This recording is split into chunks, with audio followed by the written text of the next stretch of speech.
scientific standpoint, from a communication standpoint, this is a master class in meteorology. All the air is rushing in. We're basically in a vacuum right now. All the air is rushing into this area. Can't.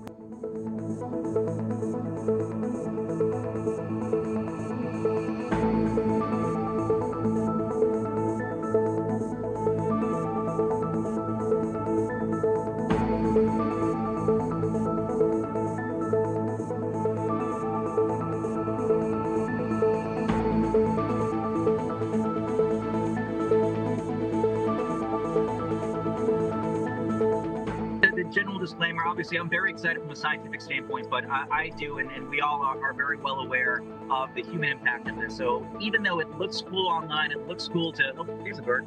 It looks cool to sort of see all this science in action. We do want folks to know that getting to this point was dangerous. The first out of the eye, I mean, look at all the damage just on this little stretch of highway.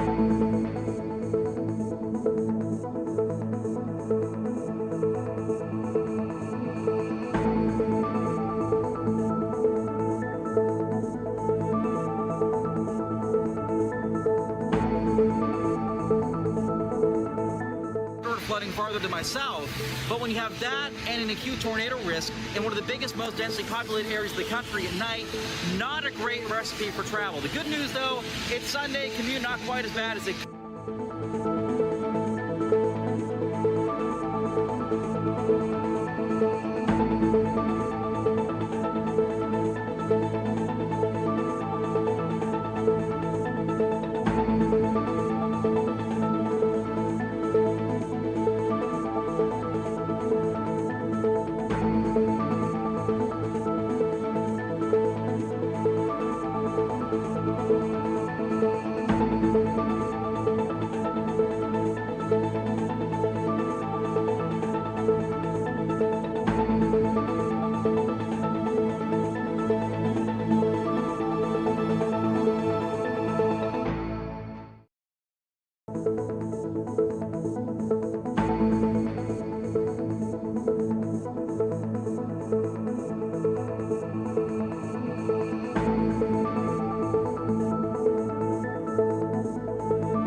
Stop it right here! Stop right here!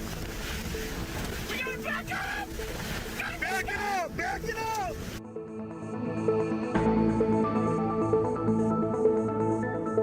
Oh! Roof's going! Roof's gone right now! Iowa, Hurricane Idala making landfall right now as a Category 3 storm, high intensity Cat 3. The roof of this building was just ripped off right behind me.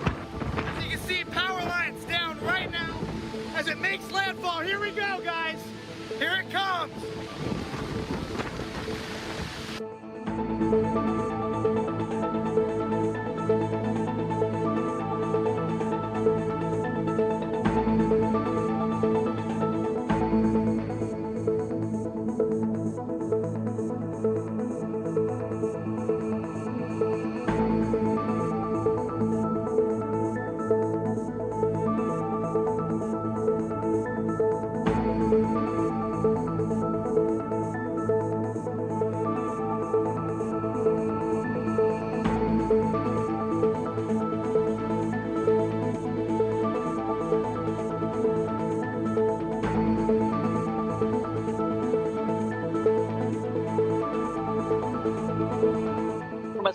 scientific standpoint, from a communication standpoint, this is a master class in meteorology.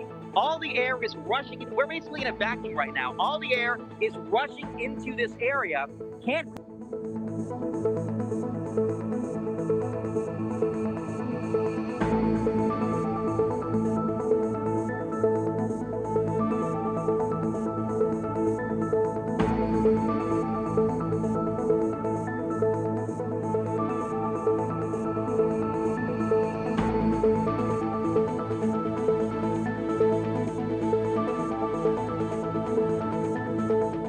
The general disclaimer, obviously, I'm very excited from a scientific standpoint.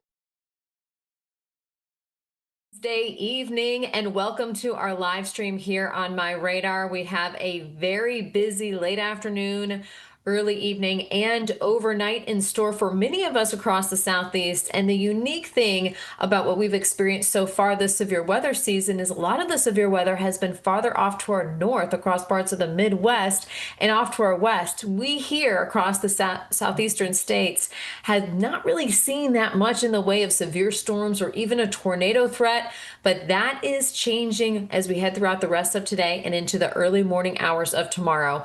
Now, I do want to start off by showing this tornado warning. We've been watching this cell moving across Louisiana. It's been turning into more of a right mover. We've really started to see the inflow notch. We've seen an increase there in lightning. And so this is tornado warned. We do have some rotation with this. Unfortunately, this particular cell is right in between two different radars, what we call a radar hole. So we're only seeing the upper levels, the mid to upper levels there scans. So it's hard to tell exactly what is happening at the surface, but we do have Matthew Cappucci, who is live with us, who's been tracking this cell as well. So Matthew, please join us and let us know what you're seeing, because I know you're about northeast of this storm. This storm is basically crossing over the Mississippi River right now into southwestern parts of Mississippi. You can see Natchez right there. I'm zooming out a little bit so you can see the whole picture.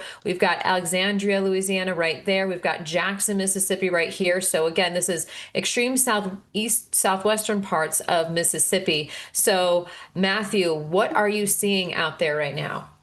Yeah, Jen, good to see you. You know, we are in that tornado warning. I'm in the town of Roxy, just east of Natchez. So I was a little farther west moments ago. Obviously, it's pouring rain, some pretty heavy thunder and lightning. But the interesting thing that always strikes me about chasing in this area, you don't get the big, tall, crazy, like hail-producing storms. It looks like a normal downpour until you're right under that circulation. And so for that reason, folks in Roxy or east of Natchez, it's imperative they seek shelter, but they don't wait for those typical environmental cues. You know, I haven't seen too much yet. I'm trying to position in Roxy because that will give me the ability to hopefully see to my west. As we know, the tornado threat is on the southwest side of storms. And the tricky thing is, given the limited road network here, positioning a place that is both in the path, safe, and simultaneously affords a view of the spinning part of the storm without being in too much rain. So much trickier navigation here than in parts of like Oklahoma and Kansas, for example. The other thing I'm noticing too, there's a secondary cell south of that main tornado warning, south of me right now, near Crosby. And that one does look kind of interesting. It's still kind of strung out. It doesn't have the tighter rotation that the cell near Natchez does. But in any case, it is very much worth watching. In the next roughly 3 or 4 minutes, I'm hoping I can get to a position that gives me a better view to the west. I'm near and, like we said, just south of Roxy. And I can see darkening skies on the western horizon right now. Today's kind of interesting in that we don't have too much of a cap left. So there isn't as much inhibiting storm growth, but simultaneously, we don't really have a big trigger except along the actual cold front itself. And as we know, when storms kind of line up along the cold front, they're more likely to form squall lines and clusters that have a lesser tornado threat. Whereas if you can get a lone, discrete, more isolated storm to head of the line, which is what has happened so far with the Natchez area cell, then it has a greater tornado risk. So it'll be intriguing to see if that's the case. The other kind of limiting factor precluding a more high-end setup is surface winds are more kind of south-southwesterly rather than southeasterly. We need the surface winds to have a bit of an easterly component to contrast against the more westerly components at the mid-levels. And that way, that kind of contrasting wind gives you more rotation, more turning of the wind. And storms that grow tall feel those changing winds with height and rotate. We're seeing, though, a little corridor of more backed, more easterly surface winds ahead of this Natchez storm and ahead of this like Roxy area storm. And so the Storm Prediction Center has actually issued a mesoscale discussion basically saying, hey, if there is going to be a corridor of increased tornado activity, it's going to be with these cells. So, Jen, we're just kind of getting going right now, but I do think the 5 to 7 p.m. window, it's 4:23 right now Central Time, the 5 to 7 p.m. window could feature an isolated significant tornado if these cells are able to remain mature and unimpeded. Yeah, I couldn't agree more, Matthew. And I was looking at the surface winds as well. We've got a lot of speed shear. The directional shear is what we're lacking just a little bit. And so what we really need is those southerly winds to back a little bit. We call it backing, but basically being more southeasterly, having that easterly component, just like Matthew was talking to us about. So Matthew, thank you so much. Let us know.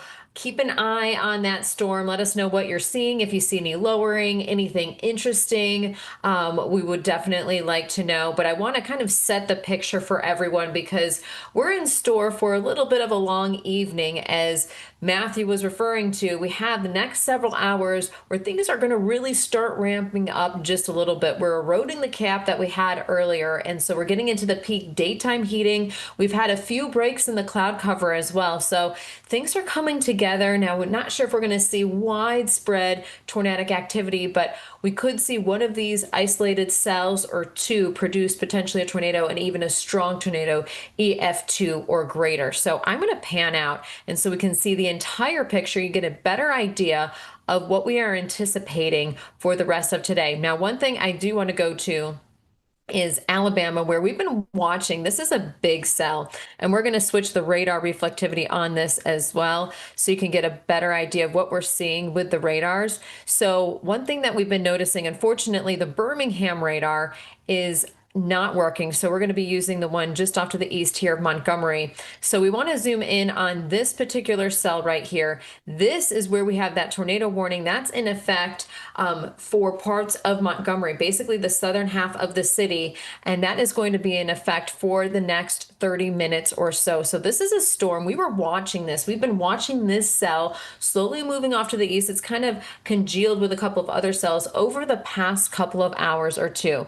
And looking at this particular tornado warning, that goes until 5:15 local time. So there's a long time to go with this particular storm. Now, this is a radar indicated rotation. We've actually had some large hail associated with this particular storm as well, but something to keep in mind that this is a beast of a storm. I'm going to move this over just a little bit so you can see. You can clearly see we've got the inflow notch right here, right around White Hill. So if you are in Montgomery or any of the surrounding areas, you definitely need to take shelter right now. And I'm going to list off some of the cities so you have a better idea of where this storm is headed. This is for southern Autauga County in central Alabama, northern Lowndes County, as well as Montgomery County. So that is where the city of Montgomery is. So just be very careful. Those impacted are going to be Montgomery, Whitehall, Lowndes, DeBurgh, Benton, Hunter, and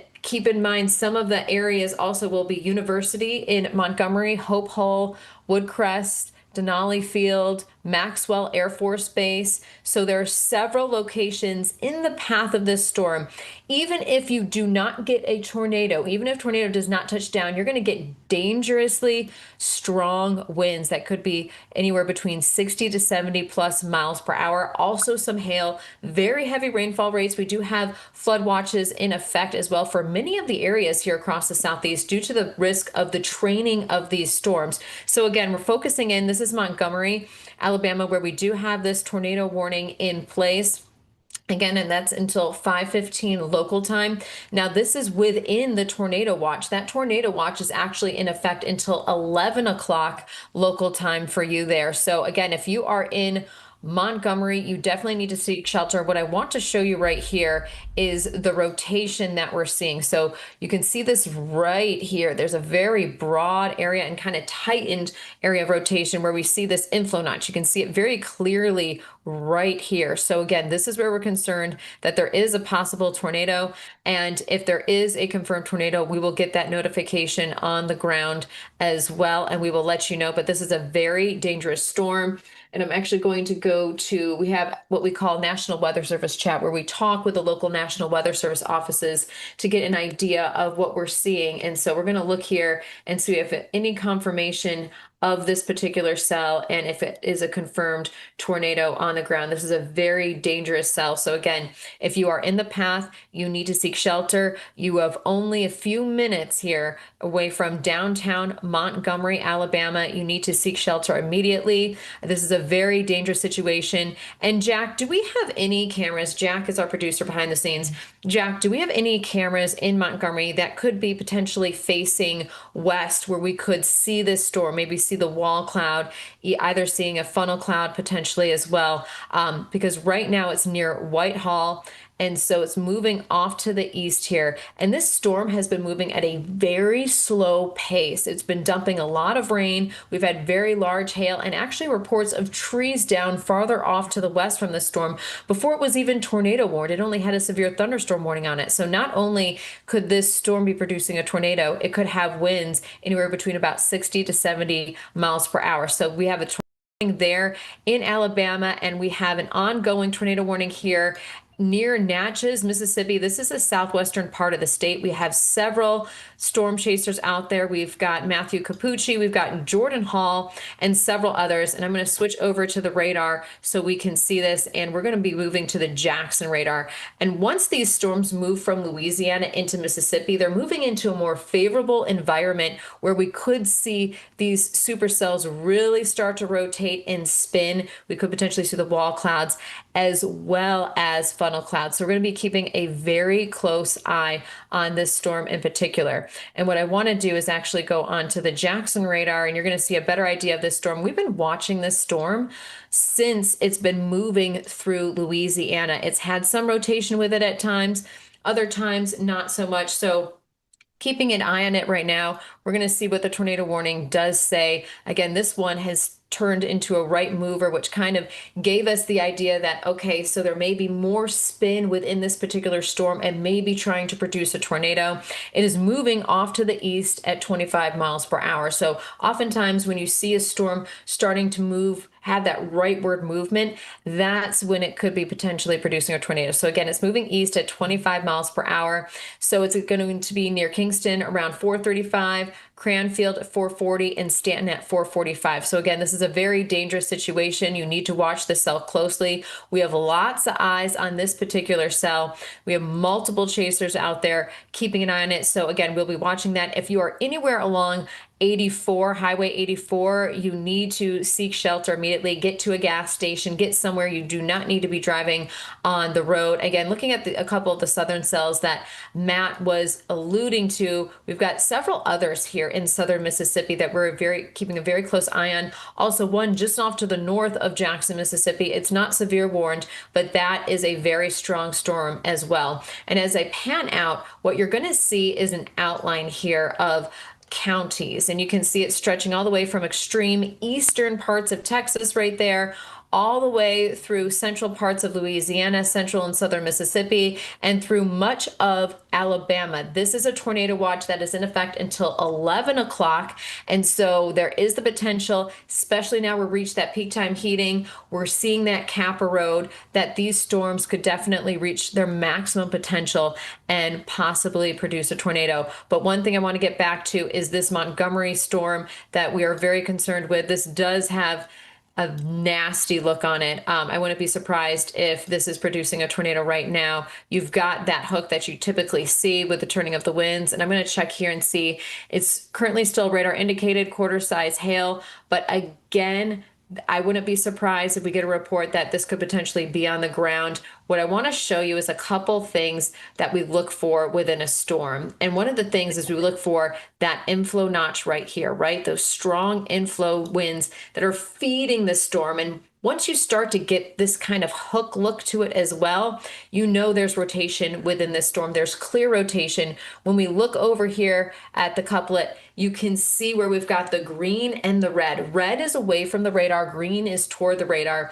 When we have those two back to back on the reflectivity, that is indicative of the turning of the wind. So we definitely do have some strong rotation within this storm. And if we pan out a little bit, looking at to where the radar is, I like to know where that radar is in association to where we're seeing that rotation.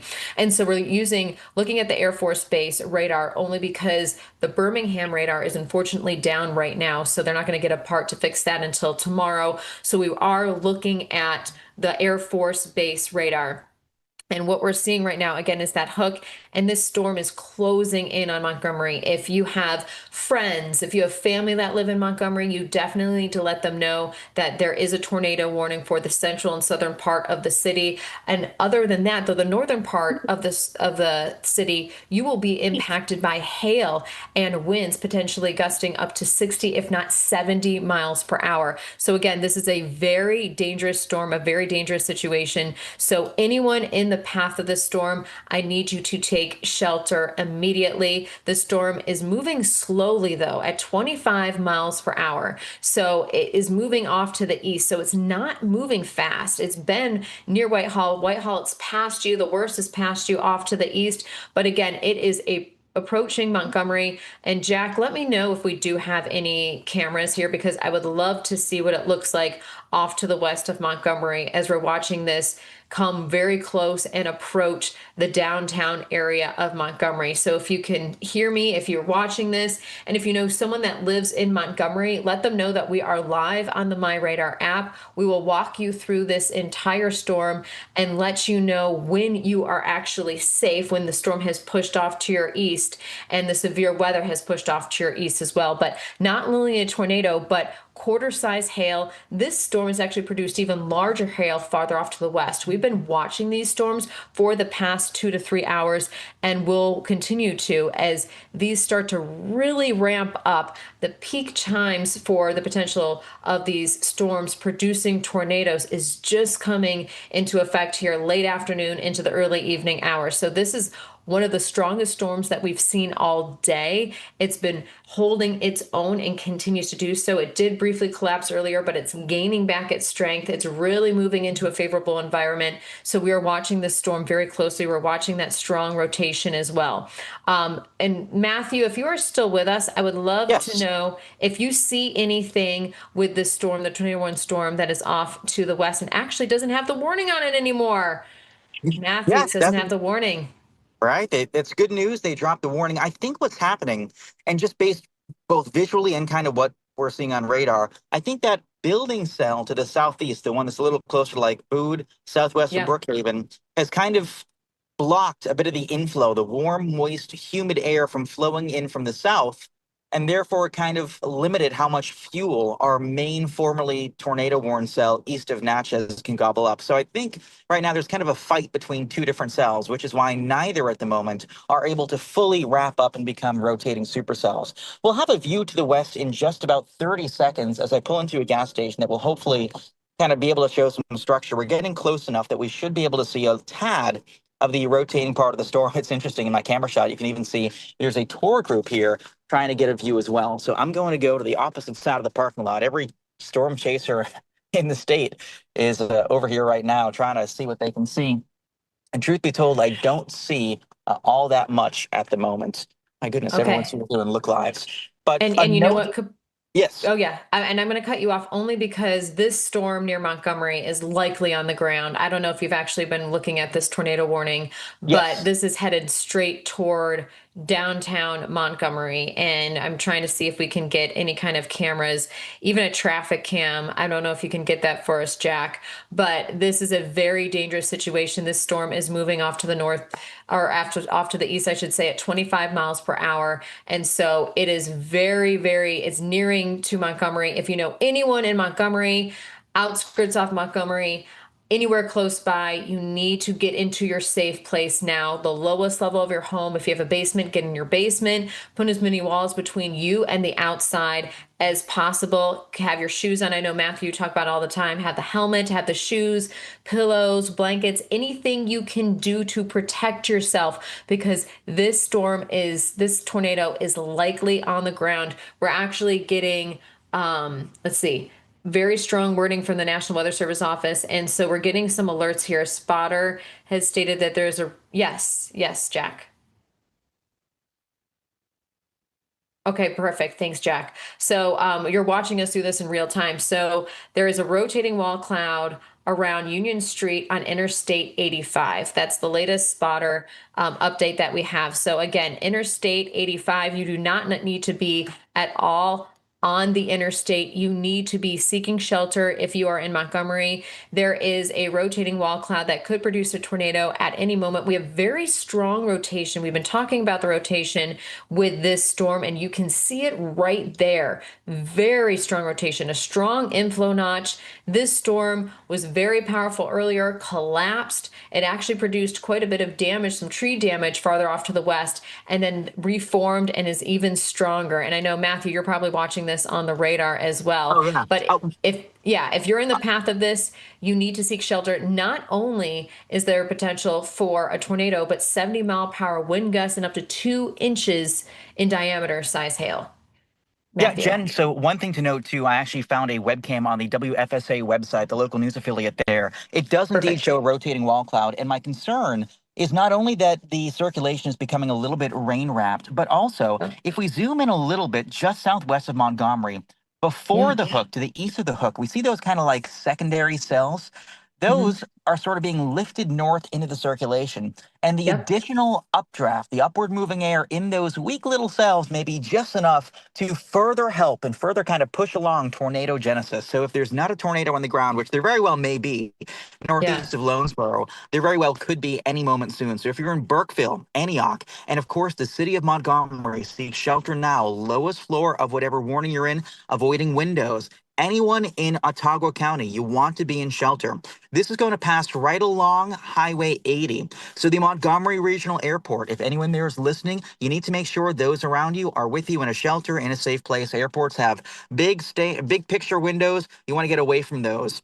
The interchange between Highway 80 and Interstate 65. It's going to pass right over y'all. The south side of town, Baptist Medical Center South, Narrow Lane Road Church of Christ, and really the Garden District, the Cloverdale, Idlewood District, McGee, Allendale, Westgate, all y'all, you want to be below ground if at all possible.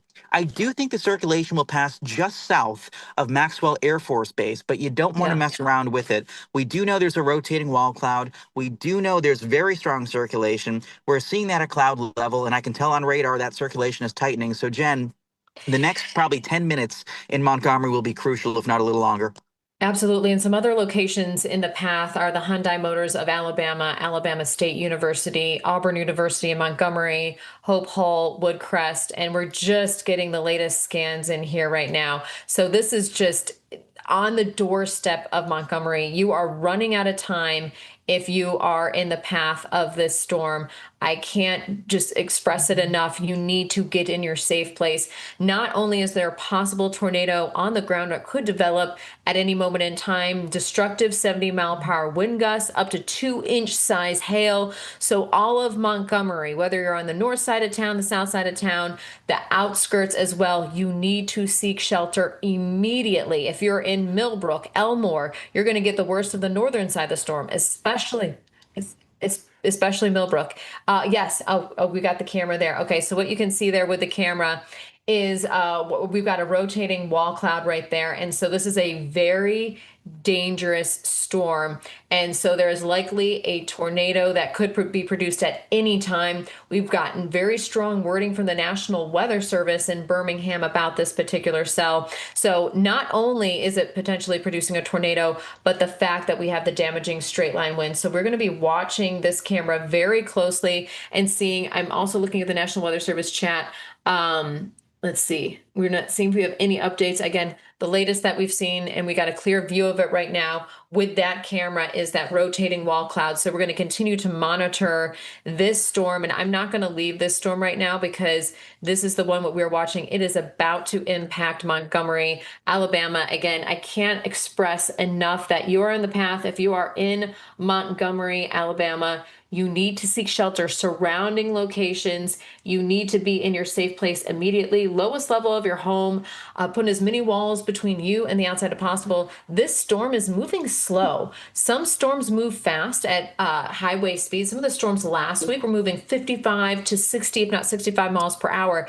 This storm is a slow mover. It's moving at 25 miles per hour. So again, it's taking its time, which means it can do more damage as it moves through. And while it's taking more time, you can see these particular cells that Matthew was talking about earlier. It's starting to ingest. Basically, this storm is eating those other cells, getting the updraft, may get that little extra oomph it needs to produce a tornado. So again, we're going to be watching this very, very closely. The looks that I see right now from this are very dangerous. It's not a good sign at all. It could produce a tornado at any moment in time. Something that we look at, I'm going to show you a little bit closer, is when we see the gate to gate, what we call shear, we've got that rotation right there where we've got the red and the green backed up right there. That's where we've got the rotating of the winds. So again, this is a supercell. We've got a rotating wall cloud, and at any moment in time, once these cells are ingested into the storm, we could see a tornado be produced. So this is something we're going to closely watch. But again, I can't say it enough. If you are anywhere near or around the surrounding areas of Montgomery, you need to seek shelter immediately. This is a very dangerous situation. And again, we're continuing to watch the feed right now to see if we do have a confirmed tornado on the ground. I'm going to continue to check the National Weather Service chat as well. Let's see. Hey, Jen? Yes, Matthew. One other thing, too, is there any chance we could look at that same Montgomery storm from, believe it or not, the radar to the southeast, a KEOX Yes. down in Fort Rucker? Because Yeah. since the radar down there is a little farther away, interestingly, it scans higher into the storm. And there's one thing I'm noticing that's a little bit alarming in the past couple of scans, and that's Yes. from that radar farther away, we can see what's called a BWER, or a Oops. bounded weak echo region. Basically like a sort of donut hole of sorts in the middle Yeah. of the storm near and west of Montgomery. And what that tells us as meteorologists is that little void in the middle where there's less precipitation, that's because there's so much upward motion, such a strong updraft in the middle of the storm that it's almost suspending rain, preventing it from falling, and you get that void on radar. And so given we know there's strong rotation in the storm, and now we know there's a strong updraft in the storm, that could be a sign of a strong mesocyclone and maybe a tornado in that area. Anytime you have a lot of upward suction in a storm that's rotating, that's not a good sign. We know this storm is more than 50,000 feet tall. It is ingesting a lot of spin, stretching that spin vertically. So, Jen, definitely a concerning situation with that cell. Yeah, absolutely. And thank you for bringing that to our attention. So this is one thing. This is a powerful cell that we're going to be watching. It's probably going to be living. The lifespan of this particular supercell could be for a long time because we've been watching this slowly shifting off to the east. And so if it's not producing a tornado right now, which hopefully it is not over Montgomery, it still has the potential even east of Montgomery. So if you're not in the tornado warning right now, I mean, if you live anywhere east of Montgomery along I-85, near Pike Road, Shorter, any of these outskirt locations, you need to be seeking shelter immediately and getting into your safe place. It's basically on top of you right now, Montgomery. So you need to be there. You're running out of time. You basically have only a couple minutes or so before the rotation moves directly over the city. This is a city of almost 200,000 people. This is a big city. This isn't a small town or just farmland or anything like that. This is a big, large city. So again, this is going to be impacting a widespread population and even the surrounding areas. You're getting the large hail up to 2 inches possible, as well as damaging wind gusts up to 70 miles per hour. And we're watching this. And one thing that I want to talk about, the fact is it's moving very slowly at 25 miles per hour. So it's going to do damage in Montgomery, even if it's not producing a tornado because it's sitting over you right now. It's producing very heavy, dangerous rain. So if you are on the road, you definitely need to be moving over to the side of the roadway or going to a gas station because very heavy rainfall rates are associated with this as well. And Matthew, were you about to say something? Oh, at the moment, no, but actually, I was going to say with the Montgomery radar, you can Yeah, see the BWR now too. So I just got a new scan on my end. I'm sure that's going to populate in the MyRadar app soon too. But yeah, with yeah. that Montgomery radar, it very strong hook, that little donut hole in the middle. And one thing you said earlier that I really liked, you mentioned it was a bit of a right mover. And so if the folks at home, a right mover is kind of a storm that just deviates a little bit to the right, in this case, the southeast of the mean flow. The mid-level steering winds are out of the west, blowing this thing east, but it's kind of nudging a little bit right of where it otherwise would.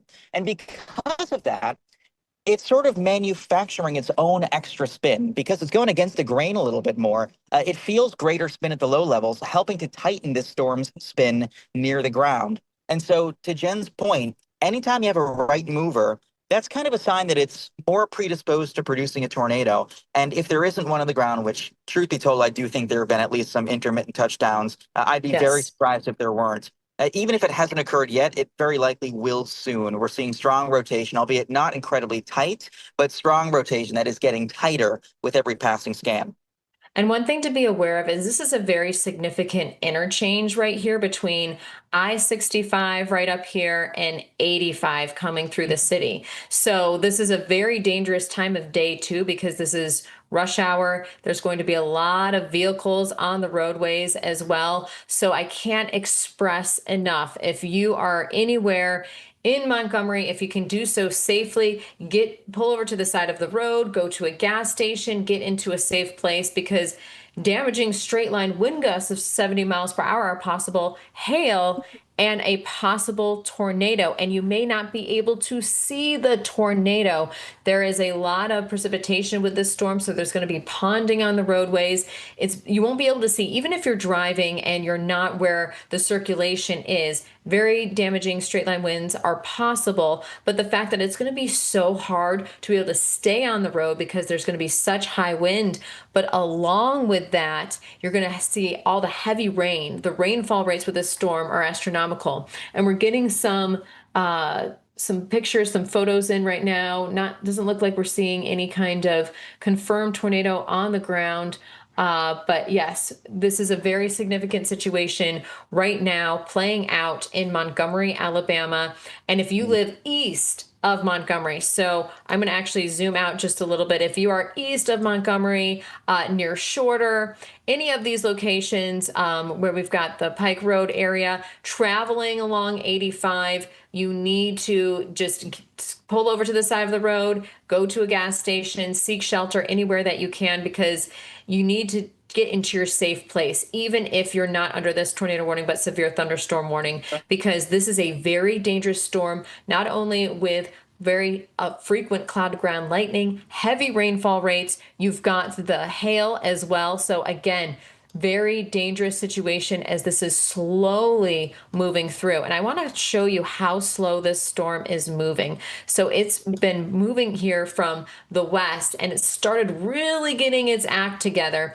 And what we're seeing right now is something that Matthew was talking about before. I want you to focus in on the last couple of scans. You see these cells near Haynesville that is now what we call ingesting. So we've got some of the updrafts associated with these smaller cells that are now moving into this storm. So we just have to wait probably one or two more radar scans, and we will see what those cells did or how they impacted it, because it's really starting to converge. They could enhance the updraft, make the storm even stronger, increase the hail size, but also cause this storm to produce a tornado. So again, Hey, there's a Jen. lot. Yes, Matthew. Sorry, I was just going to jump in when you're ready. I didn't mean to interrupt it. Yeah, It's yeah, tough for my end. But I was just yeah. going to say an updated location as to where that circulation is at this juncture. It's probably 1 to 1.5 miles north of Montgomery Regional Airport. So the airport Right now, even if the airport's not getting a tornadic circulation, they're getting the rear flank downdraft, the cold air wraparound on the south side, which could have winds of 60 plus miles per hour. But this circulation's kind of red line, center line, right over like Old Selma Road, the Twin Gates Community Center. The circulation's about to pass directly overhead. Anyone near Catoma Creek, near and just north of it looks like Woodcrest Park. That neighborhood right there, just near or just to your north. Anyone knows where the Coach Food is or the Western Boulevard Church of Christ? It's going to pass right over that intersection. North Smiley Road, Otis Lane, South Smiley, the First Baptist Church, and the Daniel Motor Company. You guys are next in line. The Dairy Queen, if anyone knows where that Dairy Queen is, I've driven past it before, right off Mobile Highway. Looks like right near the intersection of 31. It's going to pass right over that, if not just a little bit north near Westgate and Young Forte Village. So anyone in that area, you have to be below ground if at all possible. This circulation is passing right overhead. It is getting tighter. And I do believe, just based on the latest radar scan, we may have some intermittent touchdowns right near, if not over, it looks like Route 6, near and just southeast of Westview Gardens. Jen? Yeah, and I agree. And one of the things that actually we're getting reported is that they're seeing hail from the airport. So the airport webcam there in Montgomery, just like Matthew was saying, they are getting reports of hail. So I'm going to zoom out here just a little bit. So again, not only is there the potential for a tornado, but again, the hail that can cause damage. Once you get to quarter size hail, that can really start impacting your roof, your car, the siding of your home, any kind of plants, crops. That really starts to do damage. Once you get higher than that, once you get to ping pong ball size hail, anything above that, even baseball size hail, that's where significant damage can be done. And also the winds. So we had damaging straight line winds with this particular storm farther off to the west. And so even without a tornado, there is likely damage being done in downtown Montgomery due to the fact that we have such a powerful storm. We've got the downdrafts and we've got potentially wind gusts. There's straight line wind gusts coming from this storm, anywhere between about 60 to up to 70, maybe even 75 miles per hour. Now, the storm is moving off to the east at about 25 miles per hour. And one thing we can look at, let's see what I can do over here. We're looking at the velocity there. I want to see if we see anything in the correlation coefficient right now with the rotation. And sometimes it's hard to pick out and indicate, but you can see this overall where we're seeing the greens and the reds together. It's hard to tell, but if we zoom in a little bit more and actually look back in time, I wouldn't be surprised if this storm did actually have some intermittent touchdowns, just like Matthew was talking about. So again, this is a very dangerous storm that is now directly impacting at this moment in time downtown Montgomery. If you live south and east of Montgomery, especially east of Montgomery, you need to seek shelter immediately. They're likely going to continue this tornado warning farther off to the east as well. And it looks like we see the wind at the airport, Montgomery Airport, was about 40 knots, which it makes sense with what we're seeing here. Some stronger winds could potentially be farther off to the north of that. So again, a very powerful storm right now impacting Montgomery. We do have this tornado warning that is in effect and it's likely going to continue. So I'm going to look right here and see this expires in about, I would say 20 minutes or so, and is likely going to be expanded here even longer than that, till 5:15. So again, yes, exactly 20 minutes. But as this storm gradually shifts off to east, and what you can see right here, especially on the velocity product, I want to show you this, is the fact that we've got that rotation right here on the south side of the city. So we're going to watch and see also how this storm interacted. I'm going to put this back into motion again, how this storm interacted with those individual cells. And you can kind of see it when you look at the velocity product right here and you watch the storm ingest those cells, you can see the very tight rotation it had. It maybe has broadened out a little bit, but then you can see some more tighter rotation coming in. So again, this storm is very powerful, very strong, and anywhere, if you live anywhere east of Montgomery, you need to seek shelter as this is heading toward you. So if you live in the town of Shorter, near Pike Road, Tuskegee, you definitely need to seek shelter. Tallahassee, also just off to the north of there, you need to seek shelter. If you are traveling east of Montgomery on I-85, that is a very large, very busy highway. You need to think about, depending on where you are in regards to the storm, pulling over, especially if it is near you, and also potentially getting to a gas station, getting to a safe place and seeking shelter. Now, when it comes to tornado warnings, you want to get to the lowest level of your home, put as many walls between you and the outside as possible. You want to wear shoes, helmets. You want to protect yourself from flying debris. That's the biggest concern that we have when it comes to tornadoes, is that debris. We don't know what is in that tornado or potential tornado. So again, this storm could drop a tornado at any moment. So you need to seek shelter immediately. Hey guys, yes. I was just going to say briefly, I don't mean to distract, but I'm seeing a new wall cloud develop with a cell near Brookhaven in Mississippi. It just got a severe thunderstorm warning. I would not be surprised for it to get a tornado warning the next little while. I'm seeing a wall cloud visually. With my camera shot, we're looking east at the hail core. I'm coming in behind. I'm near Boo, looking towards Brookhaven. And this cell has gone up very quickly, up to about 50,000 feet. So I don't mean to distract from the tornado warning yet, but I would just say folks in Brookhaven, Wesson, Monticello, and even New Hebron in south central Mississippi, over the next hour and a half, stay tuned with us because this cell will likely intensify. Guys? Yeah. No, that's good. And you know what, Matthew, you were talking about this cell earlier. This is south of the main cell that we were watching that was tornado warned that crossed the Mississippi River. And you told everyone, you're like, you're telling us, keep your eyes on this particular cell. And that's exactly the one that has that severe thunderstorm warning. So we'll be looking for your live feed as well. What we're looking at right now, I'm looking at the National Weather Service chat in Birmingham. They're going to issue a downstream severe warning for Montgomery County with a tornado possible. So I'm going to actually zoom back out. We're going to zoom back into where we were in Montgomery. We've got a few more severe thunderstorm warnings to the north and east of Jackson, Mississippi, which we will get to shortly. But again, we're looking at this Montgomery cell, and we'll be keeping an eye on any reports that we do receive from Montgomery, due to the fact that, again, this was a very powerful storm, still is a powerful cell, potentially producing a tornado, but just look at the look of it. And what I want to do is I want to put this into motion again. We've got good rotation within this. Let's see if we can get this in motion. And you can see it ingested a lot of times.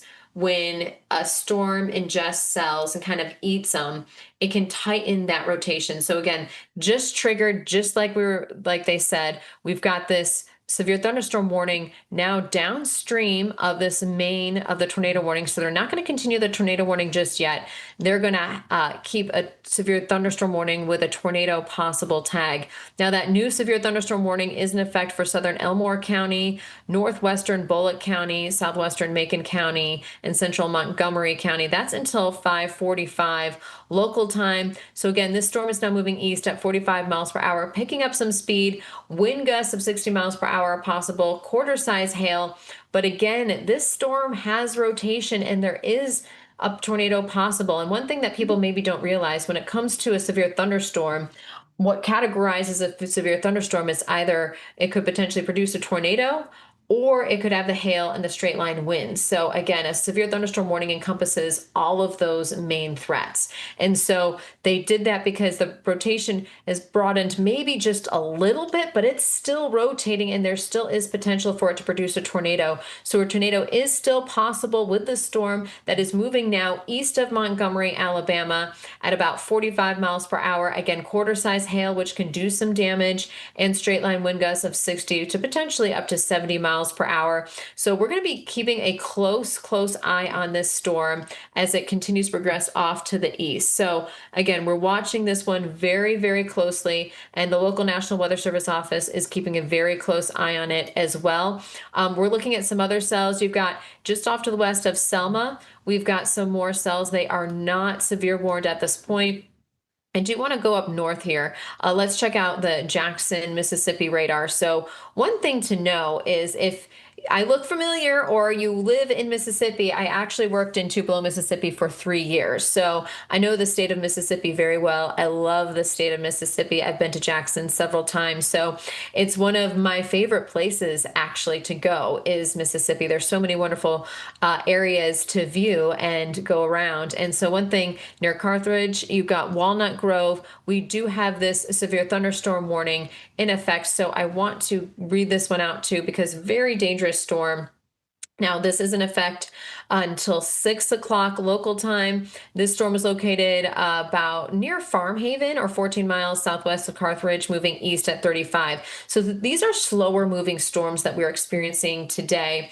And 60-mile-per-hour wind gusts, quarter-size hail are possible with this, which can bring down trees. You got to think now, it is springtime. Trees have leaves on them, and it's very easy for them to be knocked down, for the wind to get picked up there with that, and for them to be knocked over. So something to keep in mind. Now I want to drive south to Brookhaven here, where Matthew Cappucci is, and we're watching this one cell that crossed the Mississippi River, had a tornado warning on it, was very strong here right around Natchez. That has since weakened, but we're watching this one cell that Matthew is on that is basically very strong. It's got a severe thunderstorm warning on it, but is showing some intriguing signs. And Matthew, are you still with us right now? Yeah, I was just going to say, if we could take my shot real quick. I have the developing wall cloud in my shot.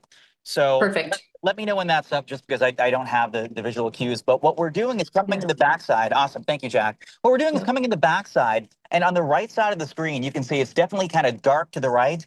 That is the updraft. That is where air is moving inwards and upwards. And so we're sneaking in the back. And wow, with this view that you're getting right now, you'll see it on about a 5 to 10 second delay. I can see a lot of sort of rugged, scuddy cloud cover, which to me tells me this is beginning to ingest a lot more air from below. And in fact, yeah, we are coming in beneath the nascent rotation now. It's actually, wow, I'm quite impressed. I'm beginning to see some very low-hanging clouds, the development of a wall cloud. You can see the heavy rain. That is kind of the wraparound on the backside of the circulation. We may see some small hail soon. But yes, this cell near Brookhaven is getting its act together rather quickly. And we will continue to position, hopefully underneath it in the next 20 minutes. So I'll be in Brookhaven rather quickly. But this hook is getting a lot more impressive with time. And the heavy rain is coming down now. Big, which tells me it's a cold rain process, which means this is very tall, some hail upstairs. Some of the hail is reaching the ground. Some of the hail is melting into really big gloppy droplets. So anytime you see big drops like this, it is a cold rain process, meaning a tall, cold storm. And once again, Awesome.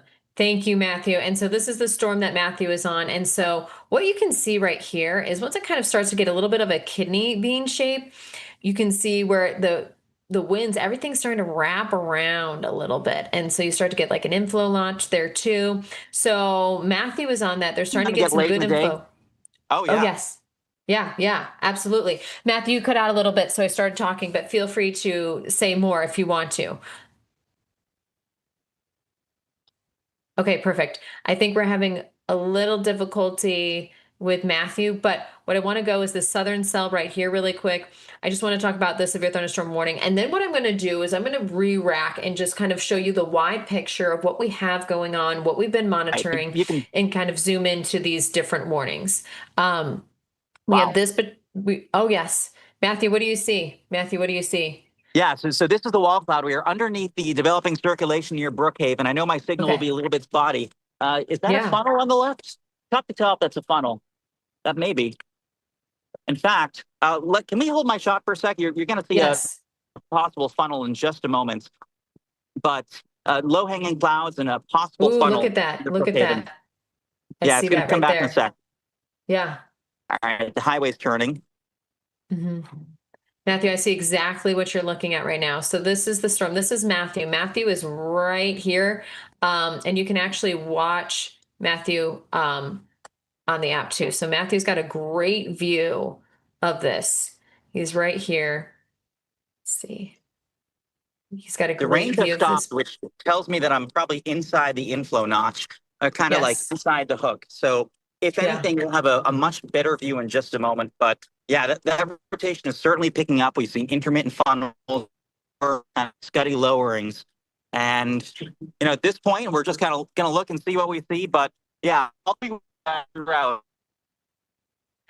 And you know what's interesting, and I'm going to take over, and Matthew, sometimes when you're losing signal, feel free to cut me off because I'm just going to kind of talk and fill in that space while you get back into a place where you do have signal. So what we're seeing on Matthew's video that he has, his live stream, as you can see, he's right there where where the rotation is and where there could be a possible tornado that could touch down at any time. So we're closely monitoring his live stream right now. One thing of note is that we've been watching the environment for these storms over the past several hours. The local National Weather Service offices have been releasing balloons so we get a better idea of the upper levels of the atmosphere. How quickly are we eroding that cap or any kind of anything that's inhibiting these storms to develop? And so once we get into the peak daytime heating, we start to see the cap start to erode and break away. And also what we've been noticing is there has been a little bit of clearing in some of these areas through the satellite. So there's been some cloud cover, but we have been seeing some direct sunshine, which is also going to help amplify things and really heat things up. And so as we head throughout the next couple of hours, we're going to start to see the cells, especially across southern parts of Mississippi and southeastern Louisiana, the significant tornado parameter, one of the parameters that we do look at that brings in a whole bunch of different things when it comes to instability parameters, looking at, okay, so how great of a chance is there for tornadoes in this particular area?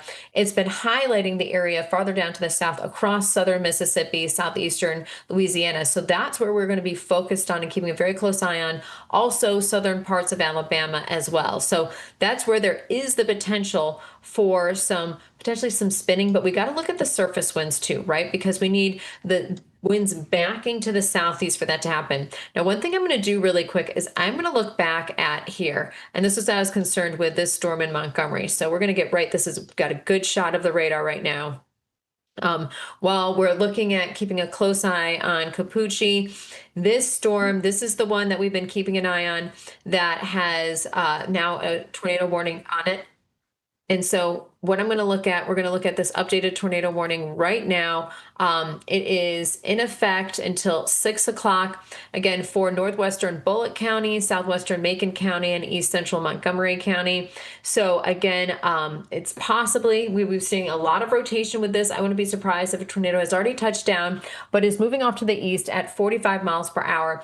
Now, the hazards with this is ping pong ball size hail and a possible tornado. Now, one thing I want to look at, so let's see what we can do, is I'm going to take off some of these warnings because what I want to do is kind of really look at the rotation. So I'm going to take off the weather alerts right now really quick.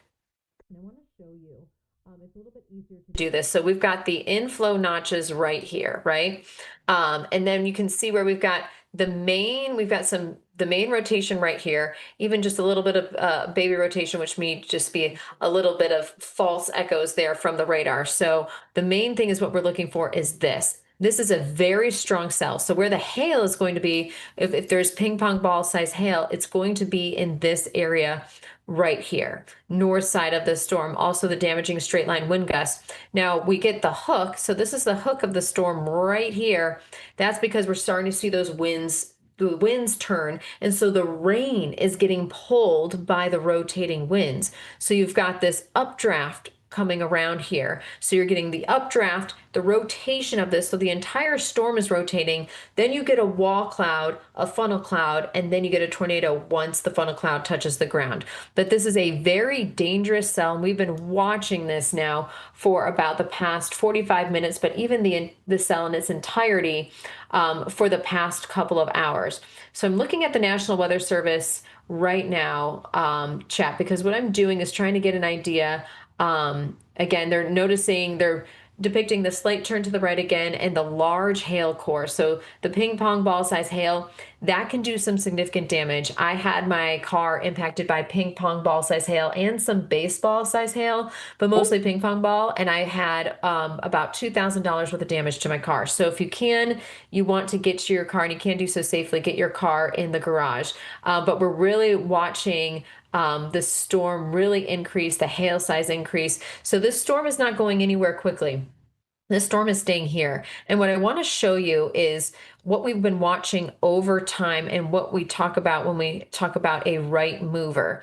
So again, we've been watching this storm approaching Montgomery from the west, move through Montgomery, and as it moved through Montgomery, it ingested those smaller cells off to the south that Matthew Cappucci was talking about. And you can see they ingested it, and then now it's gotten stronger. So again, this is a very dangerous storm. This is something that you want to take very seriously. So if you are anywhere 85 right now, so if you are on 85 east of Montgomery, you need to seek shelter immediately. You're likely being impacted by very large hail, blinding rain, and it's producing very hazardous conditions. You do not need to be driving east on 85 at this moment in time. It's heading toward you there in Shorter. Also, any of these other communities that we have, Tallahassee up farther off to the north, you're going to get the northern edge of this. But Tuskegee, that's a place I'm concerned with. This storm is heading toward you. And anywhere off to the south of Shorter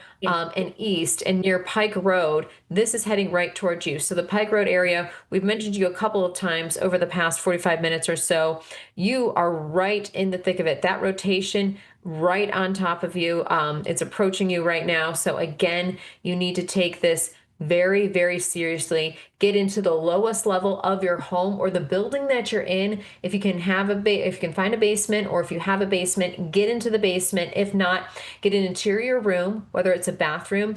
I like to go, so in my house, to be safe, we have a closet under the stairway, so we go under there. We bring in our pillows, we bring in blankets, we make sure to wear shoes, because you do not want to be walking outside after a severe storm or tornado hits with debris around and walking without shoes on, because there can be very sharp objects. So you want to always wear shoes, have a helmet to protect your head. If you have that, have your kids put on their bicycle helmets. That's one of the smartest things you can do. You need to protect yourself from flying debris. That's why we tell you to do that, and put as many walls between you and the outside as possible, because flying debris is what injures people and unfortunately what kills people as well. So this storm is now clearing out of Montgomery, shifting off to the east.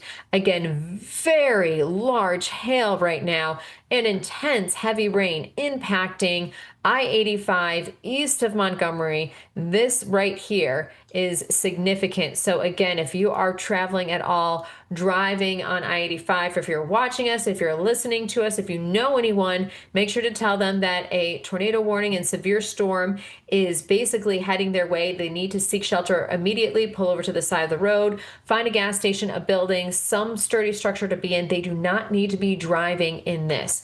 Now, where you're seeing the rotation, we're seeing the rotation mainly south of 85. 85 is where you're getting the hail and potentially the straight line winds and straight line wind damage. So high profile vehicles, this is not a good time for you to be driving as well. But again, if you're anywhere around the Pike Road area, you need to be seeking shelter immediately. Now, what I'm going to do is I'm going to put the alerts back on really quick. So we have those. You can see where the severe thunderstorm warning, the tornado warnings are, and the tornado warning goes far reaching to Union Springs. So I'm going to zoom out a little bit, and I want to read off some of the areas that are potentially impacted by this tornado warning, because this is a very strong and dangerous storm. So again, some of the locations that'll be impacted are Liverpool, Auburn, University of Montgomery, Franklin Field, Hardaway, Mount Meigs, Pinedale, Davisville, Wag, Sedgeville, Carter's Hill, Fort Davis, Cross Keys, Mitchell, Cecile, and Simsville.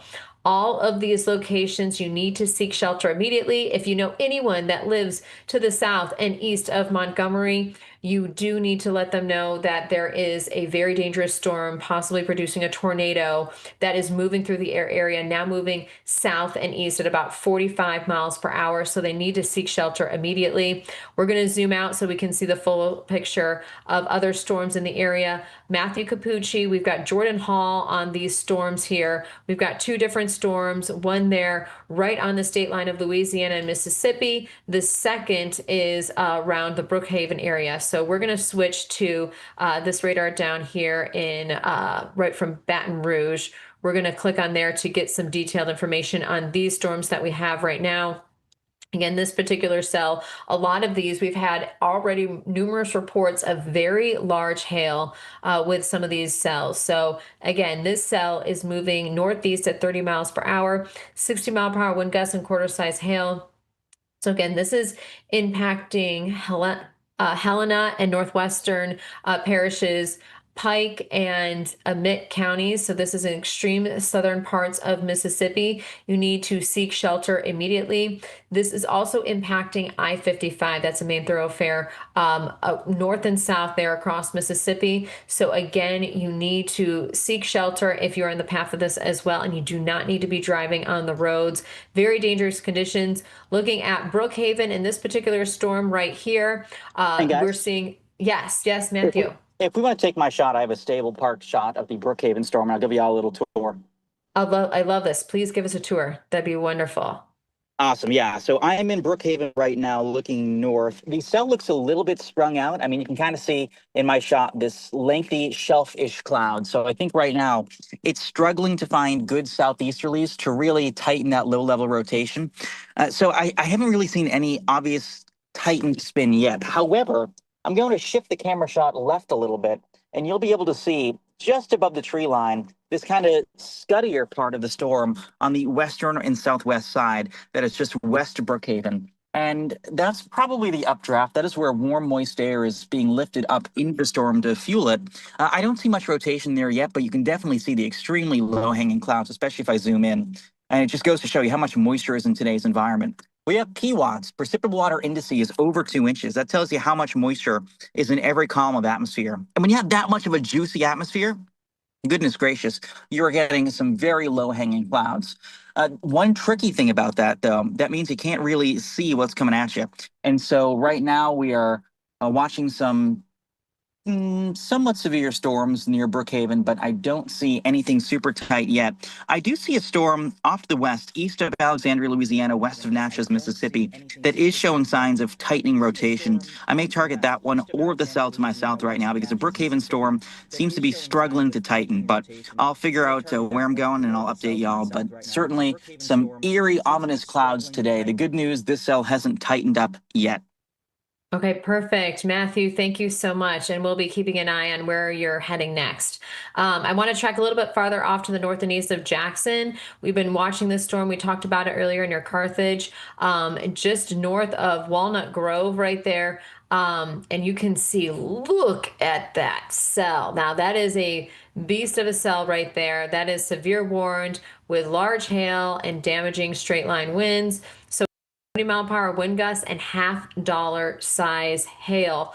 All of that can do some significant damage even if there is no tornado. So again, it's just north of Walnut Grove. And actually, let's see, this storm is tracking off to, I believe, the east at 35 miles per hour. So again, if you are near Pearl River, but especially if you live north of Union, right around the Philadelphia area and south of there, you need to seek shelter immediately. This storm is northeast of Jackson, Mississippi right now.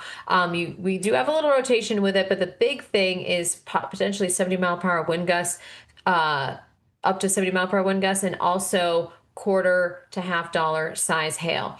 Now, what I want to do is re-rack so you see the entire scope of the situation that we have going on. So we're going to zoom out.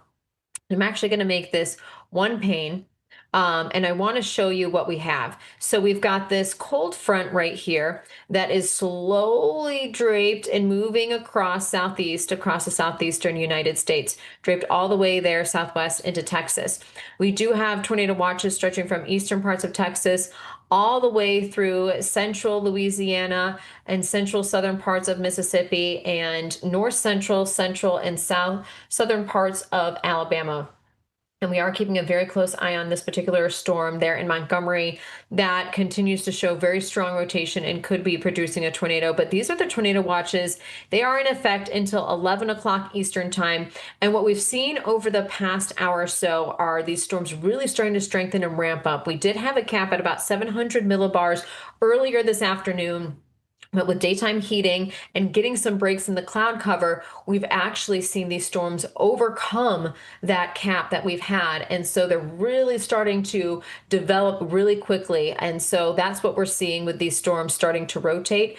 One thing that we've been noticing, there's a lot of speed shear in the atmosphere, but there's a lack of directional shear, meaning turning of winds with height, which you really need for supercells and for tornadoes to be produced. But we still are seeing some turning, and we're going to watch that significant tornado parameter really increase across parts of southern Mississippi and southeastern Louisiana as we head throughout the next hour or two. So we're going to be keeping a very close eye on those storms. But I also want to overlay, and I'm going to show you this as well. I'm going to do the outlooks because I want you to see what we have going on. And actually, this is going to give you a good overview. So we've got the warnings right there, and this kind of shows you, which I like showing this. We are in an enhanced risk for severe storms. This center part is for enhanced. That's rated a 3 out of 5 from the storm prediction scale, from the Storm Prediction Center. And so a 3 out of 5 is pretty significant. We could see some strong tornadoes within this rating upwards of EF2 or higher. So within this area right now, this is where some of the greatest risk of severe storms and tornadoes do exist. But what you're seeing is sometimes the outskirts, there's still a pretty decent, a 5% hatch tornado risk outside of this. And that's where we're seeing this significant storm, this very strong storm moving right. It just moved through Montgomery and moving southeast of Montgomery. We're starting to see these other cells, and we've got this little tornado warning right here as well. And so that's maybe one of the storms that Matthew Cappucci has been looking at.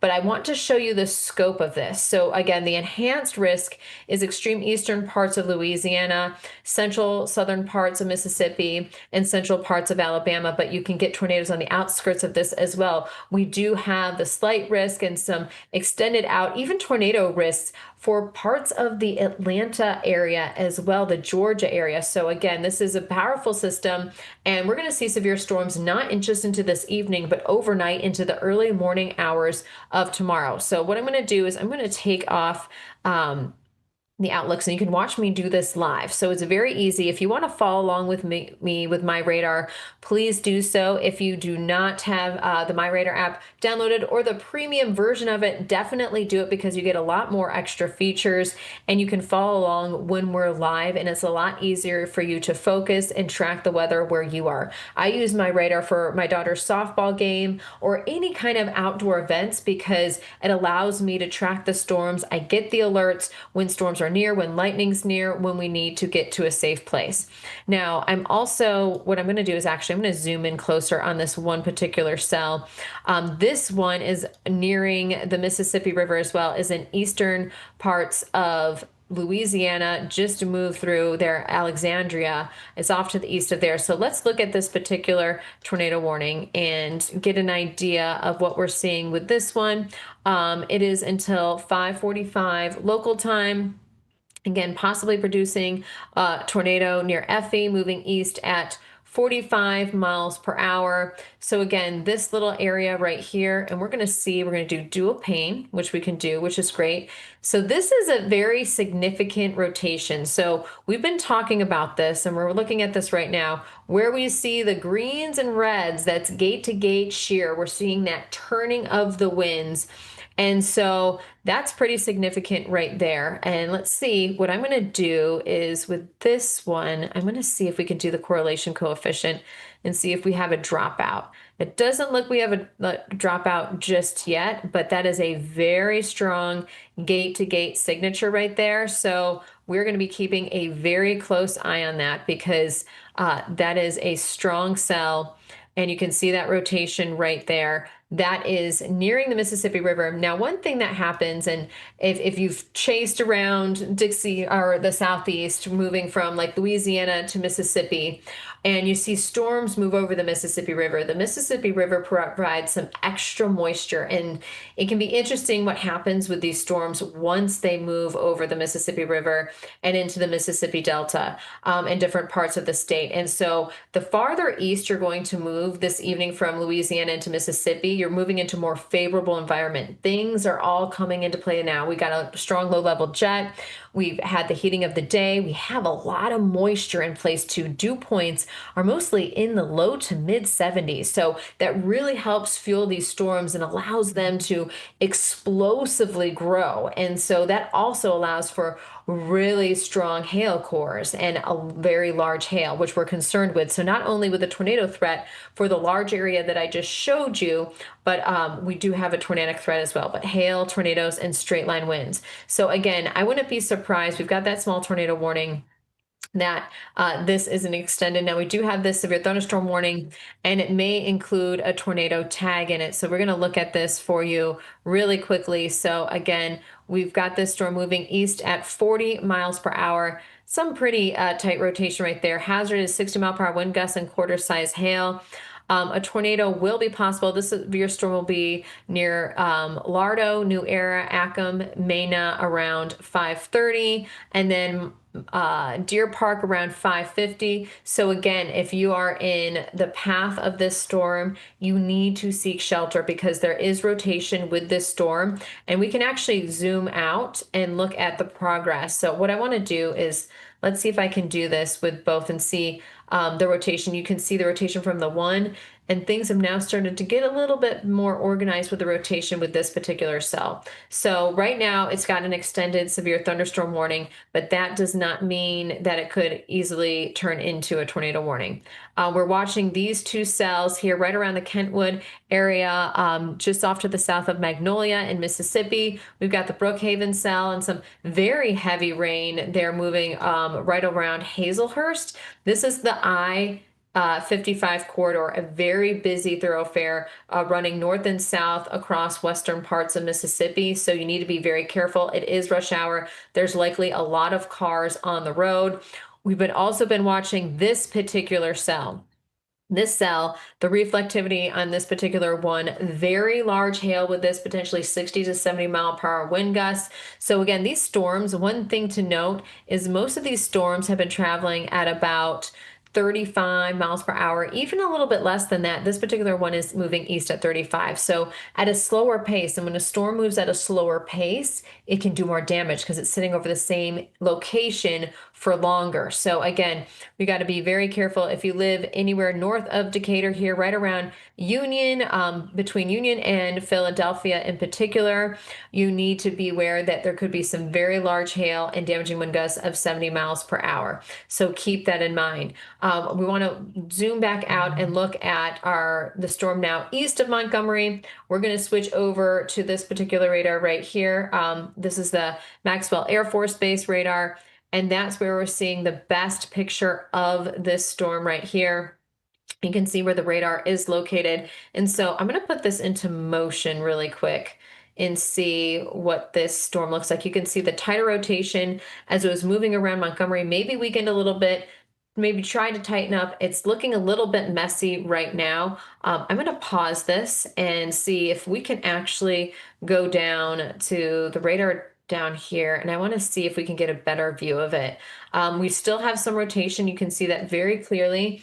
Right here, we have some broad rotation with the greens and the reds, but we do have a very clear inflow notch right there.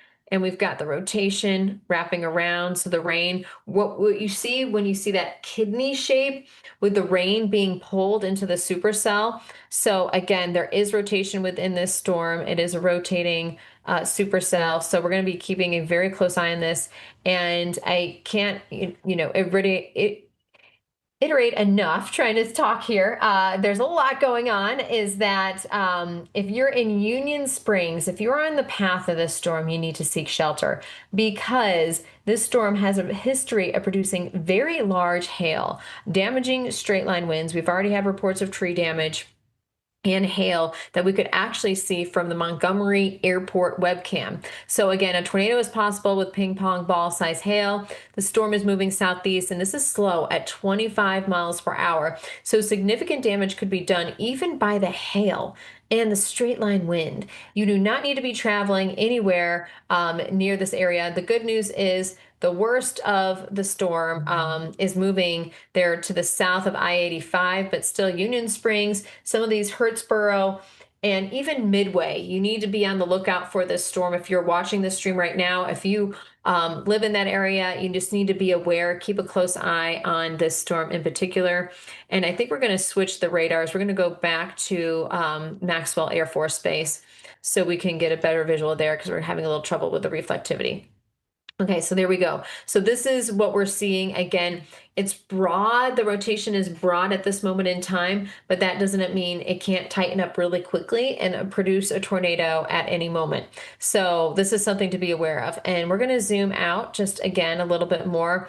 We do have now, and I'm not surprised this happened. I was kind of surprised that there wasn't an extended tornado warning with this storm as well. This is the one we were just looking at now east of Alexandria. It is nearing the Mississippi River. We'll be crossing over into southwest Mississippi. So this is this particular storm right here. What I am going to do, I'm going to look at the tornado warning, then I'm going to take off the warnings so we can actually look at the rotation and see actually if there is the correlation coefficient, which actually looks at if there's anything other than raindrops, other than hail in the air, and that'll let us know if there's debris. So this storm is moving east at 40 miles per hour. Tornado, ping pong ball size hail is possible with this storm. This tornado warning is for Concordia and Catahoula parishes in northeastern Louisiana and southwestern Adams County. That is in Mississippi. So again, this is about to cross the Mississippi River into the state of Mississippi. So keep this in mind. Some of the areas that are near this storm are Lardo, New Era, Mena around 5:35. We got Monterey at 5:45, Deer Park 5:55, Natchez around 6:10. Natchez, there's already been storms around you today, a very strong storm. You're about to get hit again by another strong storm. So we need to take this very, very seriously. So what I'm going to do is what you see right here, Montgomery, is I'm going to take off the warnings really quickly because what I want to look at is the rotation. I want to get a clear-cut view and see what we're looking at. So again, you can see where the broad rotation is right here. One thing that we like to look at, like I was talking about, is the correlation coefficient. Allows us to see, is there anything else other than rain, any type of precipitation, frozen precipitation in there. And so if we do see anything, let me do this again. We're going to circle where the rotation is. So if we do see anything like a dropout, what we're seeing. So I'm looking at this little area right here.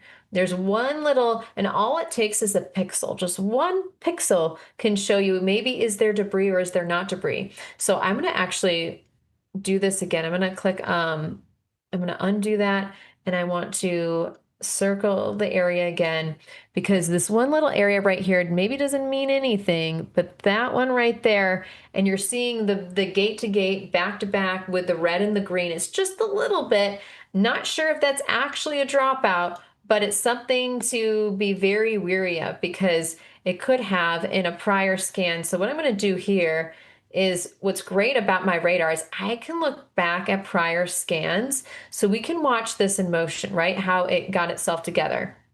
And so what I will do is I'll switch this back to the reflectivity. So you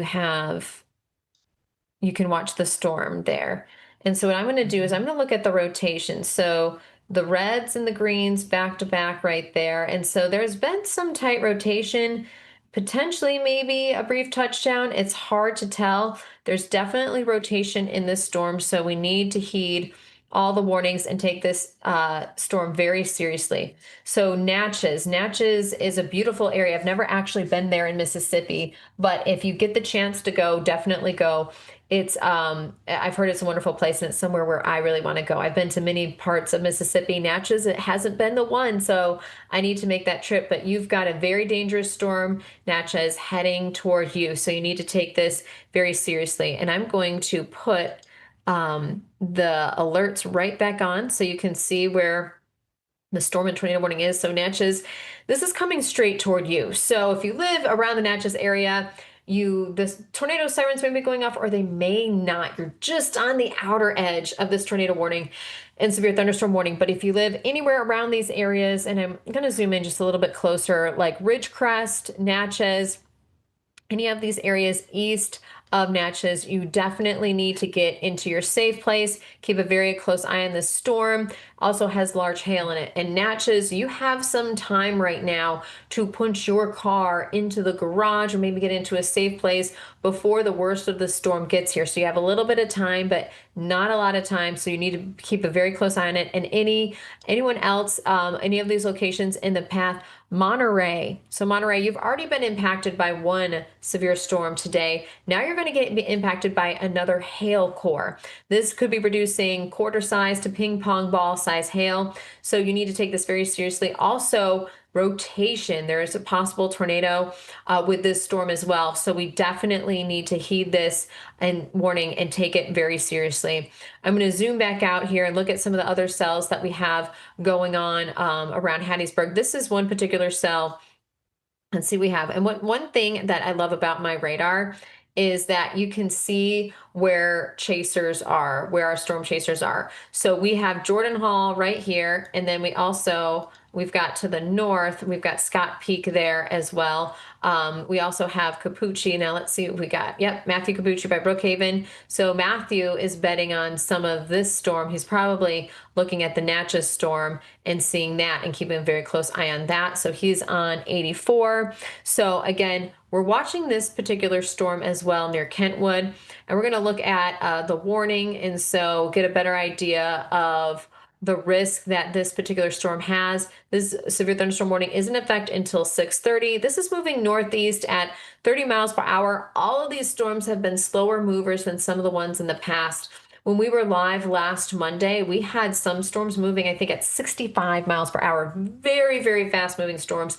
These are slower, which means it takes longer to get to you, but does more damage because it stays over you longer. So you need to take these very seriously.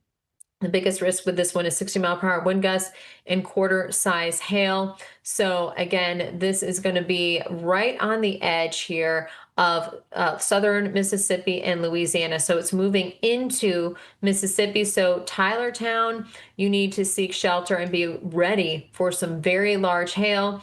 Also, Magnolia, you just got hit hard there by some very heavy rain. If you're traveling along some of these highways here, 98, it also heads up to you near Columbia. You're dry right now, not for long though. This storm is tracking off to the northeast. You'll be impacted by this as well, and you just got impacted by another cell. So keep that in mind for you. What we're going to do now is head back up to this storm northeast of Jackson that is just holding its own and diving south and east and is moving very, very slowly. So let me make sure that we're on the right radar. I want to make sure we're on the Jackson radar. There we are. Okay.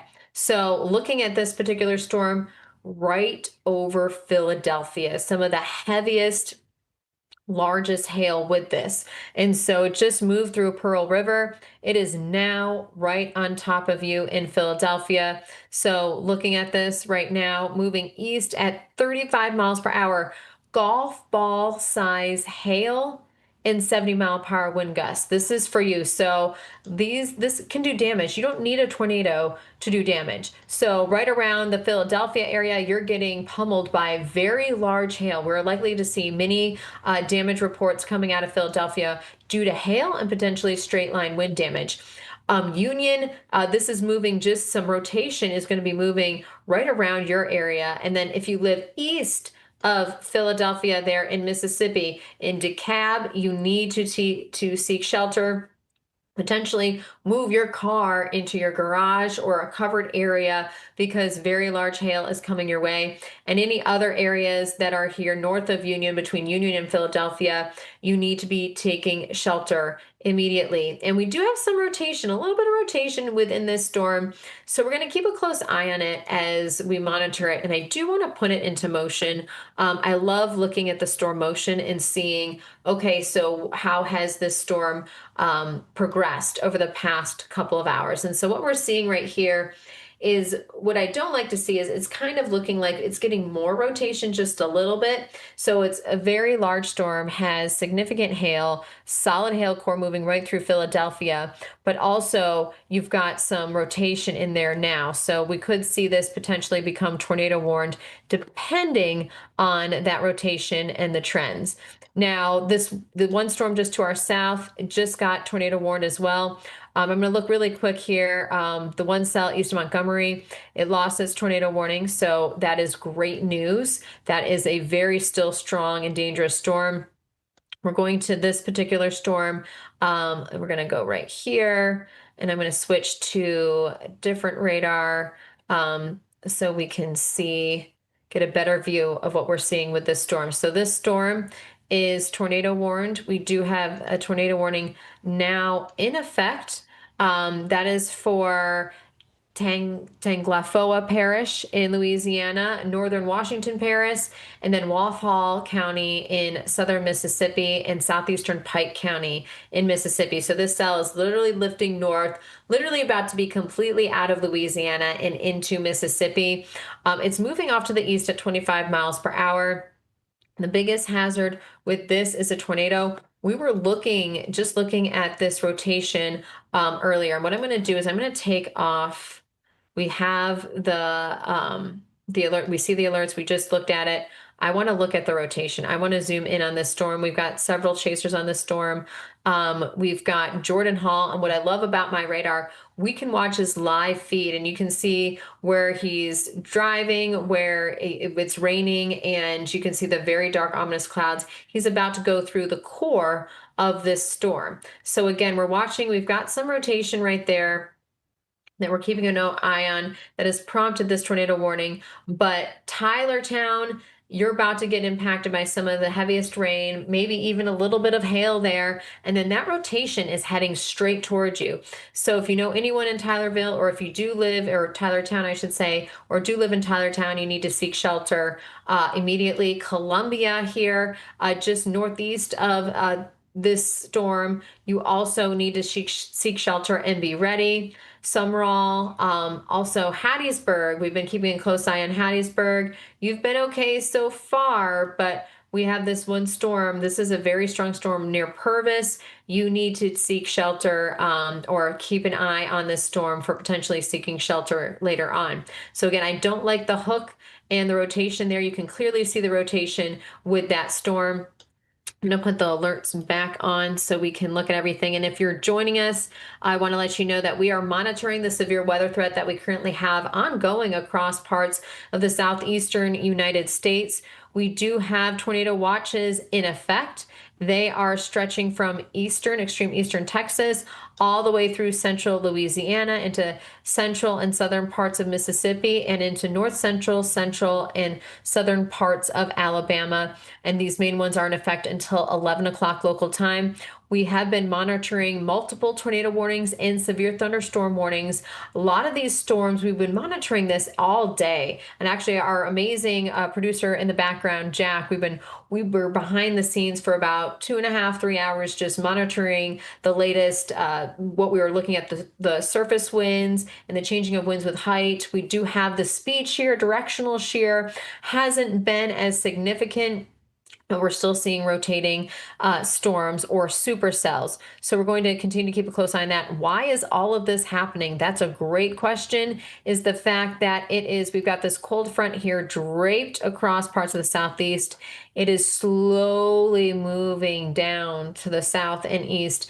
We've got cooler air to the north of it, but we've got very warm and moist air. We've got temperatures in some locations into the low to mid 80s, even upper 80s across parts of southern Alabama and Florida. We also have a lot of moisture. We're starting to see dew points. Many have dew points in the low to mid 70s. That is fuel. That is food for storms to really get going. And especially as we head throughout the next hour or two, we're going to start to see more and more storms like we rotate. We're going to see that significant tornado parameter really increase across southern parts of Mississippi and into Louisiana. So we're watching these two tornado warned storms right here. I'm going to zoom in a little bit closer here on this storm east of Alexandria. And one thing, if you are new to MyRadar is an amazing app. It has multiple different features, and I'll be working through more of these features as we do head throughout the next couple of hours. I'm going to be live with you throughout the entirety of this event. And if you don't know me, my name is Jennifer Watson. I'm a meteorologist. I used to work locally in Tupelo, Mississippi. I worked in Huntsville, Alabama. I've also done national TV as well. And so I know this area very closely. And so what I want to do is make sure that you stay safe. You stay ahead of the storm and you have all the information that you need to keep yourself safe, your family safe, and to protect your property. So we're going to look at these 2 tornado warnings right now. What I'm going to do is I'm probably going to switch over to this particular radar. I want to see a good picture, if we can, of this rotation. And so what you can see right here, this is just off, this is impacting actually Monterey, Louisiana. What you can see right here, and I'm going to show you this. We've got the squiggle. This squiggle is the Mississippi River right here. So this storm is basically beginning to cross from Louisiana into the state of Mississippi. And so as it does so, oftentimes the Mississippi River also provides moisture, right? It's a river. So interesting things can happen with storms. I've seen it personally when storms cross over the Mississippi River, but we are watching a very tight rotation right there. So I will read off the tornado warning, but then I want to do some analysis with you as we go through this. So this tornado warning is in effect, and you can see until 6:30 local time. So we've got about 45 minutes with this, 44. It's moving east at 40 miles per hour. Golf ball size hail now is possible with this storm. And what I don't like right now is the fact we've got some very tight rotation. What I'm going to do is, so I can analyze this really quickly, I am going to zoom in on this. Look at that right there. I wouldn't be surprised if there is a tornado on the ground. I'm going to look at the correlation coefficient really quick so you can see that right there. I'm going to switch over. What we're looking for is a dropout. That dropout would basically be right about there.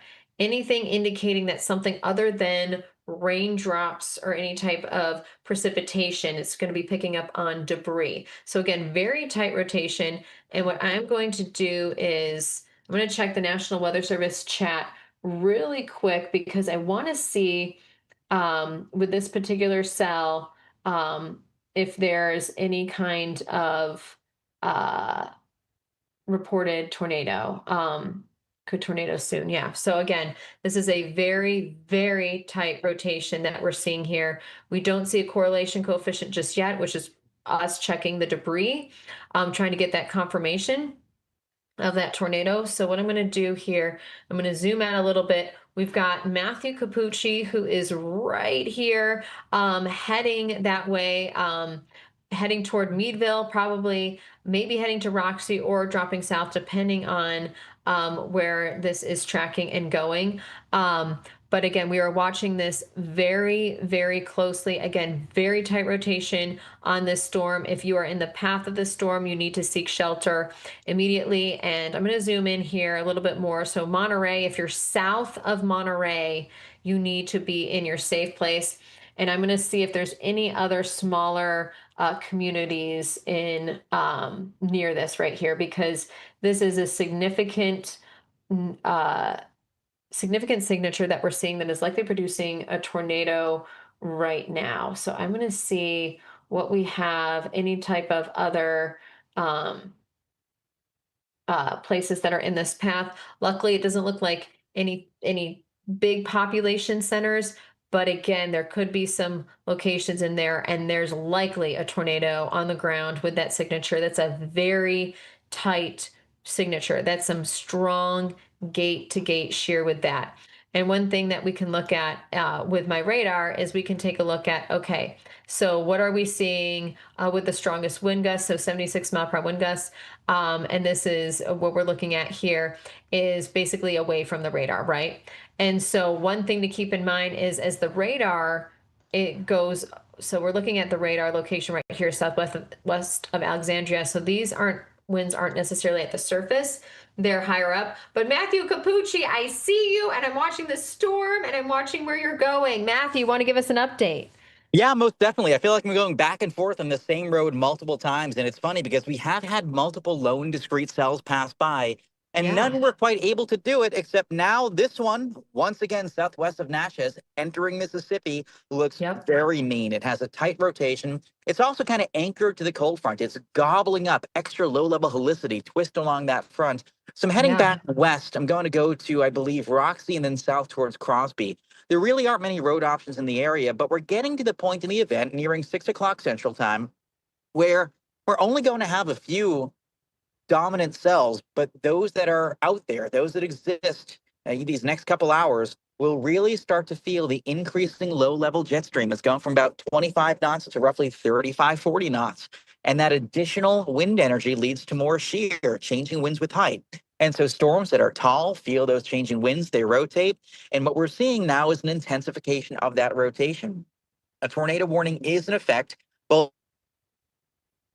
southwest of Oh, Natchez. Oh, I should still oh, be here. you are still here. You are still here. No, I love it. And keep talking. Matthew, I'm going to step away for like 1 minute and I will be right back. Yeah, most definitely. Take your time. So the Oh my cell God, that we're thanks. looking at right now has that tornado warning in effect for Central Concordia, South Central Cotulla. I'm most likely pronouncing that incorrectly, and rather southwestern Adams counties and parishes. So this potential tornado is near New Era. It's right along the Louisiana-Mississippi border, south of Natchez. And I've seen rotation really come together quite strongly, and it's holding together well. It is along the cold front, and so it has that extra spin along the front to gobble up. It has more forcing, more oomph. And to my surprise, so far, it has remained discreet, own, isolated, kind of away from other neighboring cells. And as a result, doesn't really have any immediate competition. There are only two big storms right now in the state of Mississippi. It's this one and then the one near Tylertown. Tylertown got hit by multiple tornadoes back on March 15th of last year during the high risk tornado outbreak, day two of a multi day tornado outbreak. And unfortunately, Tylertown looks to be impacted again by tightening circulation. But truth be told, the cell near Natchez, even though it's farther from the radar, does to me look the most concerning. I think Natchez proper, you should be all right. It'll pass just south of y'all. Natchez might get skirted by some of the heavier rain. This cell, though, is up to about 55,000 feet. So it is a tall storm. It is moving east with time. And the radar signatures continue to be rather alarming with this one. It shows no immediate signs of weakening. It's kind of anchored to the cold front. And as long as it doesn't get undercut by the cold front, as long as it can kind of remain what we call steady state, has a balance between warm, humid air and a cool air wraparound on the south side, as long as it has that, I think it will continue to pose a tornado threat over the next hour or two. You know, one thing that's been interesting is that we've seen broadly a lack of southeasterly inflow winds. Basically, you need warm, moist air flowing in out of the southeast rather than the south at the low levels. We've had southerly surface flow, but we just haven't had enough southeasterly surface flow to contrast against stronger southwesterlies at the mid levels. And because of that, we haven't really had much tighten yet at the low levels. But I think that's changing right now as the low level jet stream ramps up. The other thing, too, you know, with this particular cell, because it's anchored in the cold front, we'll likely have additional development behind it. And that might sort of improve its nudger. What I mean by that is cells oftentimes need a little help. They need something to kind of kick in behind them to reinforce that RFD, rear flank downdraft, cold air wraparound on the backside. To get that, to sort of wrap around and squeeze the spin. Anytime you get rotation within a storm, it is a perfect balance between warm, moist air spiraling into it, the inflow, and the cold air wraparound, RFD, tightening that spin. And right now, I think it's going to, for the next 90 minutes or so, be in an environment where it could kind of have both. So it will continue to pose a tornado threat as it passes south of Natchez and eventually probably towards Roxy as well. That's the big concern right now.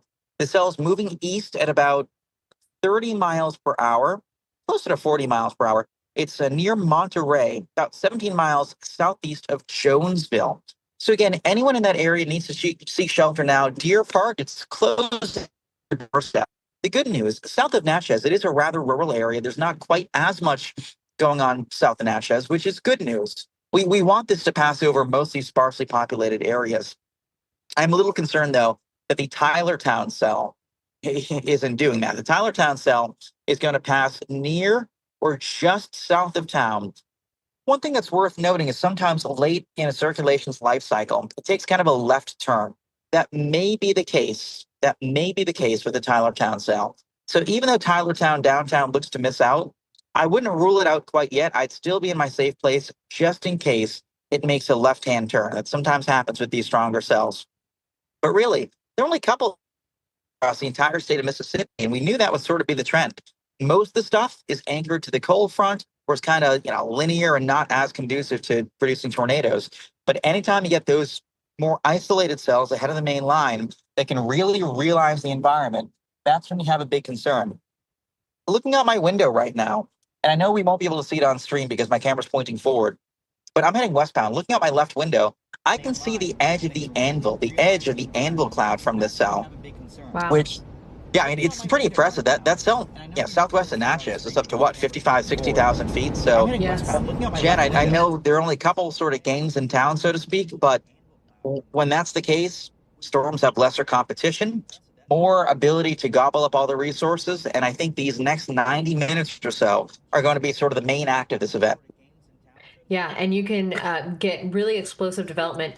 When you were talking, Matthew, you brought up so many good points, and I put on the surface winds so you could see that we really need to see them starting to back off to the southeast, and we can talk about that again a little bit more. But what you're talking, the Tylertown storm is one that's very concerning because that rotation is nearing, will likely just go south of the town, and so I'm going to kind of highlight that rotation right there for you.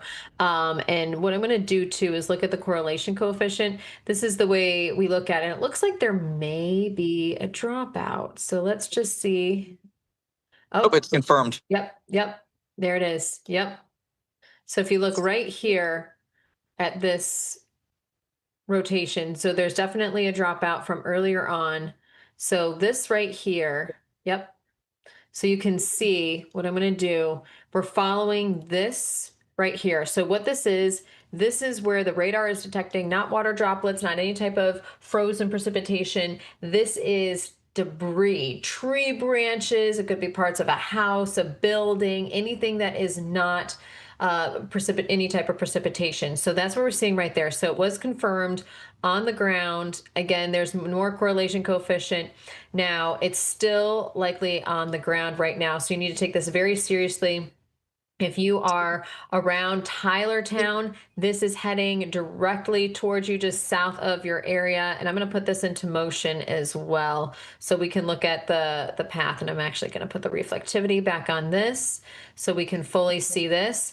Tylertown, you are running out of time because this storm and this, and it looks like what's interesting with the latest scan, Matthew, is just a little bit of a right-hand turn with it as well. It was going more northeast, and then I just feel like it's taking a little bit of a right-hand turn. So I think you mentioned this before, it may miss downtown Tylertown directly, but then again, still stay in your safe place because Tylertown, you're getting the northern side of this storm, possibly some hail. But again, anywhere around Tylertown, points east and northeast, you need to seek shelter immediately. There's been a confirmed tornado. We've seen the debris signature with this storm. So you need to get to your safe place. You need to get to a basement, the lowest level of the building you're in, your home. If you don't have a basement, get into an interior room on the first floor. I like a bathroom. I also have, even get into the bathtub, but also get into the closet that it is underneath the staircase. That's what I do. That protects me the most. And I have the most walls between me and the outside as possible, but is a very dangerous situation. Make sure to put your sneakers on, also have your helmet on. If you have bike helmets, your kids have bike helmets, anything like that, because this is a very dangerous situation. Matthew, did you want to say something? I wasn't sure if I heard you a little bit, but I wasn't sure if you needed to or wanted to or not. Yeah, most definitely. I was just going to say sorry, I keep cutting out, but the debris signature right now with the Tylertown cell is directly over Highway 27, heading in the direction of the Lexi Head Start Center. So again, downtown Tylertown, likely not impacted, but folks near like the Antioch Church, Edgar Holmes Road, and it looks like Gintown Road. You have to be in your safe place. This tornado will pass very near, if not over you. Again, Tylertown proper, likely to be okay, but just south of town, it could be pretty iffy. I'm Yeah. also heading for the cell near Natchez. That one continues to show signs of strong rotation. Unclear if it's on the ground, but hopefully in the next roughly 20 minutes, I'll have a vantage point of that one. So a lot going on all of a sudden. Yeah, and where are you? Are you going to be heading? I see you're heading towards Roxy right now. Yeah, I was going to Perfect. try to go to Natchez and then drop south, but that wouldn't give me many road options. So I'm going to go down to Crossberry and look west, and hopefully, if I can find a clearing, that'll give us a vantage point for longer. Okay, perfect. Yeah. And so this is the cell, and I want to look at this too. This is where Matthew is going to, Cappucci right there. So again, just south of Monterey is where that rotation is. And again, this is another very dangerous storm. And these are strong, powerful storms as well. And they're slow moving. And so that's something to keep in mind, is they're not moving very fast. So the longer it sits over the more damage it's going to do, whether it's the straight line winds, the hail, or if there's actually a tornado being produced. So we can see with the Tylertown storm, that storm definitely produced a tornado and maybe potentially still is producing a tornado. What I want to do is I want to put on the weather alerts here really quickly, because I just want to label off some of the areas that are in the path of this storm, because it is literally crossing into Mississippi. So hold on one second. We're going to get right here into the tornado warning.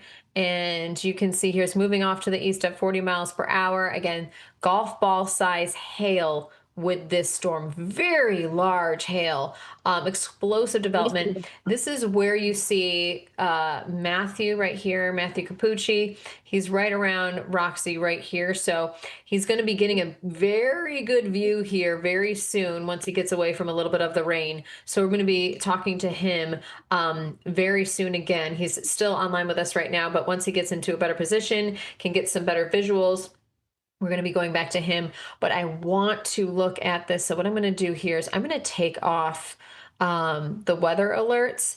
That's going to allow me to look better at the storm really quick. So you get to join in while we do this, and you can see Natchez is right there. If you're within the Natchez area, anywhere driving on any of these highways, you need to get to your place immediately or get to a secure structure. What I'm going to do here is I'm going to look at the correlation coefficient really quickly. And by the way, yes, Matthew. I just want to chime in real quick. Moments ago, you talked about that explosive development. Yes. If you want to take real quick, Jack, my shot, it's going to be tough to see between the tree line. I'm heading south right now, but you can actually see the edge of the anvil. So right there, there's a little clearing below. That little white line you see, that's the edge of the anvil. Basically, the storm is like a chimney. It's lifting so much air and it goes up and kind of splatters outwards the second it hits the ceiling of the lower atmosphere, which we call the tropopause. Fans outwards, creates the anvil cloud. That's what you're seeing. So when Jen talks about explosive development, yeah, this is like an up boom has gone up and flattened outwards. And where I am, I can see the edge of the anvil, but I'll be in position to intercept hopefully the mesocyclone in about 15 minutes time. And you know what, Matthew, looking back here, so about 11 minutes ago, we had, there was looks like their correlation coefficient. So potentially a brief tornado touchdown with this cell. It's there's not a lot in this area.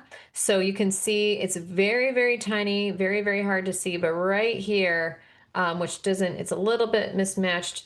But I believe there was likely a debris signature at some point, and there may still be one right here potentially. So again, very dangerous storm that you're on, Matthew. So we're going to continue to monitor this one. I'm going to put this back into reflectivity. And if you are just joining us, we are covering the severe weather threat across the Southeast. I'm going to re-rack the show really quick. I'm meteorologist Jennifer Watson with MyRadar, and we are here with you for the entirety of this event through the evening. I will stay up with you, live with you, covering storms until tomorrow, if it takes that long. And if you need me to, I'm here for you. This is what I do. I live for this. And so what I'm going to do is I'm going to turn on the alerts right now. We are watching a severe weather threat, and this is thanks in part to this cold front here that is slowly pushing off to the south and east and is really being the focal point for the showers and thunderstorms to develop. And these supercells, we've got a lot of moisture. We're seeing a lot of dew points in the low to mid 70s. The temperature, the surface temperature reached into the 80s in many areas. So again, very warm, moist atmosphere. And we also have speed shear, but we have a little bit of a lack of directional shear. And I'm going to show you that because Matthew brought that up, and I just want to show you really quick what I love about MyRadar. We can look at a lot of different things other than just the reflectivity in the storms itself. But we're talking about surface winds, and what you're noticing when it comes to tornadoes, aloft, we're watching the surface winds are coming out of the southwest or west southwest, so like this. Now we're starting to see a little bit more backing of the winds, we call winds coming out of the southeast. They're mainly southerly. We're starting to see a little bit of that turn out of the southeast. So when we see that, that can provide a little extra spin for these storms to rotate. So what you can do, I just toggled the winds on. So I had the winds on the surface winds. You can also look at the jet stream winds.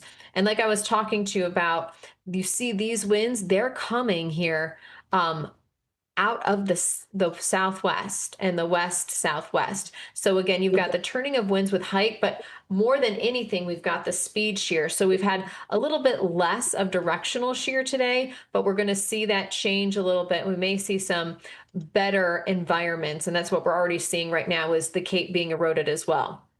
Now, I do want to show you the outlook, and this is what the Storm Prediction Center outlined for today. So a risk area, this one right here, the center area, this is an enhanced risk. So this is a 3 out of 5 from the Storm Prediction Center, which is pretty significant. There's a 10% hatch tornado threat there, 5% for the yellow, and about 2% farther around the east surrounding it. So again, pretty decent chance. As you know, so far this severe weather season, we haven't seen much in the way of severe weather or tornadoes across parts of the southeast where we typically see them. It's actually been placed farther off to the north, parts of the Midwest, and traditional Tornado Alley has seen quite a bit of severe storms and tornadoes. So again, this is where we have that main threat, and we actually do have tornado watches in place as well. So I'm going to turn on the alerts, remove the outlooks, and what you can see right here is we've got tornado watches now in effect, and I actually just got the alert on my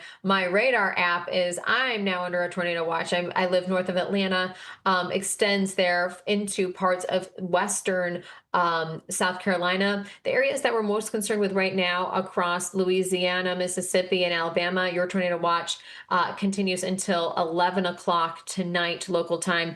I want to get though directly to and focus in on the tornado warnings that we've had, and these storms, each of them have shown correlation coefficients and have produced tornadoes. So we're going to go right there. We're going to do a dual pane, which is one of the things that I absolutely love about MyRadar and just analyzing radar in general. We're going to get to the radar, and we're going to see what we see with the rotation. This is storm has been moving through Tylertown. We're just going to zoom in right here and see what we can see rotation wise. And what you saw live there was they trimmed back the tornado warning, which they should once an area is cleared of that rotation or the tornado. If it's on the ground, they'll trim it off. So then you know that you're not under that warning anymore and you are safe. So looking at this, I'm going to take off the warnings just because it allows me, the alerts, to actually look at it.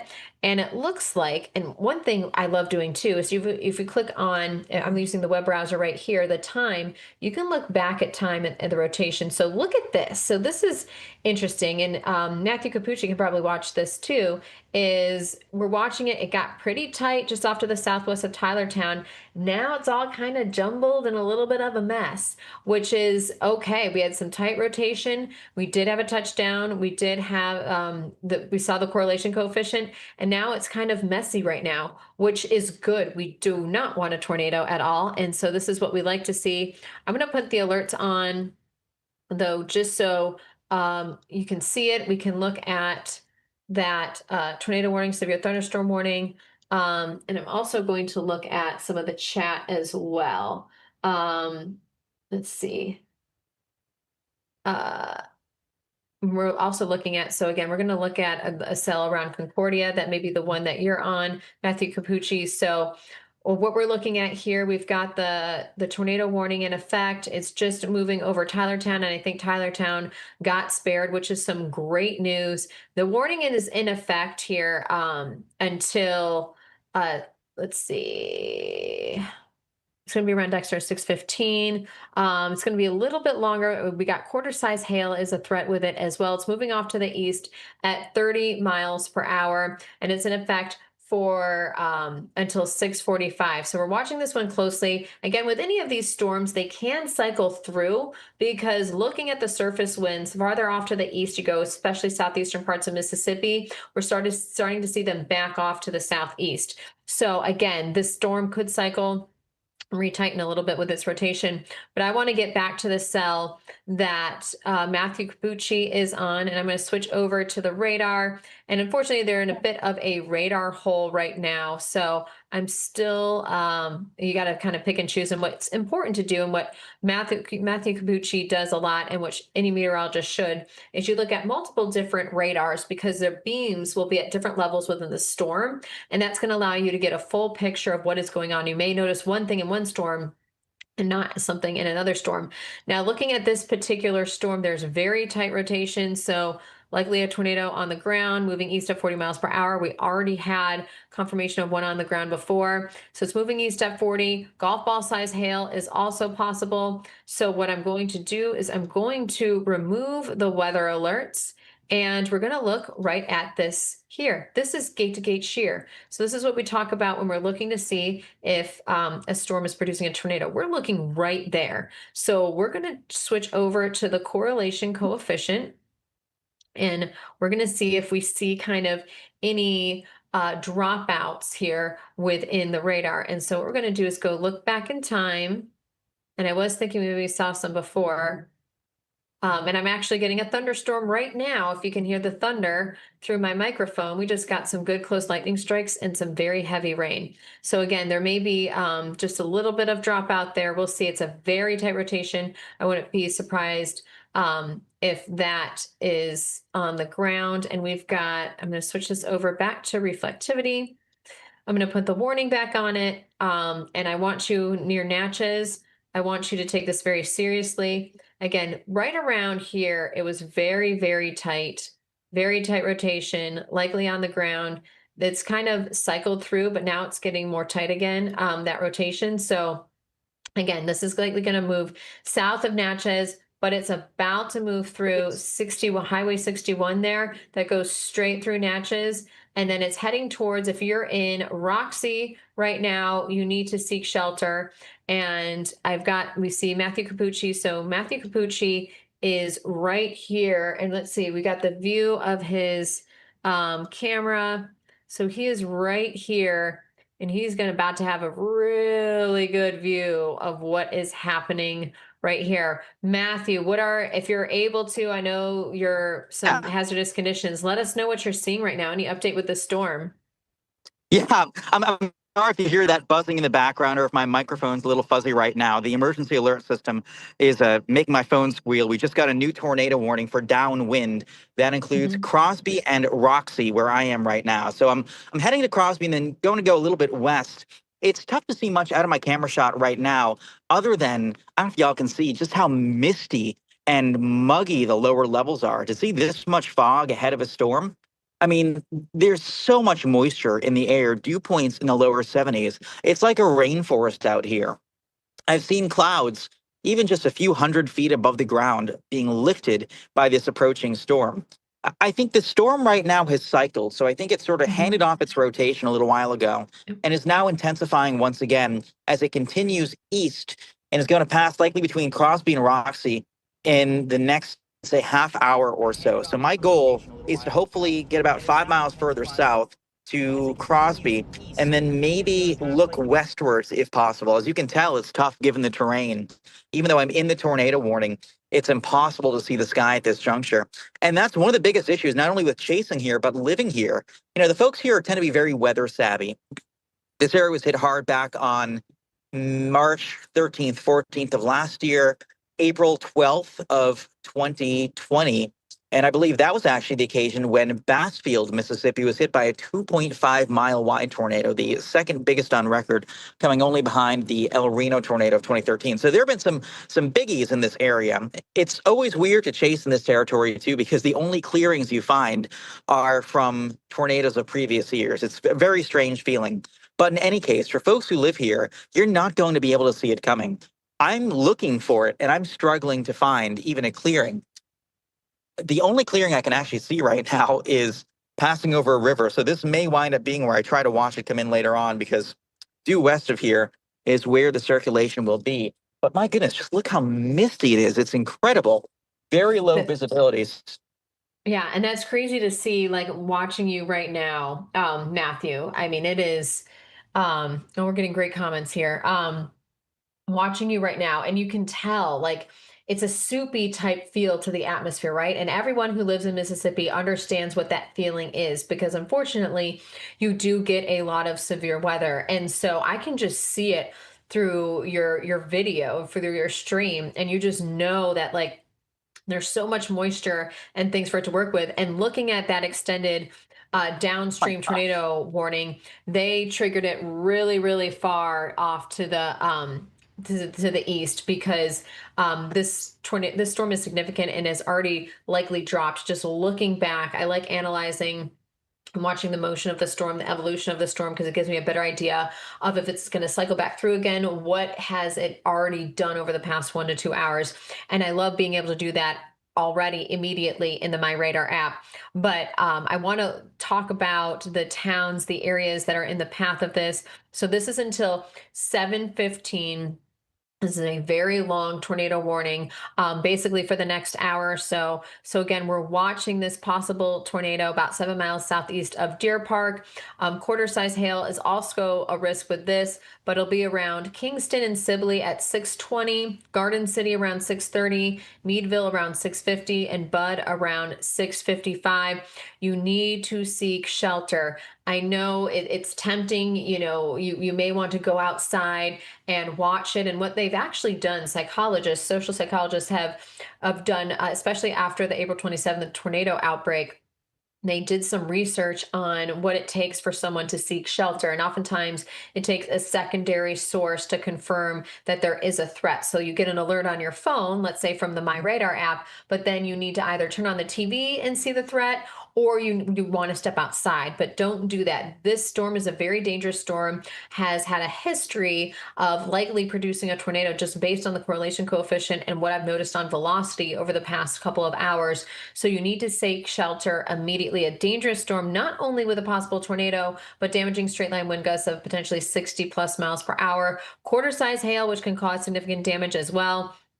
And you can see it's going to be impacting Roxy, Meadville. I named off a bunch of other areas as well. And what I want to take off is what I'm going to do now that we've looked at the cities in the path, the warning area.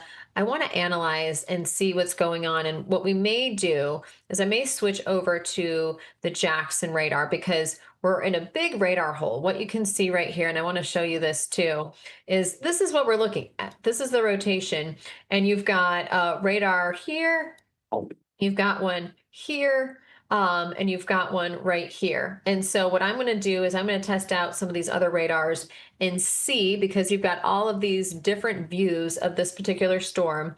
And so what's great about MyRadar is that you can switch radars, and that's exactly what I'm going to do. I'm going to see if I can get a better kind of picture to analyze with this storm, but very, very tight rotation. Again, you can see it there. I want to see Hey guys. Yes. Would you have a sec? I just want to show you something crazy on my stream. Show it. Is that fog? That's fog. It is sunny. I've never seen this. It is sunny right now. It is 76. And because the dew point is like 74 or 75, just the moisture in the air, despite it being sunny ahead of the storm, is just condensing. Like it's so weird to look up and see blue skies, and yet there's just moisture streaming off the trees. Like I'm aimed towards this tornadic storm. I'm only about probably 50 miles away from the meso, and yet this is what I'm seeing. Also, if I can real quick, you had said something really cool earlier that I wanted to elaborate on a little bit. You mentioned how long the downwind warning was. And I had an interview. This is when I was working with the Washington Post full time. I had an interview in 20 meteorologist at the Weather Service in Jackson.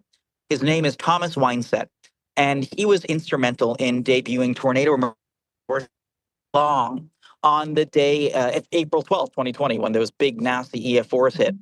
And he had told me at the time that his office practices something they nickname polygony, or like polygon drawn.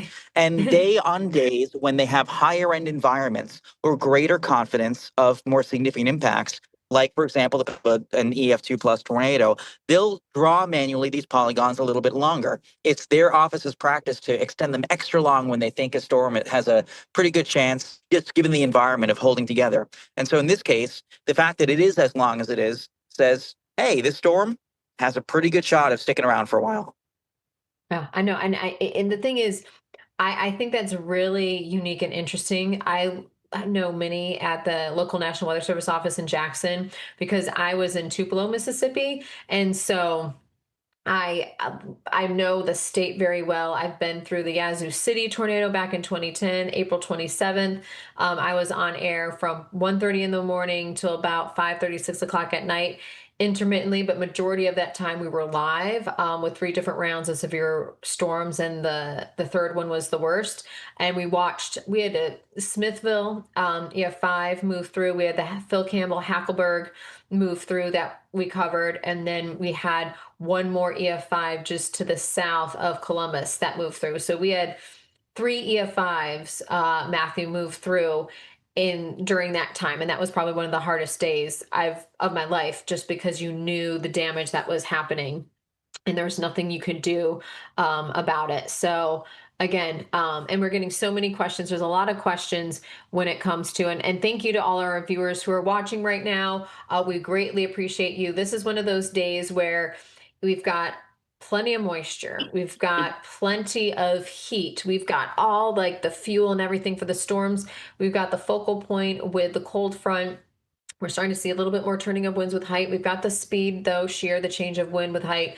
But looking at, Matthew, your live stream, it's fascinating to me. And part of that is, what is interesting is there's so much lush vegetation around, and you don't get this type of fog when you're in the flat plains, right? You get the lush vegetation. When you see that, you tend to get the fog there as well. And so that's what you're seeing here in Matthew Cappucci's feed is, look at the fog just as you're driving. Like, Matthew, this is so crazy to see. It's hard to even understand what's going on. Oh, and I have a couple people saying happy birthday. Thank you. It is my birthday today, so I appreciate that. It's your birthday? I see it is my birthday. I'm working here with you guys. Why didn't you tell me? I would have DoorDashed you a cake. Are you having cake? No, not right now. I'm eating, or I have a smoothie. I have a protein smoothie that No, that I have right send me your address. Not to sound weird, but text me where you live. Oh my God, I love you. I will attempt to do that. Where at am I? I some feel like I'm in the point. Bermuda Triangle. Look at this. Oh my God. I feel like it's I'm like in like an eerie, in like 10 miles for the scary circulation. movie. Yeah, this Oh, is extremely creepy. well, are you near a body? Like you said, you were just over a river. There's got to be like more water near you. Well, the Mississippi River. I see where you are. Oh, look at it right now, Capucci. What do you say? And you can't see because you like, this is what makes it hard in parts of the southeast because it can be very hilly. You got the pine trees. It's different than flat fields in Tornado Alley because you can see storms in Tornado Alley develop 100+ miles away. But here you can see storms, but you don't know the ground truth. And that's what can get scary, is where you actually can't see. I see a little bit more clearing, maybe, that you're getting right now, but he's about to be in a really great area to be able to see what's going on. And so what we're Yeah, going to do I'm actually is, backtracking a little bit because this road has such poor visibility, and I'm in the path of circulation that I'm probably going to go back closer to Roxy and just yeah. myself a better paved option rather than this spaghetti shaped road. Yeah, no. You're very smart because that's one of those things I've chased in Mississippi before and Alabama, and it's very scary because just hard to know. It's very a hard place to chase unless you know some specific areas that are just a higher up on a hill or there's just a good clearing where you can see what is going on. But we want to talk about the fact that this is a very dangerous situation. And actually, let me see if we have an update from the National Weather Service office. Yeah, very large hail in some of these could produce a tornado at any moment. So again, and if not, it's likely producing a tornado right now. What I'm going to do is I'm going to zoom out really quick. I'm going to put the alerts back on and I want to just check what we've got going on. We've got a long downstream tornado warning, and then we've got this one down here. I'm going to take a quick peek while Matthew Cappucci shifts a little bit. I want to look at this cell right here. I'm gonna get on, let's see if there's a better radar. Farther off to the north, there's the Jackson radar. We'll still do this one. What I wanna do is see here with this particular cell. Again, we've got the tornado warning, and this is where we're looking at Tylerville. I'm gonna zoom out and try a different radar and see. This is also in a radar hole, and that's one of those things we wish we had as meteorologists, as storm chasers. We wish we had more radars because farther away you go from the radar, the beam is higher up in this storm, right? So the beam just doesn't come like straight across the storm. It tilts up just a little bit, especially also with the curvature of the earth. And there's different scans you can do, different levels. So we get the full picture of the storm, but the farther away from the radar, the higher up in the storm you're going to be, and the farther away you are from the ground truth. And so we have Jordan Hall, who is live with us. And we do have some rotation with this storm as well. And I'm going to get the latest tornado warning on this. We are Southern Marion County and Southwestern Lamar County. This is until 7:15. Again, local time. We have a ways to go with this one. This storm is moving off to the east at about 30 miles per hour. So again, a tornado and quarter size hail is possible with this storm. So you need to seek shelter immediately if you are in the path of this storm. And so this is something to keep in mind. And let's see, my little daughter is actually home right now. You can put those in the kitchen. Yeah. Oh yeah, that's fine. I will take care of it. Oh my gosh. Just in the kitchen. Oh my gosh, my a little adorable daughter has sunflowers, which is my favorite flower. Okay, so looking again at this storm, again, there's rotation with it. I want to zoom in. So Hattiesburg, you need to be prepared for this. Purvis, you need to be prepared for this storm as well. And I'm actually going to check the location. I think it's tracking off, yep, east at 30. So this is a right mover. And what I want to do is looking at this storm here as it's been lifting off slowly. Yeah, it is turned into a little bit of a right mover, which we don't like to see. So again, if you live in Purvis, if you live in Hattiesburg, especially south of Hattiesburg, you need to take this very seriously. This is actually going to be moving across eventually here within the next 45 minutes to an hour. I-59, which is a major highway here in southeastern parts of Mississippi, and many areas there. Brooklyn, eventually this will be moving toward you, so you need to keep this in mind. This storm is moving through a more favorable environment. What I've been looking at as the surface winds, and southeastern Mississippi, the farther east you go there in Mississippi, you're having slightly more backed winds, which means surface winds out of the southeast. So that is what I am seeing. So again, I am trying to look at this and see, okay, so this could be moving into more favorable environment here for tornadoes. So we're going to be continuing to monitor this because there is a lot of rotation. And we're going to actually zoom out just a little bit and zoom a little bit more in where Matthew Cappucci is right here. So we're going to switch the radars really quickly. And what I'm going to do is we have this one here in Jackson right here. We're going to look at this and see how this one particular storm is doing. And something that Matthew was talking about, Matthew Cappucci, and we've talked about too, is there's going to be a lot of, showers and storms, but it's going to be only an isolated few that are really going to ramp things up and have that energy produce the large hail and possibly a strong tornado or two. We likely already had a tornado on this storm and the storm I just showed you, but we're looking at here the rotation right now. We've got that extended tornado warning here. So Roxy, Bud, you need to be in your safe place now. I'm going to list out all of these towns and areas because I want you to be smart and be safe. These are not storms to try and go outside and see if you can see the rotation, the wall cloud, funnel cloud, or a tornado. This is not, you never want to do anything like that. You want to seek shelter. We are here to protect you. So again, the greatest threat is a tornado with quarter-size hail. It's moving off to the east at 50 miles per hour. So it's actually picking up speed a little bit. This is the fastest storm that we've had all day. So again, as we're looking through this, it's going to be near Garden City, basically right now. Meadville at 650, Bud around 655. So again, you need to get to the lowest level of your home, put as many walls between you and the outside as possible. Make sure you put sneakers on before, or shoes, closed-toed shoes, before you get into your safe place, because if a tornado does hit or if there's damage and you step outside, you don't want to be barefoot or just in socks because there could be some sharp objects around and some glass. So you want to make sure you protect your feet. You also protect your head. Having your kids wear bike helmets is important. Pillows, blankets, all of those things. So again, this goes until 7:15.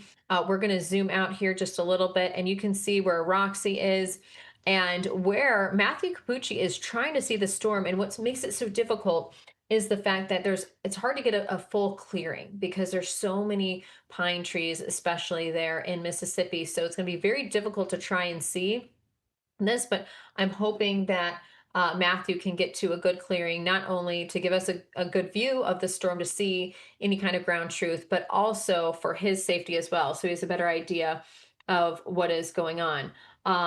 Also looking at the National Weather Service in Jackson, I do want to zoom out. There's been a cell off to the north and east that has produced very large hail. And I want to get to this one right here. So this is a big widespread severe thunderstorm warning. And to put this into perspective, this is north and east of Jackson, actually north and east of Meridian, Mississippi. And look at all the towns in the path of this storm. So we're going to go through them all. But what I want to know, so this is very large hail with it. And that's the big concern. So it's a destructive storm, has baseball size hail with this storm. Baseball size hail, I was in a severe thunderstorm in 2011. It was August 16th, right in Charlotte, where they had a report of grapefruit size hail, but it was the longest hailstorm I've ever been in, and it actually hit my parents' house in their neighborhood, and it had golf ball and baseball size hail. And literally just about everyone's cars in the entire neighborhood, their windshields were smashed. I mean, we had probably between the three cars, between my parents' cars, we had about $8,000 worth of hail damage. This is a very big storm. We've been watching this storm as it moved right through Philadelphia, just went through Scuba, DeKalb. It is now about to move along I-20. So if you're in the path of the storm, you need to be ready for baseball size hail. You still have barely a little bit of time in Livingston, Forkland, maybe a few of these other towns, but if you live anywhere along I-20, you need to get off the highway, either pull over or get to a gas station and protect yourself, because very large hail, baseball size hail, could smash your windshield. You do not want to be driving on a highway with this large hail, hail of this size or any size, along with that very heavy rain and potentially destructive winds of 60 to 70 miles per hour. Something to keep in mind with this particular severe thunderstorm warning is the fact that it's already produced a lot of damage. So the National Weather Service has this as a destructive storm moving through Sumter, Greene, and Hale counties right now.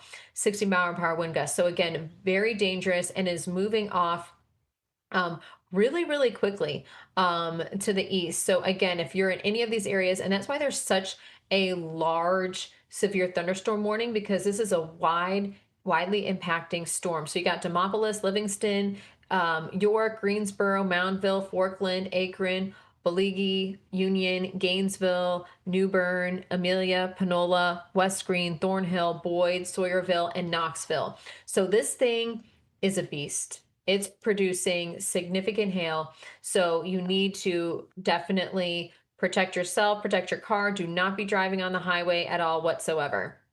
We're going to zoom out. We've been watching some storms. One particular storm actually is about to move into southwest parts of Georgia. This moved through Montgomery, Alabama earlier and potentially produced a tornado. I'm actually going to zoom in on here and check the radar, switch over here and see how this storm is looking. We might actually switch over to this one really quickly. This has a severe thunderstorm warning on it. And so let's see, it is basically the state line you can see is right here, state line between Georgia and Alabama. We are going to look at this warning and see. Goes until 8 o'clock Eastern time. And that's because it's extending the time zone. So between Eastern and Central is literally the state line between Alabama and Georgia. So we're talking about 8 o'clock Eastern time over Rutherford near Hurtsboro, moving east at 40 miles per hour. 60-mile-per-hour wind gust possible and quarter-size hail. So again, this storm is still strong, not nearly as strong as it was when it moved through Montgomery and Hurtsboro earlier, but still a very strong storm. So you need to heed that warning for sure. We do have a couple other storms around the area. Another one about to impact Montgomery. You've already been impacted by that powerful storm earlier on, but let's look at this tornado warning right now. We're going to look to the south one, the Tylertown one. It already is now well off to the north and east of Tylertown. We're going to switch over to a different radar so we can get a better look of it. And so we're going to do that right now. Here we go. And so this is something that we don't want to see. So this storm had likely produced a tornado earlier on. I think Tylertown, it kind of got a little messy with the circulation, maybe it was cycling through.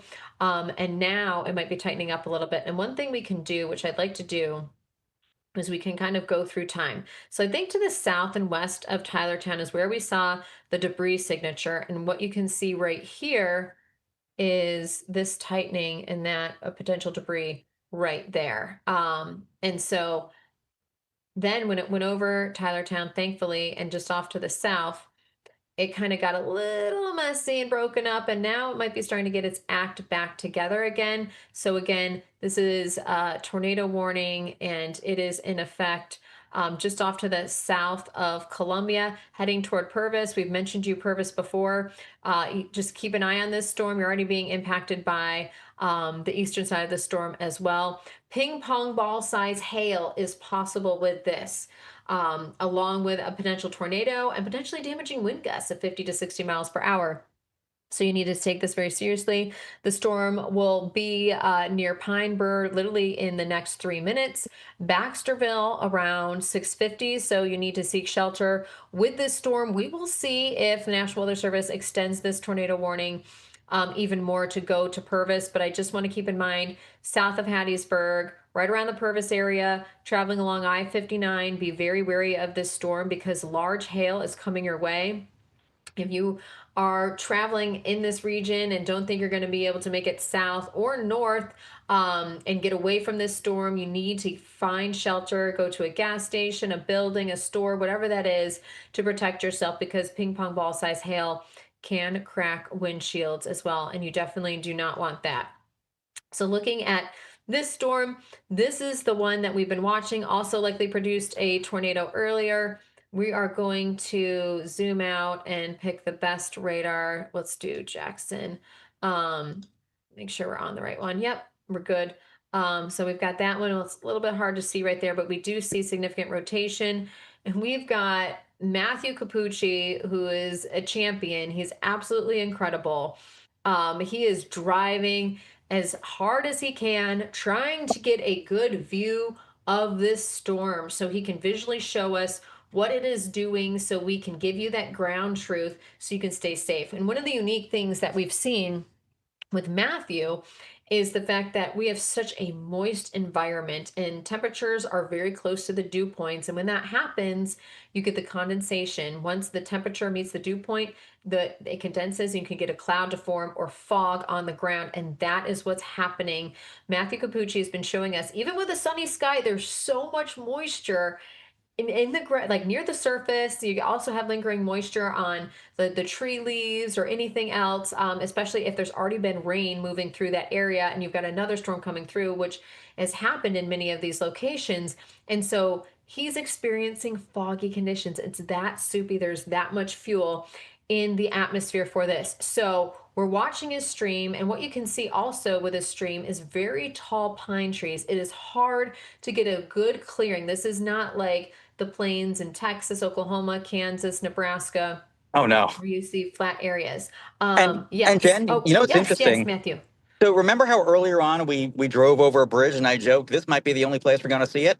Yeah. Yeah, so we're actually going to position on the bridge simply because I mean, like right where I am now, I'm in the path of where it's going to hit, and I can't see a darn thing. So we're going to go about a mile south and park on a bridge.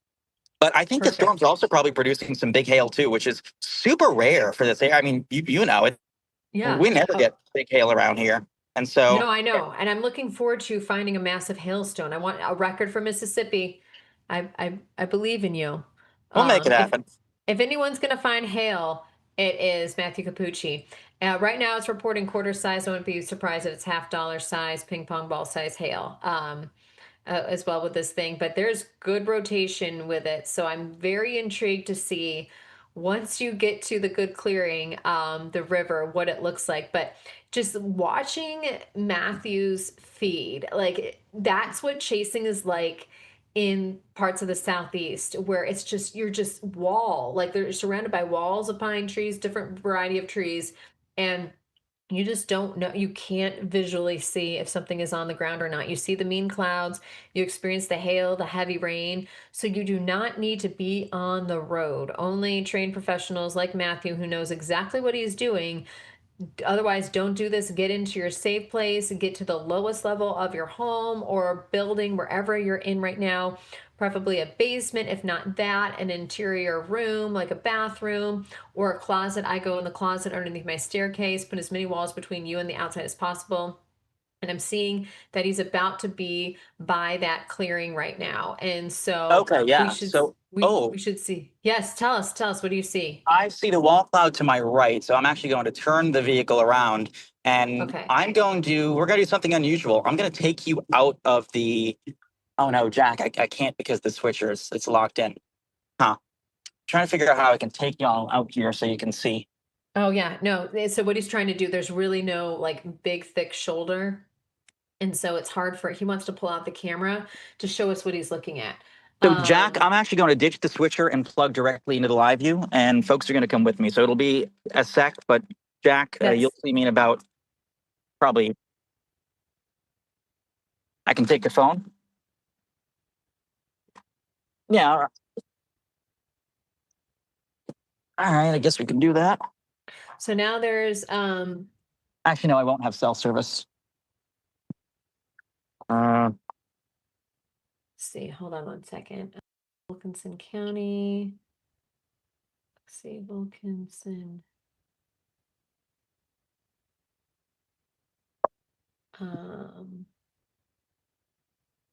Yeah, there's now a debris signature on this cell. We've got a debris signature, Matthew, so be safe. Yeah. You're seeing Maybe it I'm just going to keep going back and forth across the. You know what? That's what we're going to do. We're going to keep going back and forth across the bridge since I can't leave the car. So why don't I shot right now, and then we're across the bridge real slow since no one's going to be around anyway. Okay, so it's observed. Oh, and the lightning is insane. We actually already have reports of a chaser whose vehicle was struck by lightning and disabled. So. Ooh, that's scary. Yeah, I'm going to. You guys have my stream up, right? Yes. Okay, so we're about to come up to the bridge, and I'll just try to park and tilt, and if a car comes behind me, then we'll do what we have to do. Yeah, so this is an observed tornado. At least it's being reported by the National Weather Service right now with a TDS signature. So, This obviously is the nasty part of the storm over to yeah. my left. And it's incredible how quickly clouds are streaming northwards into the mesocyclone. The Oh. lightning is wild as well. And so I think the actual tornado itself will probably pass. Oh my gosh, did you see that lightning? Oh, I guess there's a bit of a delay. You'll see it momentarily. But Oh, wow. Thank you. Oh, God. Yes. I saw that. that. Wow. I'm shocked as many people are on the bridge as they are, just because I would not necessarily want to, be out during this. And in fact, I can see some of the people right there trying to seek shelter elsewhere. Yeah. Oh my gosh. I don't know if the camera even picked that up, but this thing's shooting positive bolts out the side. Oh, yeah. That's very scary. I saw that one too. And Yeah, it's this cool thing- because to my left, I can see, and I'll tilt the camera momentarily, I can see the entire inflow tail, if you will, flowing in out of the south and then rushing in to feed this storm. And it's tough to appreciate just how many, how much the whole sky is just kind of striated. Oh, that is some insane lightning. Yeah, I I'm really would watching it not be right standing now. where they are. It's so crazy. For those of you who are watching us, this is Matthew right here, and he's just getting the straight view of this tornado. Oh my God, that we're gonna stay on your camera for as long as we can. Look at that. His view that he's getting right now. Okay, yeah. Yeah. Yes, no, yeah, let them see it because I'm seeing the movement, and so it's hard, like a little bit, Matthew, just because it's, it can be a little Don't bit get delayed. struck. Yeah, CC drop right now. Oh, yeah. It's going to pass about probably. Did you see the fog a second ago just start getting sucked in? Oh, yeah. I'm considering going north. He's considering going north. But I just drove up there and there's no place to sit. Oh my gosh. Just let it. I think it's going to come across right here on this road right in front of us and tree everything out. Oh, it is. I just want to be able to see it. Spot right now, Yeah. bro. Yeah. Yeah, be careful, Matthew. So what Matthew is doing, Matthew is a trained spotter, so he knows what he's doing. He knows you do not do what Matthew does unless you. I think I see debris on the road right there. No, you don't. What? Yeah, there's something going on the road way ahead. Not yet. There's not. Are you sure? Yeah. What are you seeing? Yeah, I'm an yeah. atmospheric scientist. The tornado's still about probably 10 miles north or 10 kilometers northwest, about six miles northwest. So yeah, what we're seeing right here is. I'm so used to this radar is offset screwing a everything tornado up on out the here. ground. You can see the rotation right there. This is And Matthew is right here. And we've got the rotation, the tornado right there. And so you see within the storm, you're getting the wrapping around because the winds are so strong. You've got the inflow notch coming up like this. And so what you're seeing in his feed is you've got the rapid movement of the clouds. And we will see some visibility soon of the tornado that is there as well. So he's in the perfect position to show us. There's a lot of lightning with this as well. So we want to be careful, and Matthew is being very careful. He is in the perfect spot to give us a visual, but this is a beast of a storm. If you are in Meadville, Bud, any of these locations here, you need to seek shelter immediately. Roxy, you are likely going to get some large hail, but Meadville, very large hail. Bud, you might be in the direct path of this tornado. Same with Roxy. So again, be safe, get into your safe place. Do not try and visually see the storm. We are doing this for you so you can seek shelter now, and we will let you know what we see from his feed. But Matthew, looking at your feed, it is very dark. This is a beast of a storm. This is a very mean storm. Yeah. And the Weather Service using phrasing like PDS, particularly dangerous situation. And it's tricky. Yes. So this thing's going to pass about 3 miles to my north. We can't necessarily see anything from this van yet, but I mean, my goodness, the radar signature is incredible. So I'm trying to figure out, do I want to go north and risk getting a little closer but getting lost in the trees? Do I want to stay here? I'm confident the tornado will pass just to my north, and soon we'll get into the rear flank downdraft, cold air wraparound. Yeah. So Once we start getting close to the RFD, that's a sign that it's probably safe for me to try to blast north. But yeah, any tornado would be right in there. And in fact, I mean, it's funny. So this is a confirmed tornado from the Weather Service, and just based on radar, but no one's able to see it on the ground just because it's all but entirely obscured by trees. Yeah, and this is I can see where I think it is. So this is what's very tricky about chasing in general, but when you're trying to see a storm, is there's many like complexities when it comes to. Nice to meet you. Cool. What was that? I was looking at your feed. So again, we are looking at this storm right here. I'm going to zoom out a little bit. So it's just now south and east of Natchez, Mississippi. It's heading near Roxy. Roxy, you're about to get some hail and potentially the tornado as well. Meadville, Bud, again, you're all in the path of destructive hail as well as a potential tornado, which has been confirmed by the National Weather Service. And we'll see if we can get some more updates on this. They've got it. It's radar indicated. It says big, let's see, what time is it? Big TDS on the Adams Wilkinson line heading to Garden City area. And let me see, this may be, there's multiple warnings going on right now. So we're gonna look, I'm gonna do a little research here on the fly, because that's what I do. Now, let's try to get a little north and see what we can see, because it's directly north of me. I can see the cloud base from my left, but we're going to be extremely careful as we go north. So. Yeah. Okay. So this is. It's still about. It's 4 miles to my north. Yeah. Roxy.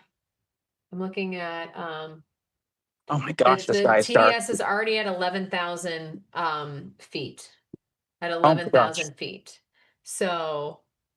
Be very careful if you're like, if you know anything about storms or meteorology. So what's very concerning, so you've got Roxy and Meadville. What I need you to do, so I'm going to look here. We've got Providence Baptist Church. This is US Highway 98. You need to get to a safe place as fast as possible. Kirby, sky is so dark. You're potentially in the path of this as well. And it's going through a national forest. And so therefore there's likely trees in this debris, in the tornado. So this couldn't be a more well-defined correlation coefficient. So I'm going to do this right here really quick. Guys, the sky is pitch black.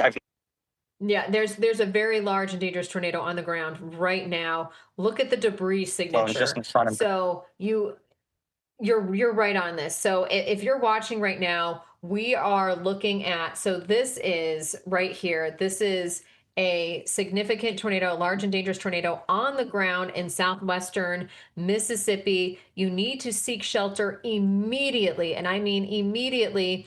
If you are in Roxy, Meadville, you need to get to a safe place. If you're traveling along US Highway 84, you do not need to be driving in this storm anywhere near this tornado. It is going to be very hard to see this tornado unless it's right up on you. So we've got Matthew Cappucci, train spotter.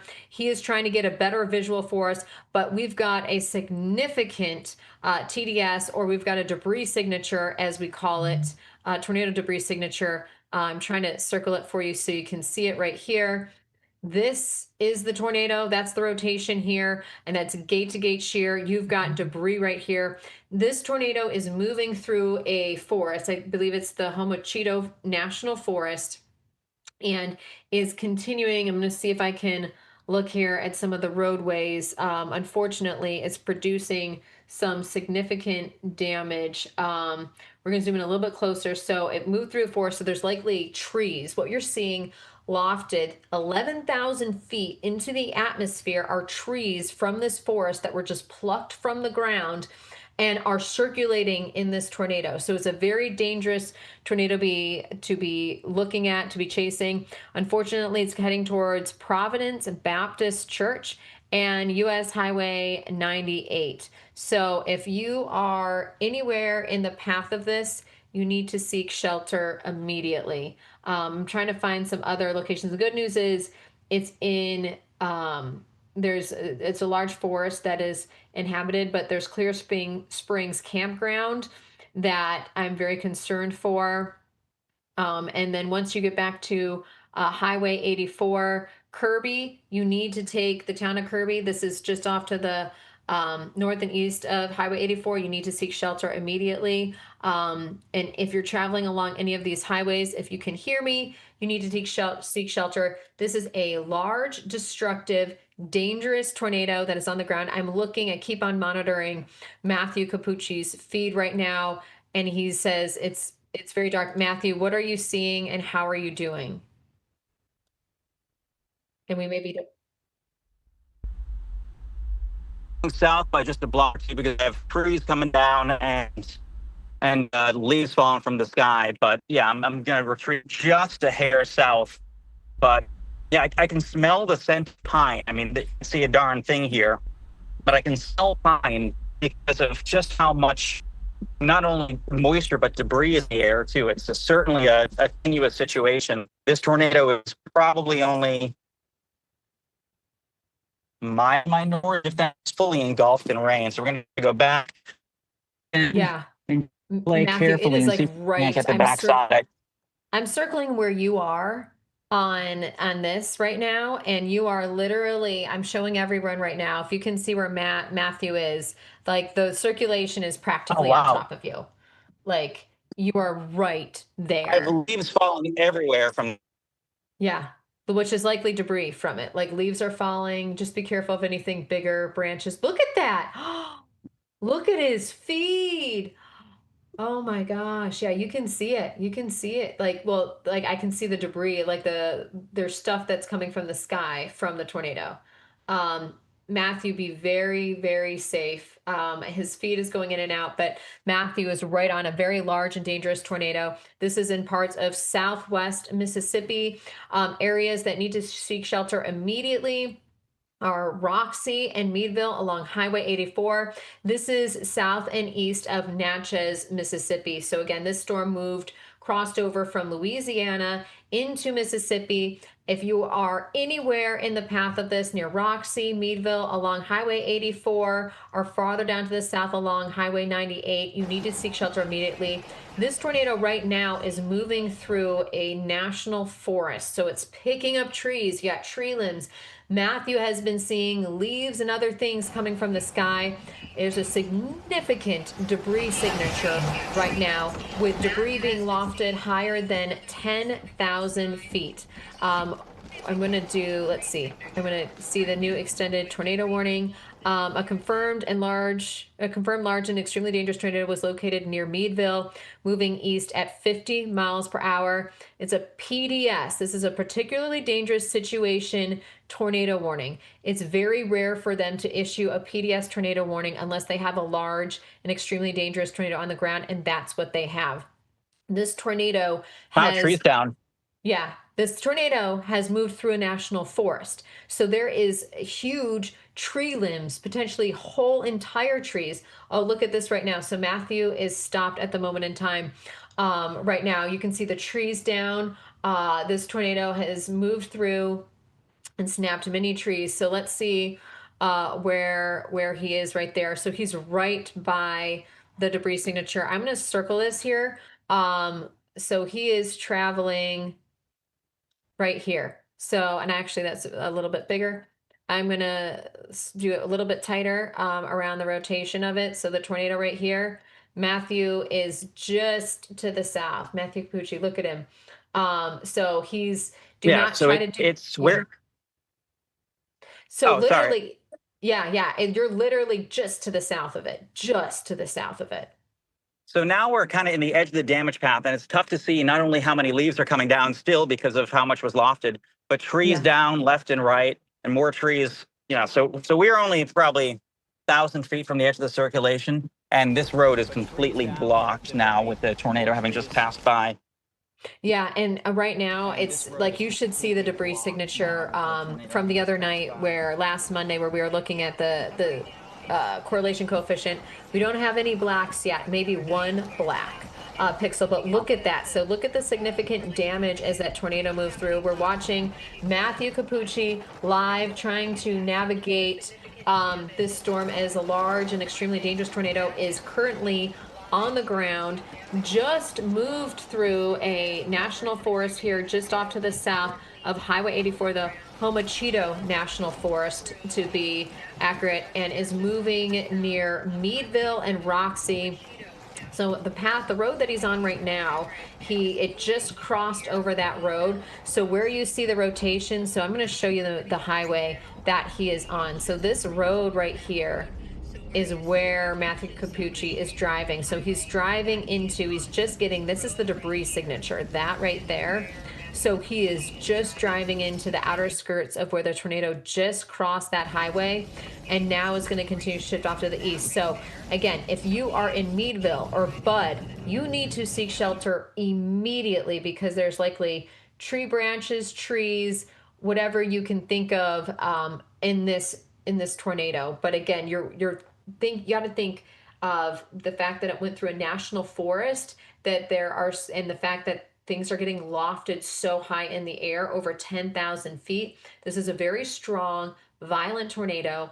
We don't know what's in there, so you need to seek shelter. This is getting very close to Roxy and Meadville, and I want you all to be safe and seek shelter immediately. So this is nearing, I'm trying to see where he is right now, and I think I kind of have an idea. He's on 33 potentially. Yep. So White Apple, this is hitting you right now. House of Refuge Church, Zion Church, many places, but Roxy, if you're on White Apple Road, you need to seek shelter immediately. If you have a house, you're anywhere near White Apple Road, Highway 33, you need to seek shelter immediately. Tornado emergency. A tornado emergency has now been issued.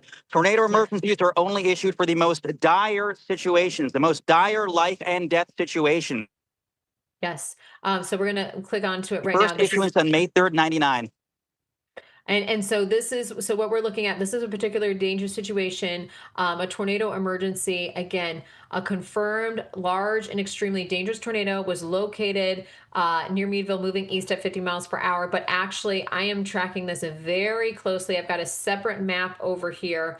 So Matthew is on Highway 33. And so this is riding along. So this right here, this is where the tornado is, where the debris is. So right along White Apple Road. If you live on White Apple Road near House of Refuge Church, if you can hear me, Zion Church, you need to seek shelter immediately. It's basically on top of you. Roxy, if you live right near the town of Roxy or just off to the south and east, you need to seek shelter immediately. Looking at the highway, I want to show you this right here. Highway 84, you need to be off of this highway. You need to be in a safe place. You need to be in the safest, sturdiest structure you can find. A basement, the lowest level of anywhere, the building, a house. Just do it as safely and quickly as you possibly can, because you're minutes away from a very large and destructive tornado that is going to be crossing over this highway. Keep in mind, this tornado just moved through a national forest. So there's tree branches, there's whole trees potentially, and now maybe hitting some buildings, unfortunately, right along its path. So you need to seek shelter. This is a very serious situation, a tornado emergency, a particularly dangerous situation. So again, if you live in the town of Roxy, you need to seek shelter. Farther south and east of Roxy, Highway 98, you do not need to be driving at all. You need to be getting into your safe place. And if you live farther off to the north and east of there, the good news is what I'm seeing, looking on the maps, I've got a separate map from the radar, and what I'm watching right now is it's very rural, not many towns and areas that seem to be directly in the path. There are train tracks, so hopefully the trains are aware of what's happening and is protected, because this tornado, it will be going over those train tracks if it stays on the ground. and will be hitting west of Kirby. So again, this is a large and extremely dangerous tornado on the ground. This is a particularly dangerous tornado warning. You need to seek shelter immediately with this storm. We are looking at this storm right now. Where you're seeing the rotation, we've got this right here. This is moving right along White Apple Road, just east of Highway 33. We'll be approaching Highway 84 here momentarily. We'll be impacting very close near the town of Roxy. Again, get off the highway. If you're on the highway, Meadville, you need to seek shelter. Bud, you need to seek shelter as well. There are train tracks just off to the east, sort of paralleling here, the highway there. So again, be weary of that. We've got train tracks right here. Looking farther off to the north. So right now I'm looking at a map and looking in this general area where the potential of this tornado is going to go to next. The good news is there isn't anything too significant. The town of Kirby is a little bit off to the east here of Bud. But again, you need to seek shelter immediately. I'm going to zoom out from here. This is a tornado emergency, particularly dangerous situation as this tornado continues to track off to the north and east. And we have an extensive debris signature right there, debris being lofted higher than 11,000 feet. So you need to seek shelter. What I am going to do too, I'm looking at the app, the MyRadar app, while I'm leaving this on here because I want to check. We do have another tornado warning farther off to the south across southern Mississippi, and I want to look at that as well and keep a close eye on this. But I do want to make sure that we are very aware of this current tornado warning and what is happening there. So again, a particularly dangerous situation. We have debris. If you've ever wondered what debris looks like, so we've got gate to gate shear right here where you have the greens, which basically blues. We've got basically very high reflectivity back to each other. So we've got quick spinning circulation of the wind. That's the tornado. This is the debris what we're seeing right here, where we've got the dropout in the correlation coefficient. So we're picking up on trees, potentially buildings, things that are not raindrops. They're not hail. They're not anything else. They are pieces of buildings and homes, unfortunately. Now, this tornado did move through National Forest and is very quickly closing in on the town of Roxy and just south of the town of Roxy. So it moved through the Homochitto National Forest and is about to move across Highway 84. There's Zion Church. Unfortunately, you've got House of Refuge Church, Zion Church, and New Jerusalem Baptist Church that are potentially in the path of this tornado, and any other buildings that are along 84. You've got train tracks that are there too, so hopefully there are no trains out there. But again, you need to take this very seriously. This is a tornado emergency.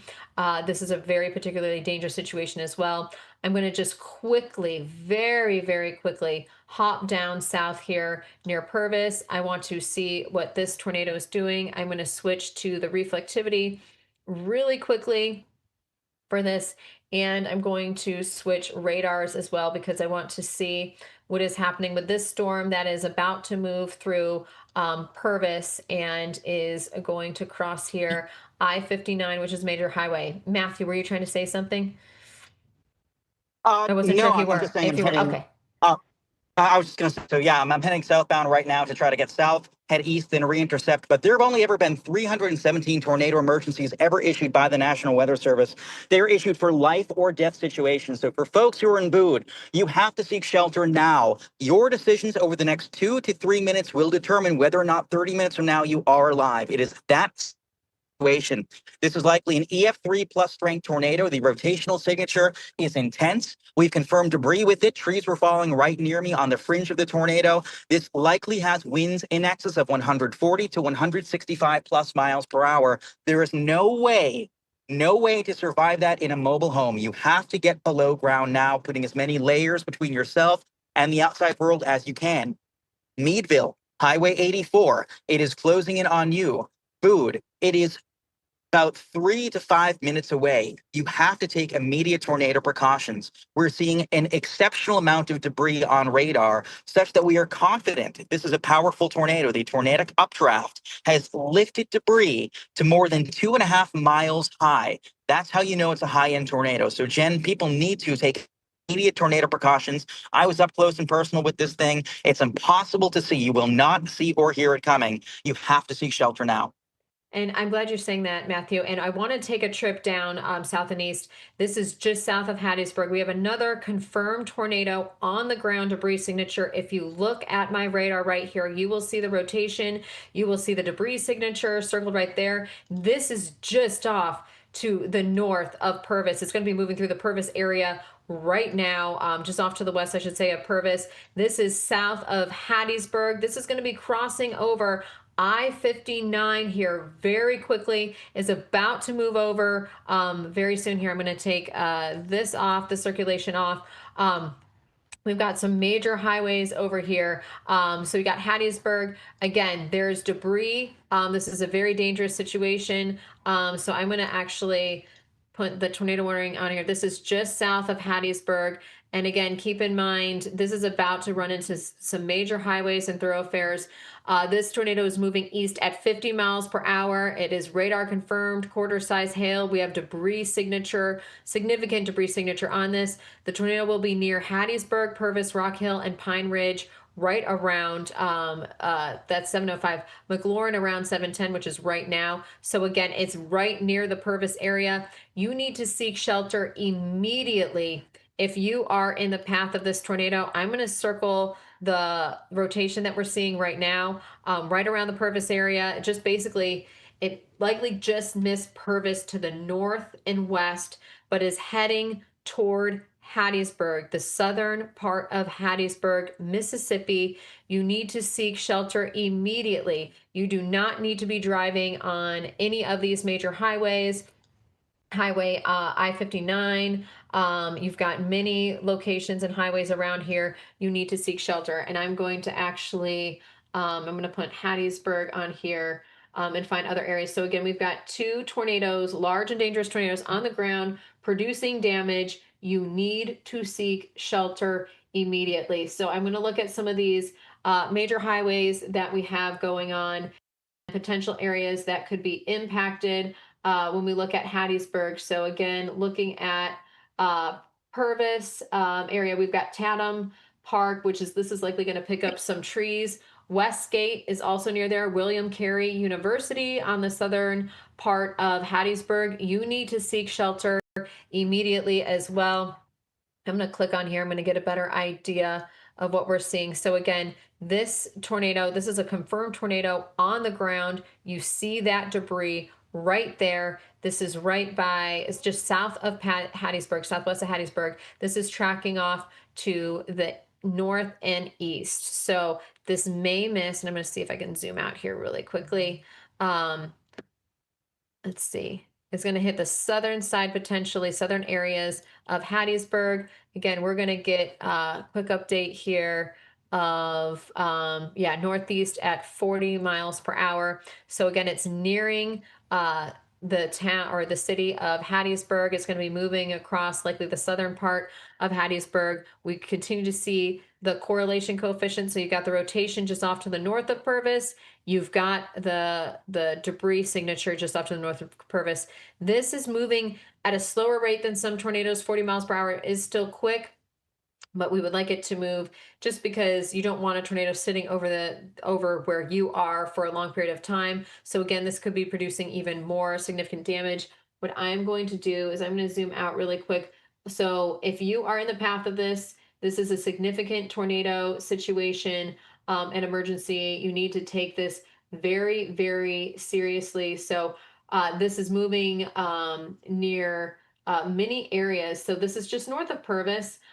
You've got Route 11 that this is going to be moving over soon, that parallels Highway 59. So Route 11 parallels Highway 59. Looking at some of these areas, we have the Oklahola Baptist Church Community Center and Chapel that this is likely going to be moving near.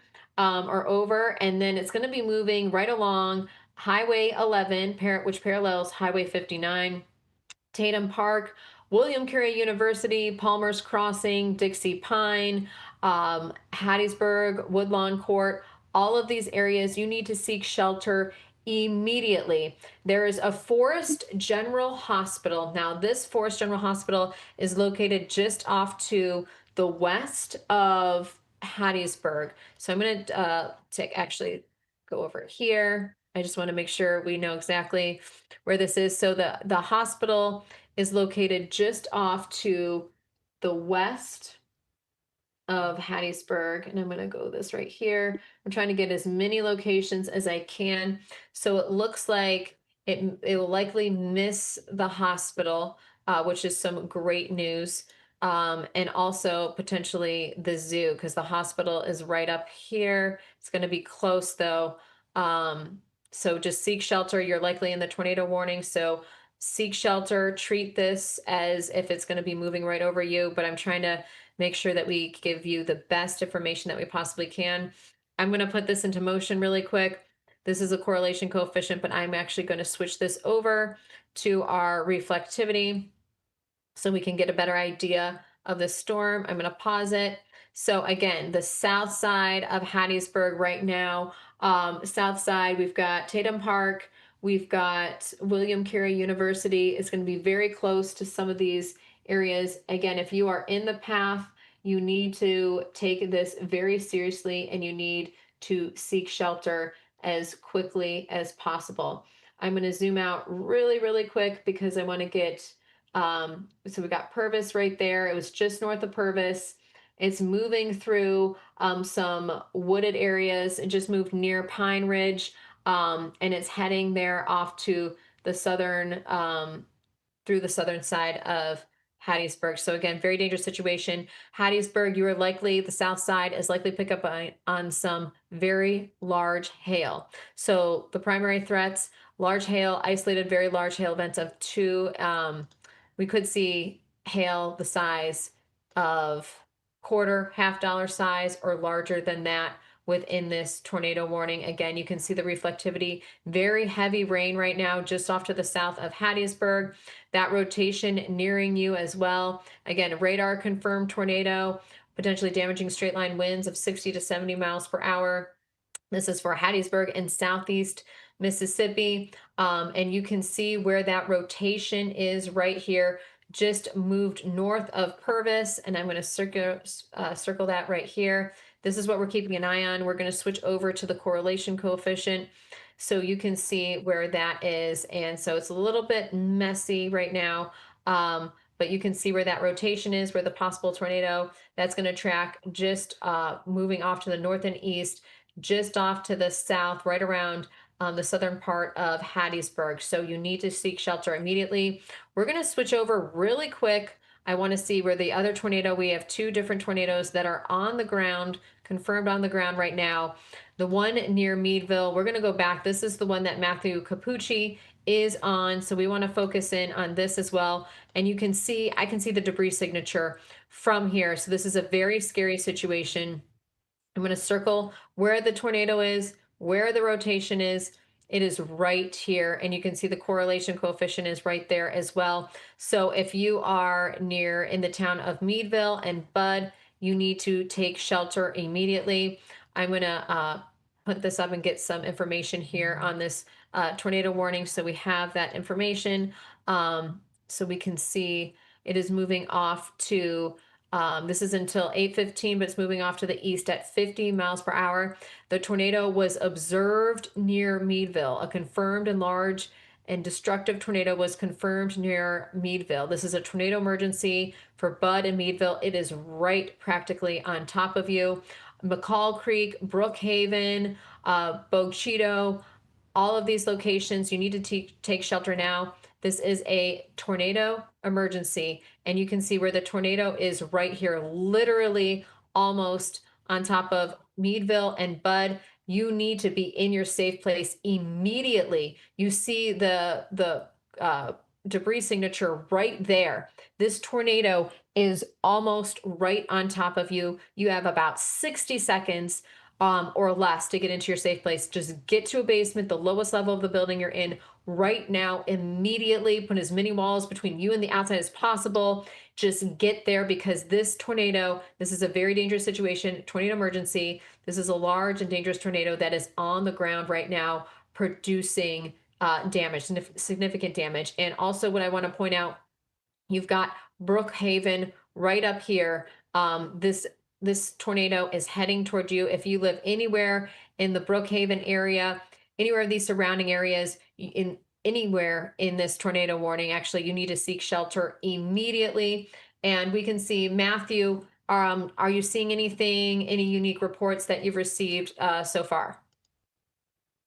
And let's see if Nothing that nothing I'm able to see right now, other than just knowing this is a massive tornado, just based on the size of the damage path that I was on the edge of. Of course, I positioned just south, and even with where the rear flank downdraft met the edge of the rain raft tornado, we were still seeing numerous downed trees. And so I expect this to likely be a half-mile plus wide tornado. It's probably EF3 strength or greater, just having seen the damage couplet, or rather the rotational couplet on radar. And once again, for a tornado emergency to be issued represents high confidence in a very serious destructive situation. And unfortunately, given the terrain, given how rain wrapped it is, I don't think anyone's going to. One thing I do want to mention briefly, the hail threat with some of these two, especially in Alabama. We now have a warning near Demopolis, pretty busy city, for 3-inch hail that is bigger than baseballs. Very rare to get hail of this magnitude in Alabama. You need dry mid-levels. You need basically perfect conditions, because too much moisture actually slows down your updraft and kind of coagulates and makes raindrops fall rather than stick into hail. And to get hail that big in Alabama is pretty telling. So this is a very dynamic setup. We do have that tornado emergency in effect for the town of Brookhaven. I do believe the large hail threat is also increasing with that cell, perhaps ahead of the tornado. Then we also obviously have the Hatties, which is producing likely hail bigger than quarters, I'd say close to golf ball size.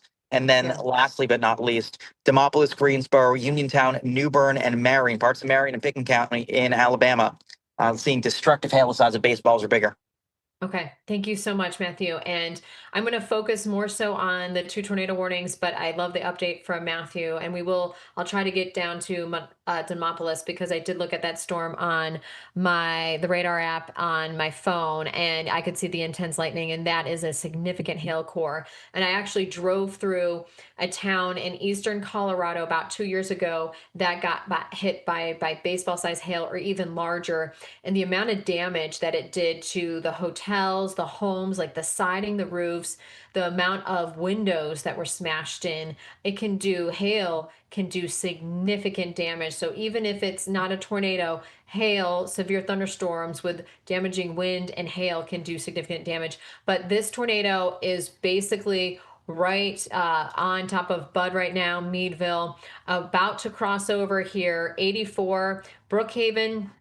If you're in Brookhaven, you need to take shelter immediately. Again, this is a tornado emergency. I'm going to get the cities back on here really quick. And if you know of anyone that lives in this area, please tell them, please message them. We are live on the MyRadar app, so they can still watch us when they're in their safe place, so we can keep them safe and let them know once that tornado has passed.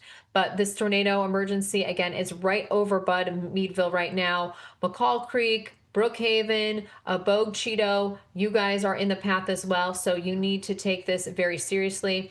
I'm going to zoom out. We're going to go back to the tornado warning here in Hattiesburg, where we did have a correlation coefficient. Let me see if I can actually get a different radar right here so we can actually see what is going on. Unfortunately, we're in a little bit of a radar hole right now. I'm going to try the mobile radar to see what we can see with this storm.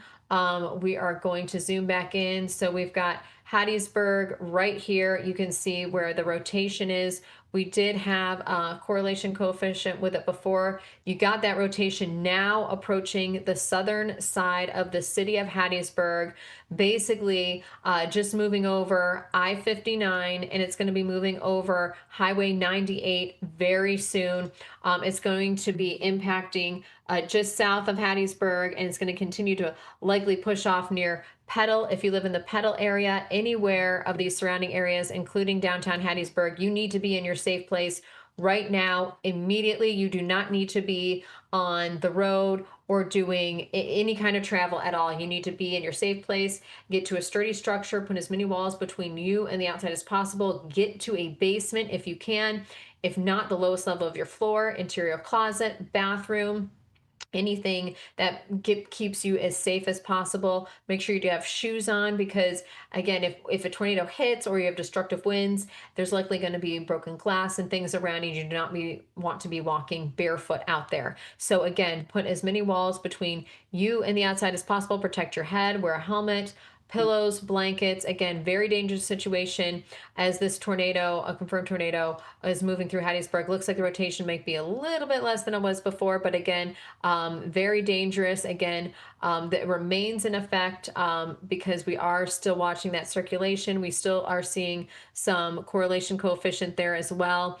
Hopefully we are maybe seeing some weakening, but again, this is a very serious situation. So that tornado will be near, and this is coming up here, Macedonia, around 7:25. So again, very large and dangerous tornado moving through. This is a very serious situation. I am going to switch this over. Let's see what we got going here. We got also a chaser right there as well. I'm going to take off the weather alerts because I just want to see a better view. There we go. So yeah, very strong rotation. Again, still on the ground right here. Large, dangerous tornado. This is on the southern side of Hattiesburg, about to cross over Highway 98. This is a major highway intersection of Highway 59, just crossed over Highway 59, about to cross over Highway 98 as it moves off to the north and east. Again, please take this very seriously. A large and dangerous tornado on the ground. Now, I want to yes. Real quick, too, that cell is now producing baseball-sized hail. So there's a warning for baseball-sized hail downwind in addition to the tornado threat. I think right now, southeast of Hattiesburg, the cell is likely cycling just a little bit. So, you mentioned one couplet's weakening. Fully agree. I think that's hopefully a good thing, but it's still probably down. But I do worry as well that there could be perhaps a new circulation taking shape a little closer to New Augusta or just northwest of New Augusta. So to your point, this tornado threat certainly continues as this storm, which is also producing baseball-sized hail, pushes east. The hail core likely to impact Richton and just south of Richton, whereas that tornado threat greater, especially near and just north of New Augusta. One other small piece of good news for Brookhaven, the tornado emergency has been reduced back down to a regular tornado warning. That no way signifies the all clear. It just, to me, says that the tornado, which is likely still on the ground, I do believe it's on the ground southeast of Bude, is probably just cycling or perhaps not quite as large as it was before. But actually, that cup to me looks like it is re-strengthening once again southwest of Brookhaven. So Brookhaven, in no way is this the all clear. Brookhaven certainly has a difficult hour ahead. Yes, absolutely. And so looking at this right now, where you see the New Augusta, that's where possibly a new circulation. This is where you're seeing the very large and destructive hail. So Hattiesburg, you likely, downtown Hattiesburg, missed the worst of it, but still significant storm, destructive storm. You need to continue to stay in your safe place until you get the all clear and the storm passes you. I'm going to briefly here look at Demopolis. Demopolis, you already were impacted by a powerful storm earlier on with hail. This, I think, is your second round of significant hail. And let me switch over to a better radar too. I know the Birmingham radar is out, so let's see what we can do.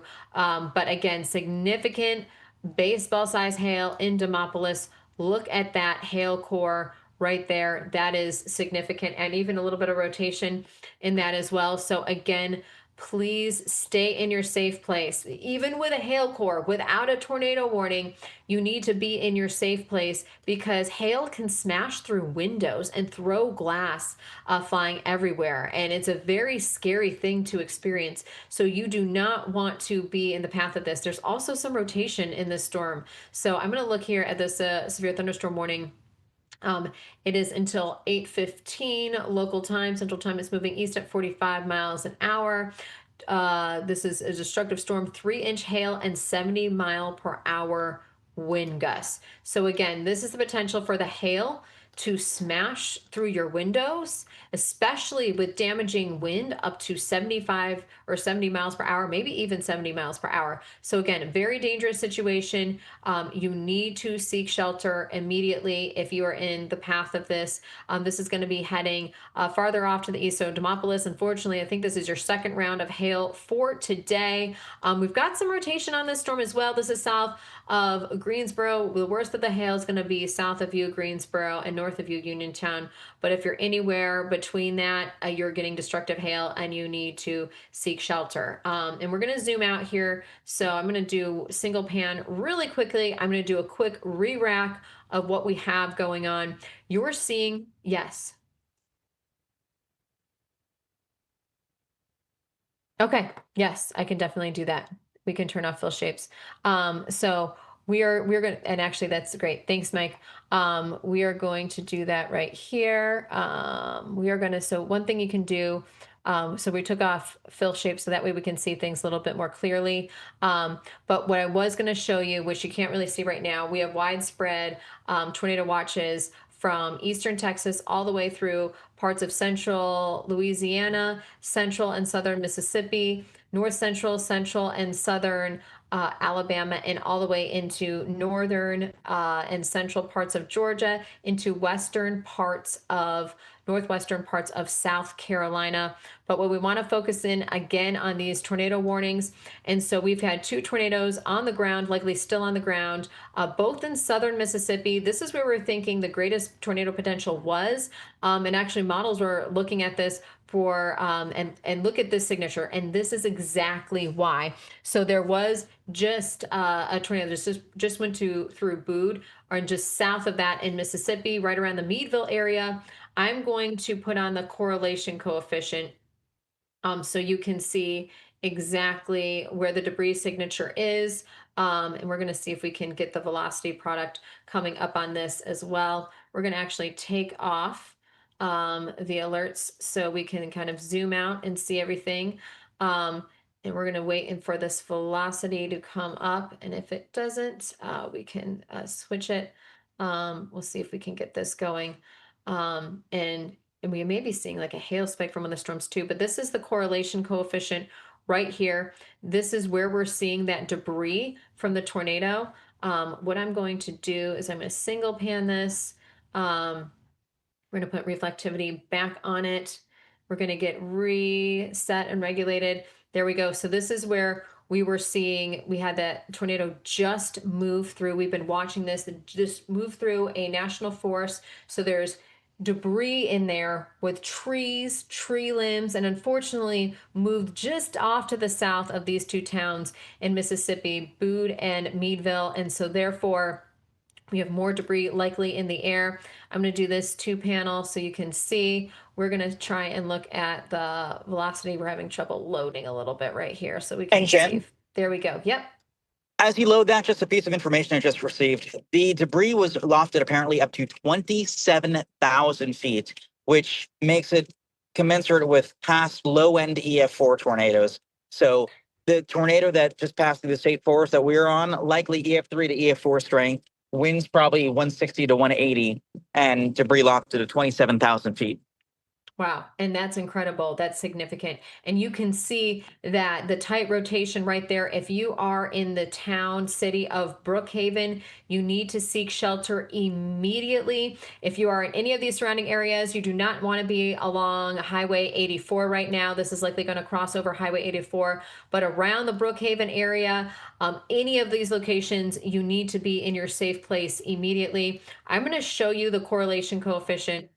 We've got a very tight rotation right here. And also I just saw, which I want to show you too on chat, down south, the Hattiesburg airport gusted to 51 miles per hour before wind data went missing. So we lost some wind data at the Hattiesburg airport. So that's where a confirmed tornado was also on the ground. So we are looking at this, still some significant rotation here that is approaching the Brookhaven area. So if you live near and around Brookhaven, please seek shelter immediately. If you you hear the tornado sirens, that's your call, that's your signal to get to the lowest level of your home or the building you're at. Get off the road, get to a safe place, a sturdy structure, a basement interior room on the first level, put as many walls between you and the outside as possible. This tornado has been on the ground and may have lifted up at a few brief moments, but likely has been on the ground for the entire time.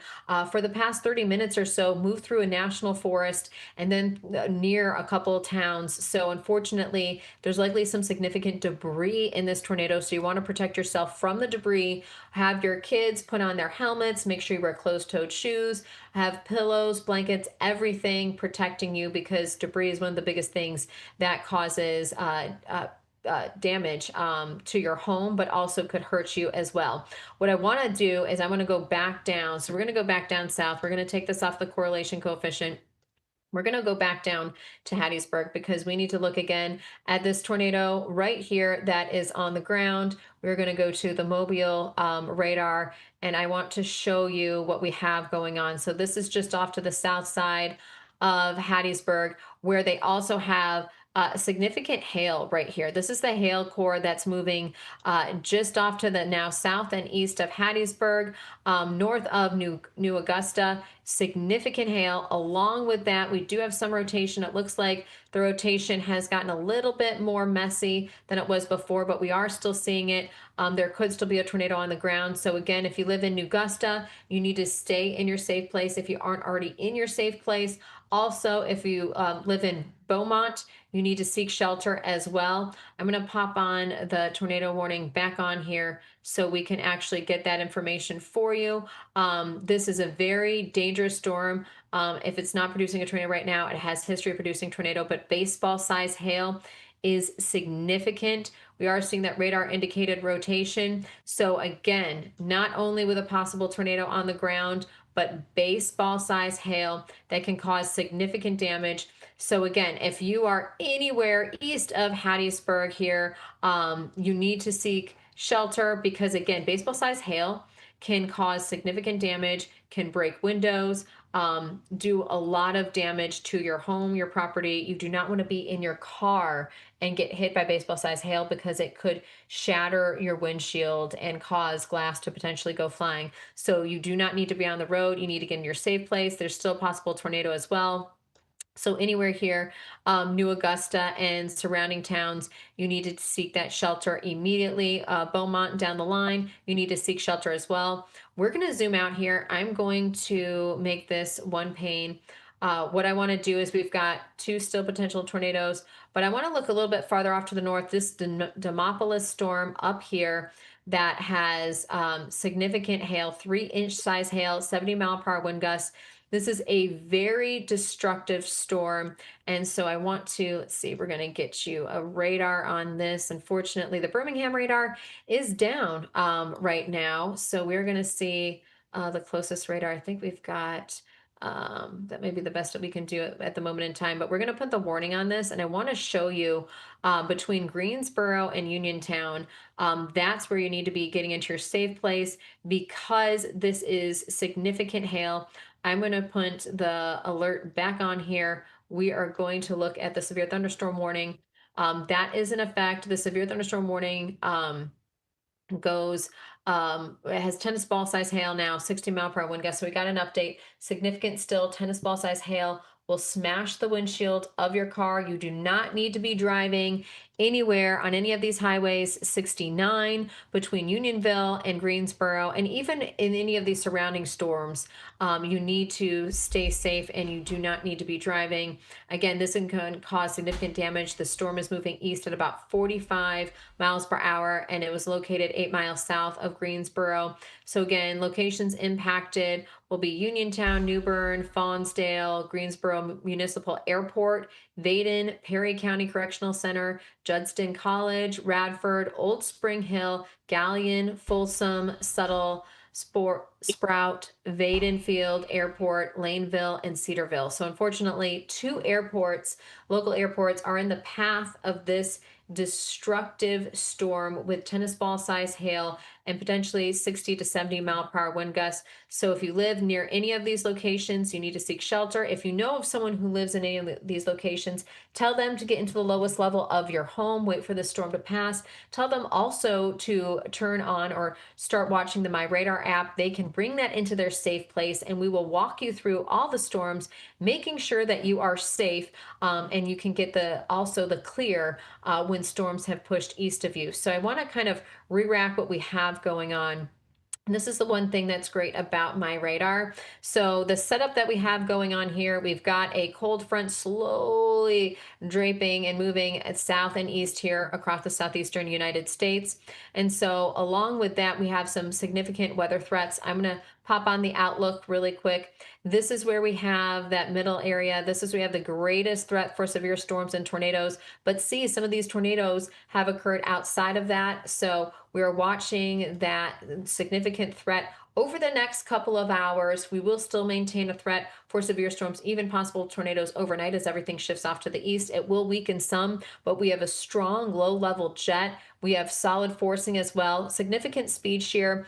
The directional shear has been lacking a little bit, but the tornadoes, the storms, the isolated storms that have developed and have reached their full potential have reached into that directional shear. We've seen winds backing a little bit now to the south and east, and therefore we're watching some significant tornadoes. So again, anywhere in any we have the potential for severe storms that could continue throughout the overnight hours. And we're going to zoom back into the tornado warnings because I want to take a closer look here at some of the storms and see where they are, because there's been history of these tornadoes. These two storms right here around Brookhaven, just off to the east of Hattiesburg. These are the ones that have history of producing tornadoes and may still have tornadoes still on the ground. These are across southern Mississippi at the moment in time. We are going to zoom in here. Brookhaven, Mississippi, if you live there, you need to seek shelter immediately, not only because of a possible tornado, but very large destructive hail and straight line winds coming your way. So we're going to do a double pan for this. Look at that tornado. And Jordan Hall is in position, by the way, right now. Oh, can we get Jordan Hall? Jack, could we get Jordan Hall? Because look at that rotation right there. I want to look at the correlation coefficient, and we're going to pop that on so we can see we are seeing some drop in the correlation coefficient as well. So again, Jordan, let's see if we can get Jordan on the line or to jump in, because that would be great to see. But this is what we are seeing right now. I'm going to pop this back onto reflectivity so you can see how significant this storm is. There's the rotation. Brookhaven. I can't reiterate this enough. You have minutes to get into your safe place. And I mean minutes. If you know anyone, if you have family, friends that live in the Brookhaven or surrounding areas, you need to seek shelter immediately. This storm is going to be also crossing over Highway 82 and eventually crossing over I-55, a major thoroughfare north and south here, south to north across Mississippi, the state of Mississippi. Significant rotation here. And I'm going to actually put on the tornado warning, and it's right over here. I'm going to tell you, so we have the radar confirmed tornado still, damaging tornado, quarter size hail, maybe even a little bit larger than that. I wouldn't be surprised if there's some $half size hail or more. And this is a confirmed tornado moving east at 50 miles per hour. So again, if you live in and near the Brookhaven area, especially south of Brookhaven, you need to be in your safe place. We keep talking about it, the lowest level of your home or the building you're in, an interior room, bathroom, closet. I like to go and take shelter. I take my daughter into the shelter, which is right under the staircase. I put pillows. I have her wear a bike helmet. We wear closed-toed shoes.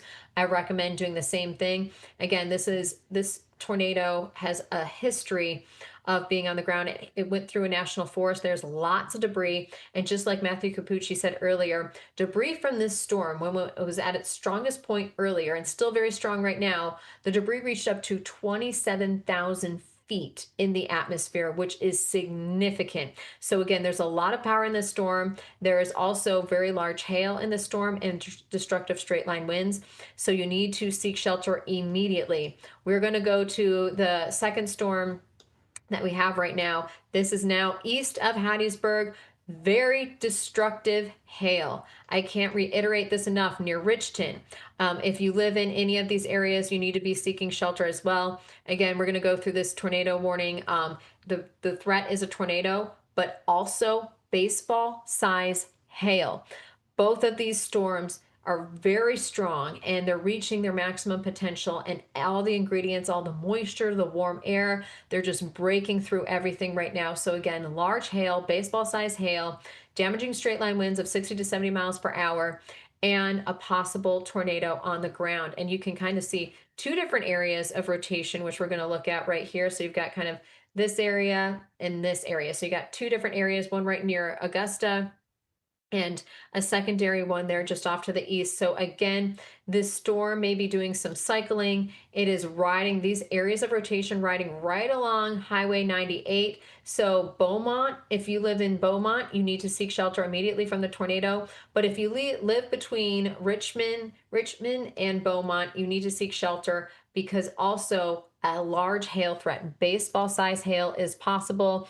Richton, and it is Richton, sorry, excuse me, I said Richmond. Richton, Mississippi, you need to be in your safe place because very large hail is heading toward you.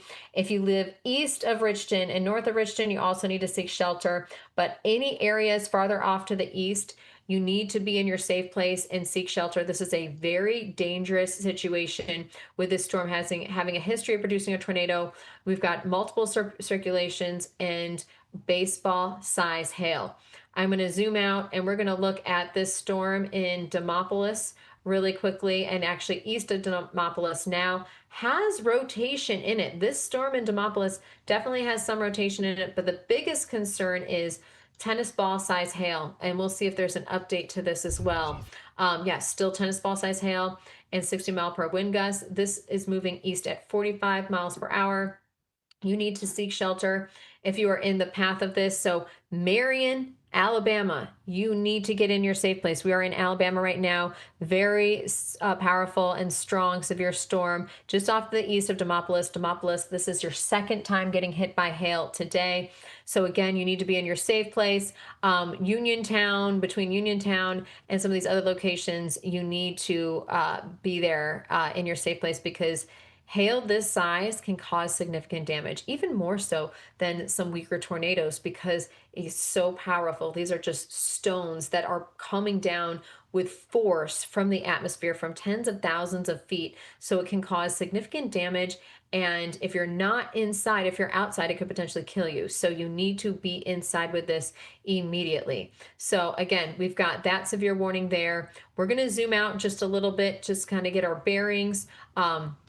And you can see where all these storms are. We're going to do single pane, and there's been a lot going on and it's been hard to check the chat. So I'm going to check the chat really quickly. And I want to let everyone know that we appreciate you so much for tuning in. I know there is a lot going on, and thank you, Mama G. We are focused on two destructive tornadoes right now. So it's hard for us to answer specific questions, not because we don't want to, but because we are trying to keep people safe, and that is our job, and that's what we're here doing. But with our MyRadar app, you can look and zoom in at any storm and what is happening for you. And if you turn on the alerts for MyRadar, you get that notification of when heavy rain's coming your way, if there's lightning, tornado warnings, flood watches, anything. And many areas here within the threat today are actually under flood watches because of the training of these storms over the same areas and also the high rainfall rate they're having as well. Now I'm going to look a little bit closer again, Brookhaven, just because we have these tornadoes on the ground. Look at that signature. It's very hard to see. Brookhaven, you need to be in your safe place now. We're running. And I'll be reinterested. Okay, perfect. Jordan, this is great. Jordan, how are you doing and what are you seeing? Oh, okay, that's Cappucci. Okay, so you reached out to Jordan. Okay, perfect. So hopefully we'll hear from Jordan Hall very shortly. He is in the position here. So one thing you can do, so what I just did here live, is I'm seeing Jordan Hall's feet, which is great. So you're like, okay, who is that? It's a chaser. He's trying to get to the area in a safe place. What is dangerous from Jordan's feed right now is the fact that it is nighttime. You see it's dark. So do not try and see this tornado. I know we've been talking about it being on the ground now for probably over an hour or so, but do not try and visually go out and see this tornado. You are not going to be able to see it. We watched Matthew Cappucci earlier tried to visually see it, and from a safe distance, it was difficult. He got on the outer edges there of the debris. We saw trees down blocking the road. We saw debris flying in the sky. You do not need to be out in this storm trying to see the tornado. You need to be getting in your safe place. Brookhaven, you have minutes at most, because keep in mind, radar scans are updated every couple of minutes. So this is in the past. This tornado right now is actually closer to Brookhaven than what is being indicated right here. Not only that, look at the large hail. So this large hail core that is getting Brookhaven here on the western and northern side of town, and probably right in the town area as well. So Brookhaven is getting large hail, significant hail, but also we've got a large and dangerous tornado on the ground right here that is tracking, that's going to be moving right through Brookhaven. Now, if you live east of Brookhaven, you also need to be getting into your safe place. Again, a very dangerous storm. I'm going to turn on the weather alerts so we can get the tornado warning updated, and they're likely going to be extending it. And what I actually want to do is I want to look through this over time really quick. I'm going to put And just for this your right awareness, Jen, in about 35 minutes, I'm going to be near Monticello, ready to re-intercept. Perfect. I love that. That's amazing, Matthew. Thank you so much. And so what we're looking at right here is over, you can see how it's more of a right mover. Now it's starting, shifted a little bit farther off to the north, but it's going to be right just near or south of Brookhaven as it moves through. It's going to be very, very close, moving very close to that town. So we're going to pause this really quickly, and you can see it doesn't get any worse than this. I'm going to tell you that.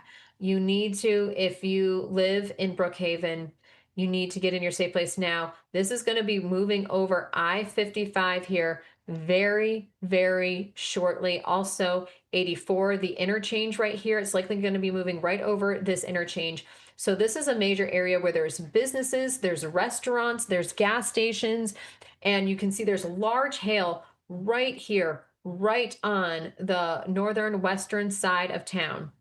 You need to be in your safe place. I can't reiterate this enough. If you live in the Brookhaven area and east, if you live east of Brookhaven, north and east, you need to get into your safe place. So I am going to move this around, and I want you to see what is coming next. So again, in the Brookhaven area, and then farther off to the east of here, north of Monticello, you need to be seeking shelter, and even the Monticello area, because we're watching this rotation right here. So again, we're getting updates of the rotation. So again, Brookhaven, you're getting hit by the hail. The tornado may be going just off to your south, hitting the southern areas. And then Monticello, you need to be thinking about and looking at getting in your safe place. You're already picking up on moderate rainfall from this storm. Silver Creek, I would be doing the same thing if I were you. You do not need to be driving at all. This is a very large and dangerous situation, or a dangerous tornado that is moving through. So we have a confirmed, again, this is a particularly dangerous situation, tornado warning again. Radar confirmed tornado. It is going to be here near East Lincoln around 7:55. You need to seek shelter immediately. This is moving east at 50 miles per hour. So you are running out of time if you are in the Brookhaven area to seek shelter. And I'm going to toss it to Matthew Cappucci really quickly, Sure. if you can. And I'm going to just run out for 1 minute, and I'll be right back, Matthew. Absolutely. So we have this PDS, particularly dangerous situation tornado warning, continuing for the Brookhaven area. It is a confirmed large and extremely dangerous tornado. Fortunately, it's about 5 to 7 miles south of downtown Brookhaven. It is crossing Interstate 65 as we speak. It is a radar confirmed tornado. We can see debris. We can see incredibly tight rotation, and we know that there are strong velocities inside the storm. Based on radar, we also know it is rain wrapped. In addition to that, High relative humidity in the environment today just means everything's going to be shrouded in fog, low and rain. Earlier on, when I intercepted the main tornado from this tornado family, we couldn't see a darn thing. We saw trees falling, and yet we couldn't see the side of the funnel, despite incredibly rapid motion in the clouds. You have to be in shelter now. Brookhaven, you should be remaining below ground. In the unlikely event the tornado takes a left turn, Brookhaven could be more directly impacted. It is likely we're seeing hail to about half-dollar size, maybe slightly bigger in Brookhaven. Brookhaven is still to the north of the tornado. They're in the forward flank downdraft where the rain and the hail come down on the northeast side of the tornado. The tornado is just crossing, is actually directly on top of, as of 90 seconds ago, directly on top of Interstate 55 rather. So hopefully nobody was on the interstate, but there's no way to be sure. Of course, we can see debris with this, an incredibly strong rotational signature. This just goes to show you all it takes is one or two supercells to realize a high-end environment. We knew today that we had the wind shear, the changing winds with height. We knew we had the CAPE, the storm field, the convective available potential energy. We weren't sure, though, if storms would manifest as messy lines and clusters, or if we'd have 1, 2, 3 dominant rotating supercells be able to realize the more volatile parameter space, the overlap of ingredients in the environment. Unfortunately, it is the latter. That's why this thing is likely to continue. This rotating supercell is likely to continue producing tornadoes at least for another 90 minutes, maybe a little bit longer. Even though not formally under a tornado warning yet, if you're in Monticello, I would be going ahead and probably getting to shelter. If you have old folks, loved ones, whoever who might have some mobility issues and might a little longer to get down to the shelters, now is a good time to do so. It's never too early to shelter, but you can at times be too late to shelter. So if you live in Monticello, let's just go ahead right now and start moving towards our safe place. We're not formally tornado warning yet. Silver Creek, you still have probably an hour, give or take, before the storm reaches your location, but still, an hour is not that long. It's a good time to start readying yourself to get to the shelter. Maybe if you have kiddos, delay their bedtime a little bit just so you're not rousing them and having to get them down to the basement of the safe place. If your community doesn't have a close by shelter, if it takes 5, 10 plus minutes to get there, if you live in Monticello or Silver Creek, now's a good time to do so. You have a little extra time. You're not under a tornado warning yet. Keyword yet. I do believe this storm, which is producing a significant tornado just south of Brookhaven, is going to continue producing tornadoes. And my concern now is actually this tornado that just crossed Interstate 55 is passing very close to the south side of Brookhaven. Brookhaven proper is likely not impacted by the tornado itself, but it would not take much of a left turn for areas closer to Brookhaven or along Highway 84 to start seeing more direct impacts there in Lincoln County. I'd say Wellman, you have to be in your shelter right now. Cheeto, in your shelter right now, it probably passed near or just directly over you. You have to be in your tornado safe place. The Union Baptist Church, the Greater Mississippi Tea Company, you guys, if you know where that landmark is, you have to be in your safe place. It's going to pass directly to you. Fall River, you're along Highway 84. I think it'll stay just south of Fall River, but nonetheless, we want you to be in a safe place just in case the tornado takes a left turn. And eventually, Monticello, I do believe it's going to come precariously close to you. I'm closing in on this cell from the south. I'm going to be trying to intercept again, assuming I can get a safe visual. But of course, on a day like today where everything is rain wrapped, it's going to be a rather touch and go situation. It depends on how much time I have to try to beat the storm, which may not be sufficient to allow me safe positioning. So I'm going to try to get to Monticello, but there's no guarantee that I will be able to do so. For folks in Monticello, now is the time to start, like we said, readying yourself to get to a shelter. Boca Chico, it is likely passing very close to or just north of you. So this thing crossed the highway moments ago between Brookhaven and Boca Chico. It is going to pass just north of Ruth. And Jen, this thing, given the environment, looks to continue for at least another half hour to an hour. It does. And I was listening to everything you're saying, and on my radar right now, you can see the significant debris signature and the also you can see the rotation of the tornado signature right there. And so this just crossed highway or I-55, two highways. And so I'm hoping people were safe. Hopefully there were police there. Oftentimes when you see people out chasing and there's the threat of severe weather, You've got the local law enforcement there kind of protecting people, where when they know a tornado is going to cross the highway, they block that highway off so people aren't driving blindly into it because it's nighttime. It's going to get harder for you to even know what you're driving into with the rain unless you're a meteorologist. You're someone like Matthew Cappucci or I or Jordan who knows exactly what they're doing. But again, significant debris signature, as this large and dangerous tornado confirmed has crossed over I-59, another major road. It's going to be near, so East Lincoln. I want you to seek shelter. It's going to be near Wellman, East Lincoln, then going to come toward Monticello and travel very close or parallel Highway 84. You need to seek shelter if you are in any of these areas. It then will eventually cross over a Highway 27, and then it will be near Arm, also Silver Creek, Lucas, White Sand, Prentice. Keep in mind, you just got to be very vigilant here. I'm going to go, actually, I'm zooming in a little bit more in some of these locations. So unfortunately, you've got a Union Baptist church that may be right directly in the path of this, Carmel Church, and I'm going to kind of zoom in any of these roads. If you can hear me right now, if you're in your safe place. So it's I-55, Highway 51.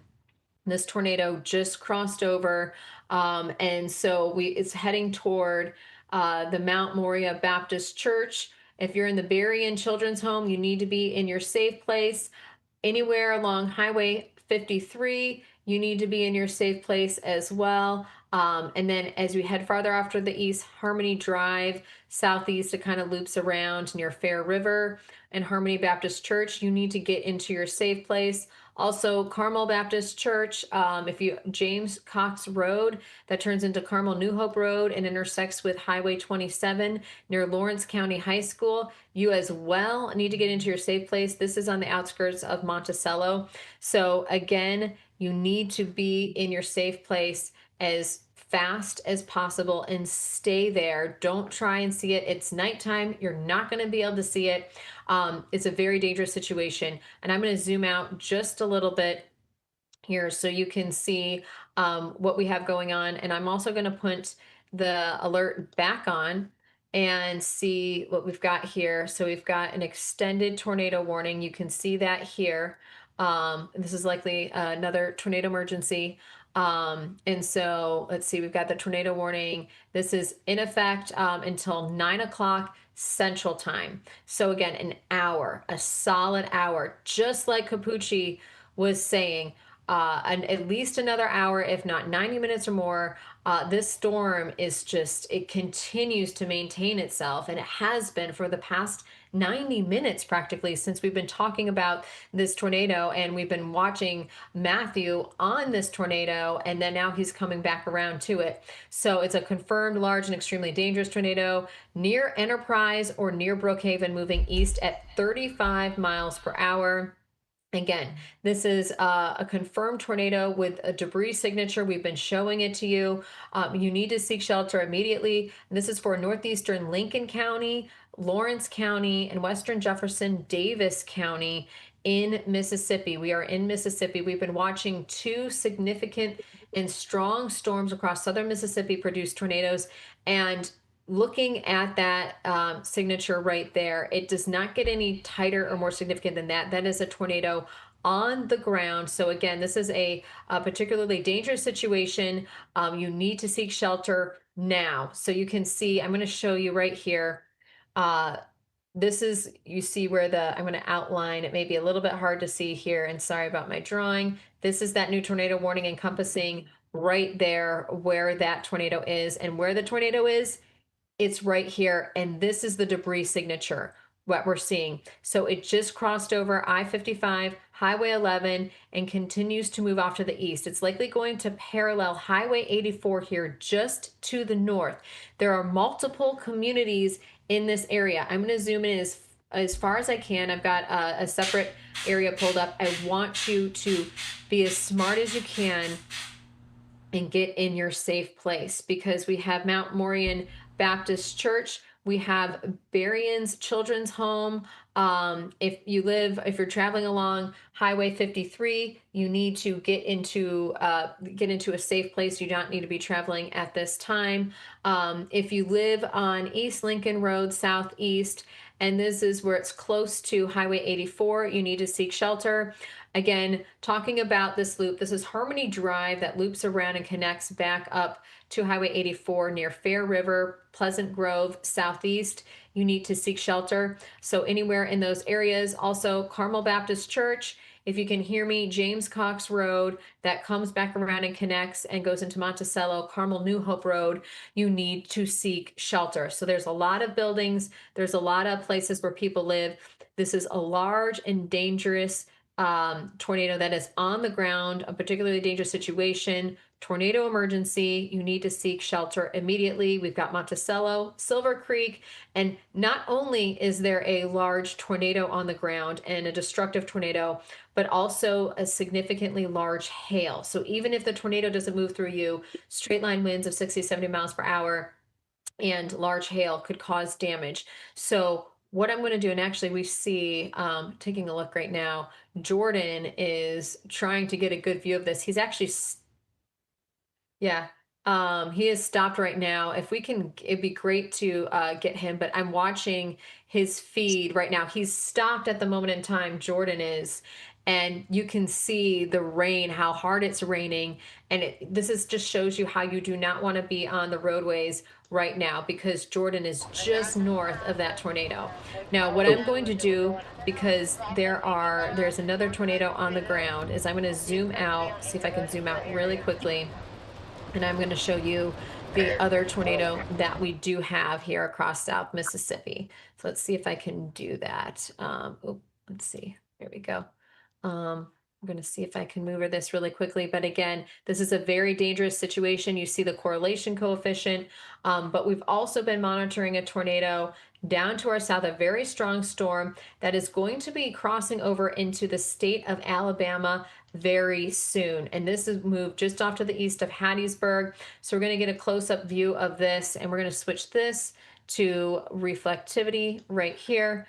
And so we've got actually a chaser on this as well. Be interested to see their feed. It's pitch black, so you can't really see anything. But again, this is the storm that we're watching. You can see the rotation is right there. You've got the state line. So I'm going to actually highlight this for you so you can visually see this. This is the state line here between Mississippi and Alabama. So this is heading towards Leakesville, and we're moving into Alabama here shortly. I'm going to put the warnings back on so we can get the weather alerts. And so you can see it goes right up to the state line, that tornado warning. And so the hazard is a tornado. And like we were talking about before, large hail with these storms. So not only destructive tornadoes, but golf ball size hail, which can smash through your windshield. You do not need to be driving at all anywhere out and about this evening. You just need to stay hunkered down.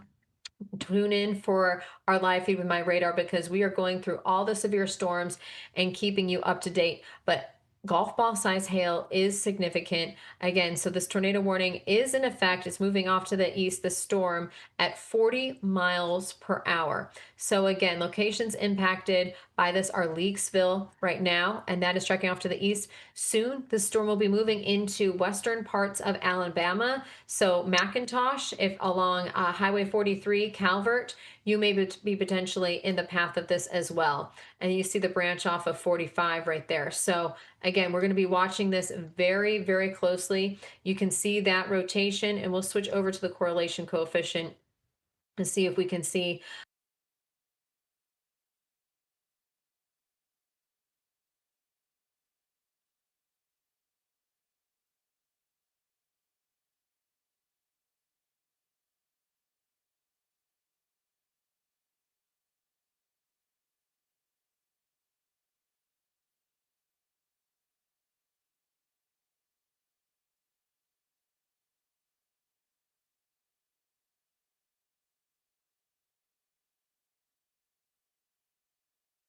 the area. And looking at Alabama, this one storm that's now heading towards Valley Grande and Selma has a history of 3-inch size hail, and it's likely produced a lot of damage. It's just off to the south of Marion, Alabama. We're going to switch radars right now so we can get a better view of the storm right now. And unfortunately, the Birmingham radar is down.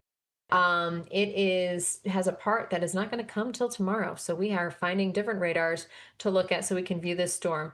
And I'm going to double pane this. I just want to see if we've got any rotation. The storm has actually showed some rotation in it, but we've got that large hail core right there. And so again, we're going to look at this warning for you. And we're going to see what, how long it's going to last and any updates, because oftentimes they will update it as it moves on through. So again, we've got the hazard is tennis ball size hail and 60-mile-per-hour winds, if not even greater than that. So again, this is a significant storm. Again, any of these storms that have maximized the ingredients, the atmosphere, all the fuel that's been surrounding it are explosive with large destructive hail. We knew this was going to be a threat of 2.5-inch size hail or greater. We've seen that. We've seen large and dangerous tornadoes. That was a threat today too. So everything's materialized as actually we were expecting it to today. So we've got some very strong storms.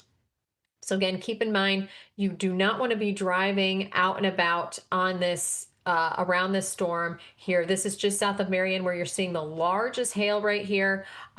You need to be in a safe place because again, large hail with wind coming in can break through windows, can cause significant damage to your home. You can have flying glass. So again, that's another danger with large hail. So you do not want that. So you want to seek shelter immediately. We're going to zoom back out. We're going to go right to where we have our tornado warnings, again, a significant one. This is where Monticello, this is where we have the particularly dangerous situation, the tornado emergency. So we're going to switch to a different radar. We're going to go to the Jackson radar so we can get a very close-up view of what we're seeing. And these are the two cells, and I want to circle them for you. These are the ones that have a history of producing tornadoes and have significant hail as well. These have been the biggest cells of the day, and they continue to go. There is nothing stopping this storm at the moment. It's continuing to track off to the east. Look at that tight rotation. Just like we were talking about, it is paralleling Highway 84 heading toward Monticello. You need to be in your safe place if you are anywhere near this. And I'm going to switch over to the correlation coefficient so we can track, unfortunately, the debris signature that we have associated with this. So you can see where the tornado is right there. There's the debris signature with it as well. And I'm going to look at some of these towns so you guys have a better idea. I can't say this enough. If you live on Harmony Drive Southeast, and this loops around, you've got Harmony Baptist Church along this road as well. Then this road transitions into Pleasant Grove Drive Southeast and connects back up to Highway 84 and Fair River. If you live in this community, if you live along that road, you need to seek shelter immediately. Do so as quickly as you can. This storm and this tornado is on your doorstep. You only have minutes. You need to get to the lowest level of your home, your building, get into a basement, interior room, bathroom, get into the bathtub, protect yourself against flying debris. This tornado has been on the ground for some time, has a lot of debris in it. So you need to be prepared for that. You need to wear closed-toed shoes. You need to put on bike helmets if your kids have bike helmets. If you have a bike helmet, put that on. You need to have blankets, pillows. You need to protect yourself. This is a very dangerous situation with a large and destructive tornado, likely still on the ground. And you can see with that tight circulation and rotation right there. So again, Harmony Drive Southeast, this loops around and comes back. It branches off of Highway 84 and then comes back on. You need to seek shelter immediately. This is for the Fair River area. Farther off to the east, Carmel Baptist Church and James Cox Road. If you live off of James Cox Road, which is off of Highway 84, and then it kind of curves around, turns into Carmel New Hope Road, and then funnels into Lawrence County High School, you need to seek shelter because this is coming for you. You have about, I would say 15 minutes or so. So you need to seek shelter immediately. Monticello, if you live in Monticello, you need to be in your safe place now. This tornado is still on the ground anywhere along West Broad Street, any of these areas, and is also going to be crossing. This tornado will be crossing over the Pearl River eventually. So yes, Matthew, yes. I'm not sure if you're, yeah. Ooh, I see you. I'm going to be able to make it into Monticello. It's going to be tough to see the lightning flashes, but when I tell you, it's like a strobe light here. The craziest part too is despite the low cloud bases, I'm seeing just an exceptional amount of cloud to ground lightning. The bolts are actually visible. Usually that's a testament to a high-end tornado. We typically see a barrage of CG lightning, cloud to ground lightning before a tornado like this. Indeed, this tornado emergency continues. I see just crazy lightning off to my west. I think we're going to do what we did last time, and I'm going to park probably just south of the tornado and allow it to cross the road, because otherwise, if I'm trying to race into Monticello, it's going to be a race against a clock, and that's just a little bit close for comfort. Yeah, no, and I agree with that, Matthew. And we want you to stay safe, and we want to keep you safe. But yeah, this storm, there are some communities here, and especially as you get close to Monticello, on the west side of Monticello, again, James Cox Road, if you live there, and I'm going to zoom in actually even more so because I just want to name roads. Bill Carr Road, Hudson Farm Lane, Henry Cox Road, Rowan Reddy Road, any of these areas, there are, unfortunately, it looks like obviously neighborhoods and some local places just off to the west of Monticello. You need to be in your safe place. I can't preface this enough. This is a large and dangerous tornado. We've got a debris signature. It is heading for you. You've got minutes to get into your safe place. If you know of anyone who lives in and around Monticello, especially the west side of town right now and east side of town, anywhere you need to get in your safe place. Again, if you live off of any of the roads, James Cox Road, this comes down from Highway 84 and then turns into Carmel New Hope Road. You got New Bethel, Jesus Name Church there. You've got Lawrence County High School. You are in the path of this. Downtown Monticello, East Broad Street, you are in the path of this as well. And it's going to cross right over the Pearl River. We've got Lawrence County Hospital.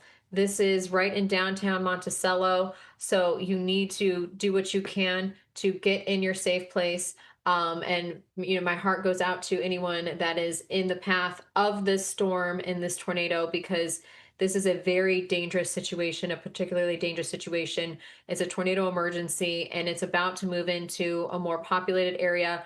Right now, it's right near the Fair River area. So Fair River is right between Brookhaven and Monticello. So Pleasant Grove Drive southeast, when it comes down from 84, you need to be in your safe place because it's literally right on your footstep. And unfortunately, this is what we don't want to see, Matthew. It's something that as meteorologists we see, but when you see an enhanced debris signature correlation coefficient, that means that it's hit buildings, it's hit homes, it's destroyed things. And so the more pronounced that debris signature is, the more things it's hit. And unfortunately, we have a more pronounced debris signature right now, which means it may have moved over the Fair River area just right now. The craziest part, Jen, to your point, I'm not sure how my signal is, but the craziest thing to your point, not only is on correlation coefficient debris tracker, it's even visible as a purple splotch on reflectivity. There's so much stuff in the air that there's a debris ball. The radar is plotting it as if it would plot hail. It's not hail. It is tornadic debris being lofted, once again, probably over 10,000 feet. One subtle observation, it's tough to tell if this is lightning or occasional power flashes, but I'm seeing a lot of blue flashes. I believe most of it's lightning, but it is a peculiar color. And we're going to be able to hopefully see more soon. And Matthew, you're very close. So I'm going to circle Matthew too. Matthew is right here. It may be hard to see him. He is right here. So he is very close to that tornado.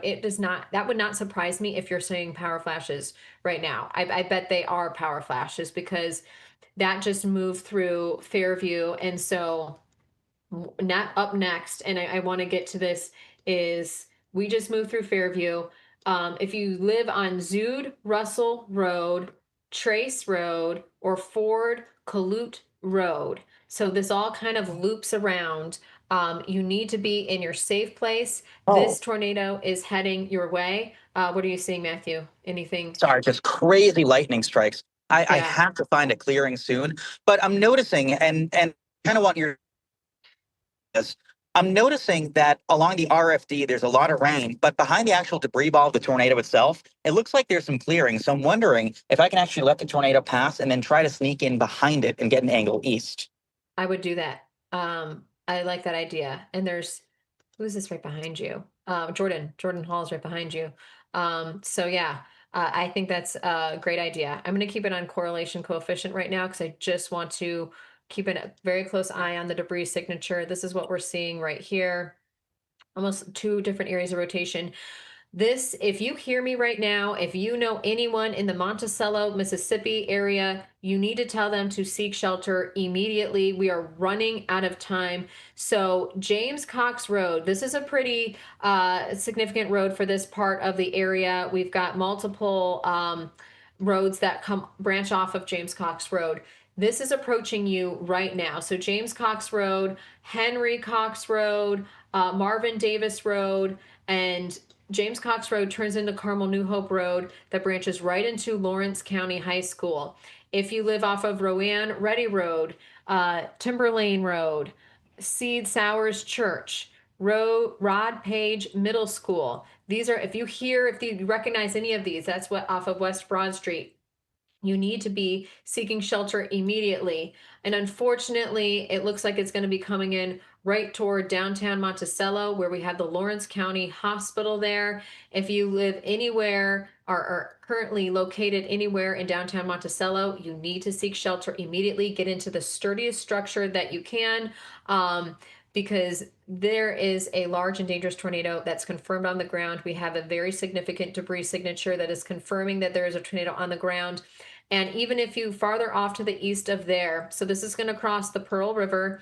So Pearl River Valley Church off to the east of you. If you travel out of Monticello on East Broad Street, traveling up 184 or 43, that intersection, Highway 184, 43, you need to seek shelter if you live in that area. This is heading toward also Silver Creek, Pleasant Hill Church, Lucas, and Finish Line as well. It's going to be likely just off to the north of Arm, Mississippi. But again, this is closing in now on Monticello very quickly and the outer skirts of Monticello. I can't preface this enough. James Cox Road. If you live on James Cox Road, you need to be in your safe place. You've got minutes, if not seconds, before this tornado approaches you, and you won't be able to see it. It's nighttime. Don't even try to see it. You need to seek shelter and you need to get into your safe place. We're about to enter into some neighborhoods that are just on the outskirts of Monticello right now. So again, you need to be in your safe place. We've got several highways, Highway 587 that funnels into Monticello. So again, anywhere around these areas, you need to be in your safe place. We've got several locations. Monticello Elementary School might be in the path of this. Lawrence County High School, we were talking about before. So we've got, unfortunately, just south of Monticello, where we've got multiple schools. Luckily, it's the evening, no one's there, but obviously we don't want anything, any damage to any of these buildings as well. But please seek shelter. If there's a community shelter, if there's somewhere near you, you're running out of time. Significant debris signature. I'm going to update this right now. I'm going to move this really quickly. And you can see right here where we're knocking on the door of Monticello, and it's something that we don't want to see. This is what's hard about our job, because we know there's nothing we can do. We know how scary it is. We've been through tornadoes, but it's closing in on Monticello. Monticello, you've had a solid warning. We've been talking about you for over an hour that it could be heading your way, and it is heading your way and closing in within minutes. And it looks like we've got a little bit extended. There are two circulations, but the debris signature is a little bit wider here. So you've got this kind of area right here where you're seeing the debris signature and the circulations. We are approaching now. So again, James Cox Road, the circulation, the tornado is basically right on top of you at this moment in time. Carmel New Hope Road, anywhere of these roads, Timberlane Road, again, you've got seconds, if that, to get into your shelter. Pine Drive, Oak Drive, Willow Drive, and Magnolia Drive, that goes to right along Highway 27. So if you're along Highway 27, south of 84, you need to, right near Monticello, you need to seek shelter, get to a sturdy place if you can. You need to be off the highway. You do not want to be on the highway. Along with a possible tornado is extremely large hail with this storm as well. Unfortunately, this is heading right toward the Lawrence County Hospital. So I know with hospitals, they have to take them into the interior hallway, and you just have to be very careful and very safe. So again, you need to be as safe as you possibly can. And yes, I'm going to have Matthew take over really quick because I need to find a power source. It looks like I may, oh no, we're good. Okay, we should be good. I was worried I was gonna turn off of getting a 5-minute warning. And so I'm not sure what that's for, but we will figure that out. We may lose power, but then we'll get it back on because it looks like this computer is good to go. All right, so Monticello, this is heading toward you. I want to do a quick dive to the south. I want to look at the tornado or the storm that was just moving into Alabama. We're going to do this really, really quickly. More broad rotation down there. It's approaching literally the state line, moving across. So we're going to switch this over to reflectivity so you can see that. We're going to get to a better radar as well, the mobile radar. So we're looking at this storm right here. So there's still a tornado warning on it. It's closing in on the state line of Alabama and Mississippi. Leakesville, that rotation is very, very close to you. You've got some rotation right here. Let's see if we'll check the correlation coefficient really quickly. Not really seeing anything. It's not too strong of rotation, so I wasn't really expecting too much. I'm going to see if they have updated the warning. They will likely do that. If things have weakened, which I like it, it's moving east at 40 miles per hour. Golf ball size hail, still a threat with this. So you need to definitely seek shelter. You don't want to be near a window when there's large hail, because hail can smash through windows and you have flying glass, and that's the last thing you want. And if you're barefoot, that's not a good thing either. So always wear closed-toed shoes with any kind of severe warning. But again, you need to seek shelter as this is heading off to the east. We'll see if they continue this tornado warning as you head into Alabama, where they turn it into severe thunderstorm warning capable of producing a tornado. We're going to zoom out really quick, and we still have the storm near Demopolis, east of Demopolis now. Actually, no, it's another one. Demopolis has taken a lot of hits recently. There's another storm moving through Demopolis, some rotation aloft in it. We're going to see just a quick look at the severe thunderstorm warning. This is the third storm of the day to move through Demopolis. This is until 9 o'clock Central Time, so 35 more minutes left with this. This storm is moving east at 50 miles per hour, 60 mile per hour wind gusts, and quarter-size hail. Glad it's not larger hail because Demopolis, this is your third storm with hail. And so one of the reasons why there are some flood watches and concerns out is we've seen training of the same storm or storms over the same area. And so that can cause some flooding issues. We're going to switch here to the radar. We're going to do Jackson. So we can close in on this storm because it is closing in on Monticello right now. And so we're looking at this. Rotation is basically right there. We are right by Carmel New Hope Road with this rotation. If there's any good news, it's strong rotation, not quite as strong as maybe we have been seeing, but still strong. So that would be a miracle right there. Very tight right there, kind of loosened up a little bit. Let's see what we see on the correlation coefficient. There's likely still going to be some debris, but let's just kind of a broad view here. So there still is the correlation coefficient, though this needs to be updated because that's an old scan too. So we're going to wait for that to be updated. But Monticello, you are out of time. It is right on about to move over Highway 27. then is going to be moving over Highway 587 right through town. Lawrence County High School, elementary school there, Monticello Elementary School, you are going to be very close to this. So again, you need to be in your safe place. I can't say this enough. The good news is that hopefully that we continue to see a weakening trend here, but again, still see that debris signature. So we are hitting objects. Matthew, I might toss it to you really quick. I just want to make sure my power is okay so I don't lose my computer. This computer screen seems good. So yes. Definitely. I'm not sure how good my signal will be. I'm about a mile and a half south of the tornado, trying to let it pass me by. I'm pulled over and the RFD is kind of coming by right now. But I can tell you it's definitely a mean storm. There are still vehicles driving north towards Monticello, which absolutely floors me. But the debris ball is just to my north. It is still on the ground. And I'm going to kind of wait here on the side of the road. I'm actually taking long-term exposures with my camera, hoping to potentially see something. Of course, it's difficult given just how grungy everything is. But the vehicle is still kind of shaking back and forth, and RFD winds, cold air wraparound on the south side of the circulation. I do believe the tornado is going to pass about a mile to a mile and a half to my north. And just at this point, kind of waiting and seeing what we can get.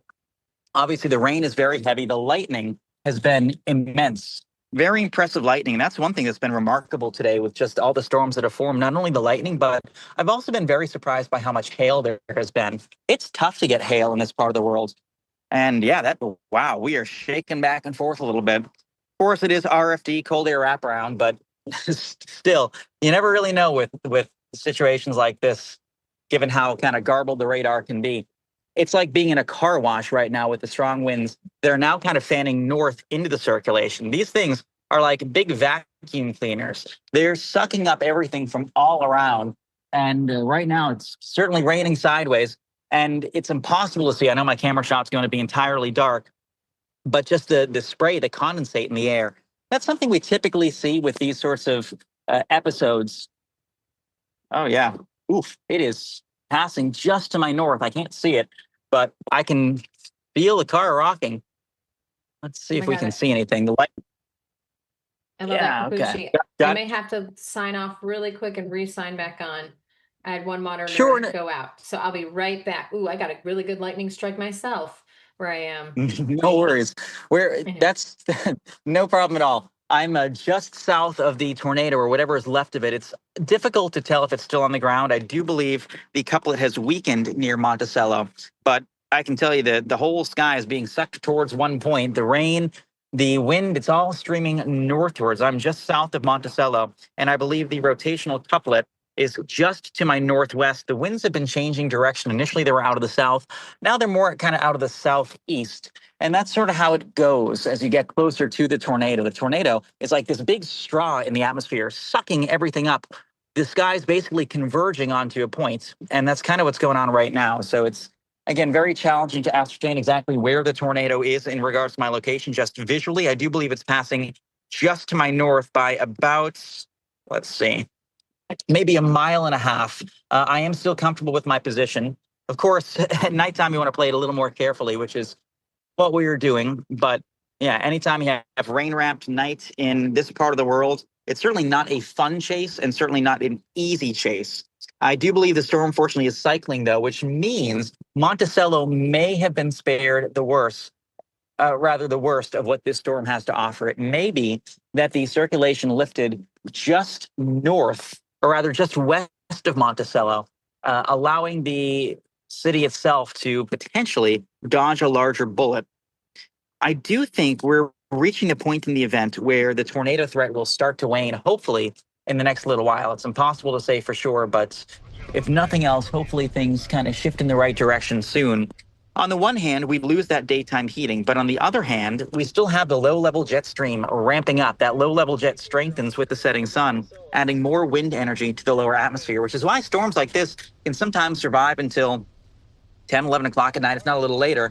The loss of daytime heating is offset by the influx of greater wind energy with that strengthening low-level jet. I can see cloud bases kind of rising on my left, which is a good sign just in terms of any potential impacts. Of course, I do believe the tornado couplet is likely just to my north, and it amazes me there are still vehicles driving, but I guess that's kind of how it goes. In any case, we're oh good.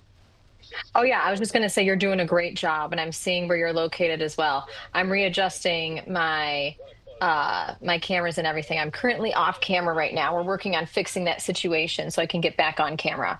Um, but yes, I'm seeing where you're located, and I agree that I do think Monticello was likely spared, um, which is some great news, fantastic news. Absolutely. And the tornado emergency continues. I do believe now there may be a new couplet forming just to the northeast of Monticello. So, oh yeah, that was interesting. Lightning of a different color now.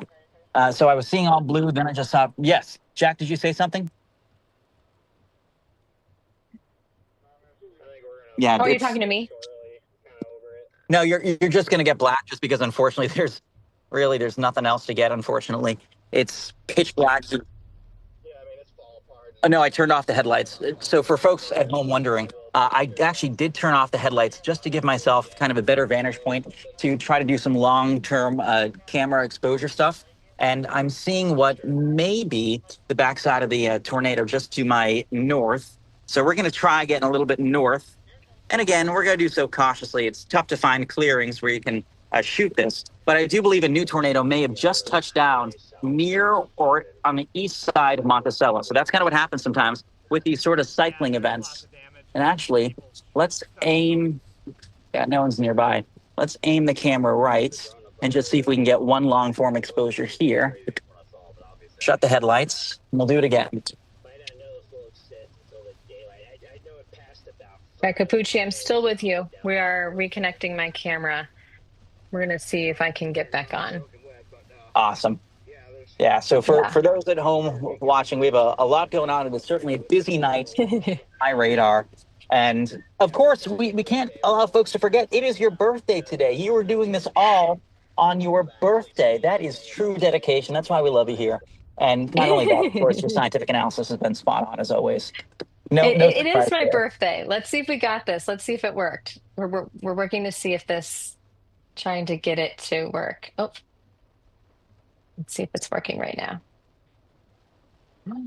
Yeah, all right. We got it. We got it. I lost a monitor, guys. We're also getting severe storms where I am right now. So I'm talking about severe weather while I'm getting severe weather. So I may be looking a little bit off camera because I lost my main monitor. We'll be working on fixing that situation, but I believe I am back in action. So Matthew, thank you so much for just being who you are. It is my pleasure. You caught me at a funny time. Okay, good. Well, hopefully that's a good thing. You never know. But no, Matthew, you are amazing. And so what we're doing here is I'm gonna zoom out here really quickly.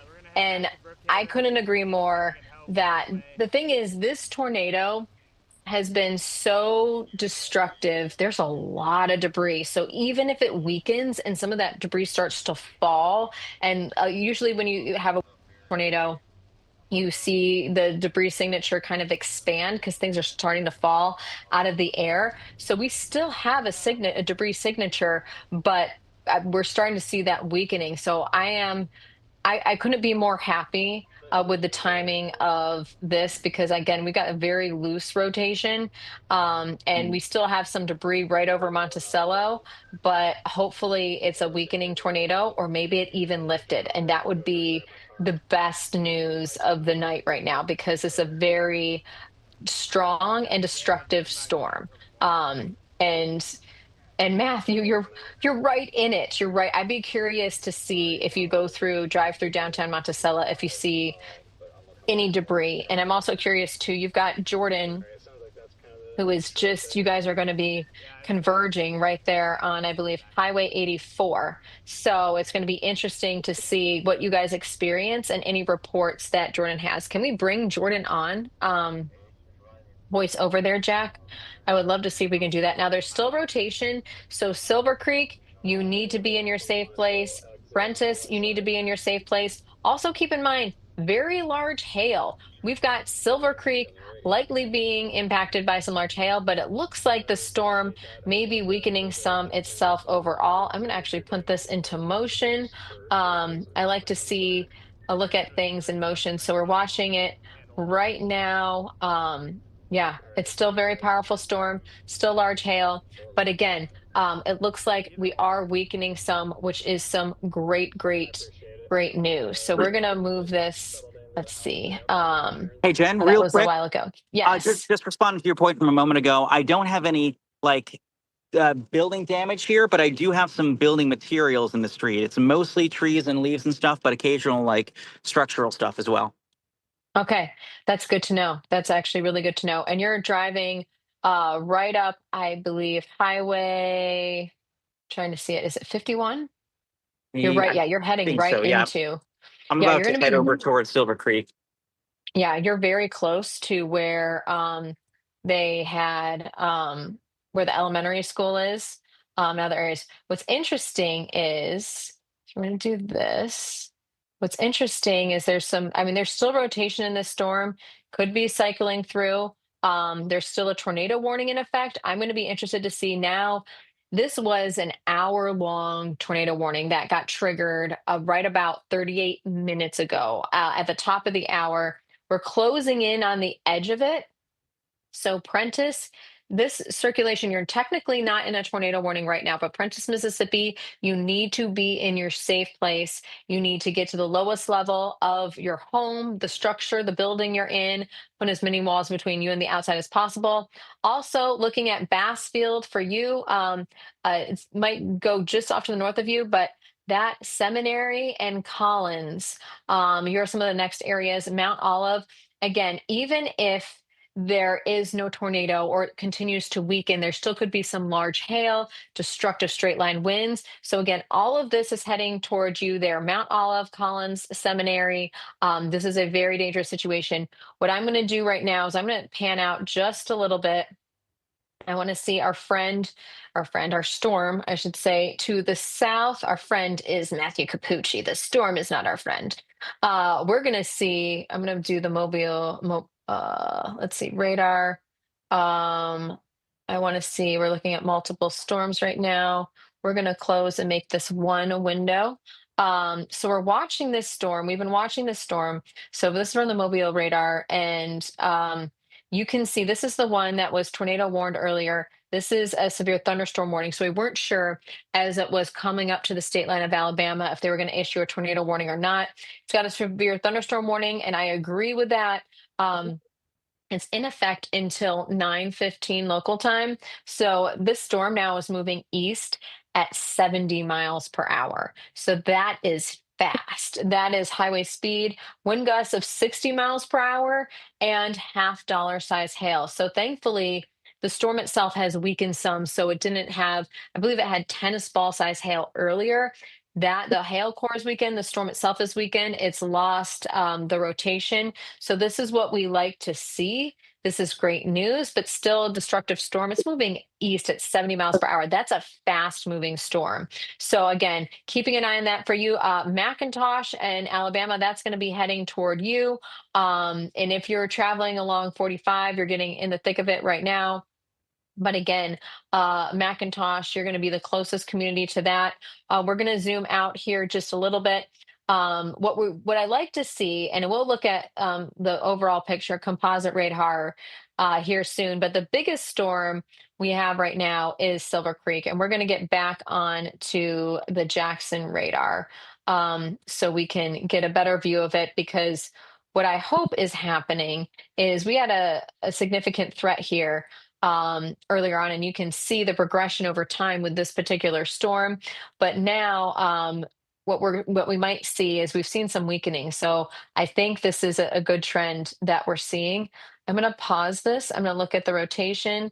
We're going to keep an eye on some other storms too, see what we have. But I'm going to double pane so we can look at the rotation. All right, looks to be some very tight rotation right around here. So still, this is still a powerful storm. If you are near Bassfield, south of Prentice, in and around actually the Prentice area, I would seek shelter. Again, we have a very dangerous storm, tornadic storm.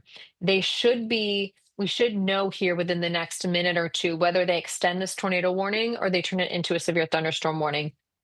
We are still seeing some rotation on the edge of this. This is such a strong storm. Even if it is starting to die down and weaken, it's going to take some time. And it's going to take some time for the debris to fall out of it as well, because it was lofted up almost 30,000 feet into the atmosphere, which is significant. If you think about that, planes fly like 35,000 feet, like cruising altitude. So like you got to think, like, it's amazing how high some of this debris got lofted. So we will be keeping a very close eye on this storm, and kind of let's peek around. There's a storm behind it. I want to see what we got here. Yes. Oh, yeah. I can focus my camera. Did that help? A little bit? Let's see. I'm gonna also see if I can adjust it here too. It doesn't help when you have a severe storm hit your house at the same time as you're trying to do coverage. Um, but yeah, we're hopefully that helps, and it looks better. Okay, good. Um, what I might try and do is I'm gonna see if you guys actually know it. We'll leave it here. We're gonna leave it here. I was gonna try something, but I decided not to. That's better. Um, I lost one monitor, and so we're trying to stay steady. We got some close lightning strikes here too. So almost lost power, but we're okay. Um, but I want to check in some of these storms. I just want to see what these are doing. We've had storms around Alexandria that were rotating, and so earlier on, really not seeing too much right now. Monterey, you've already seen some good storms. I'm going to continue to keep a close eye on the Brookhaven storm. You've got Hattiesburg. What I'm going to do is I'm going to zoom out. I'm going to do single pane. We are going to do reflectivity, or actually composite really quick. We're going to go here. I'm going to do some weather loops because I want to show you the composite radar, what we are seeing overall with everything going on. So what you may not know, or if you are from this region, you do know, we are in a bit of a drought across, especially the entire state of Florida, also Georgia, parts of Alabama, Mississippi. We've had a lack of rain. We've had a lack of thunderstorms, even a lack of severe weather. So this is kind of the first real significant that we've had in a really long time. And so we've got a lot of rain training over the same location. So that's where we do have a flood threat as well. We're actually under a flood watch where I am located in Georgia. But watching these storms, and something I want you to keep an eye on, are some of, like, this one right here. This is that one produce significant hail. That was 3-inch size hail. That was the Demopolis storm. You can see that is weakened. We're watching some weakening trends. And what you see, I want you to pay attention. There's 3 storms, right? Let's see if I can go back in time. These 3 storms right here. These are the tornado producing storms. This one, and this is a hail. That was 3-inch size hail. So we knew this was a threat for today. We knew that we were going to have isolated storms here. And wow, I'm looking at, is that Matthew Cappucci's? No, that's Jordan Hall's. I'm looking at the rain and the wind from Jordan Hall's camera right now. And that is significant. And he's spinning around too. He's trying to drive, but you do not want to be driving on the roadways. But we knew with this threat, with the severe weather parameters, that if these individual discrete cells, if they were able to maximize the instability, everything, the fuel that was in place, then we could see destructive, strong tornadoes, EF2 or greater, and large hail. And that's exactly what happened with a lot of these. There's even one northeast of Jackson that had very large hail as well. So it actually hit Philadelphia, Mississippi. So we've had some significant storms this evening, and then we're putting this into motion, you can see things have kind of evened out and weakened a little bit there across central southern Alabama and Georgia. We've kind of evened out a little bit too, but it looks like we got a new tornado warning from that storm that we've been watching and monitoring. We got a severe thunderstorm warning. This one has just got large hail on it. So we're going to switch from, we're going to do double. Well, actually, we'll do single pane at the moment. And we're going to go to the mobile radar. We're going to go to the radar in Mobile, Alabama. So we're going to switch to this really quick. I'm going to go up here. And what's great about MyRadar is being able to look at the radar sites and look at locations. And I can actually search a location right here, Mobile, Alabama. Click to it. It'll take me directly to it. So this is the storm that we're looking at right now. Again, this is severe warned. And once it crossed over the state line into Alabama, they put a severe thunderstorm warning on it from a tornado warning. Again, it's moving east at 70 with $half size hail. So keep in mind if you're in the path of that storm. But the storm of the night that's produced a long track tornado may have lifted up briefly and producing another tornado possibly is this storm right here, right around Prentice, Mississippi. So I am going to double pane this. We're going to make sure that we have the correct radar. We're going to get the Jackson radar on right here. And this is what we're looking at. This storm right here, we've got that new tornado warning. And look at that rotation. It maybe was cycling through just a little bit. I'm going to put the correlation coefficient on this one. I want to get a better understanding of what we're seeing, if we're seeing rotation. So the rotation is right around Prentice right now. So again, if you live in and around this area, you need to seek shelter immediately. It's right on top of you. This is moving just to the north of Bassfield, but Collins, you are in the path of this storm. Mount Olive and Seminary as well, but specifically Collins, I'm concerned for you. I am going to look at the latest tornado warning and just see exactly what they say. The storm is moving east at 35 miles per hour. So there's a possible tornado and ping pong ball size hail. So we've been talking about this with these storms and the tornado warnings. Not only is it the risk for tornadoes, but massive hail, extremely large hail. So ping pong ball size hail, that can do some damage. It's not the largest hail you can see, but that could crack some windshields, put a lot of dents in your car, dents in your roof.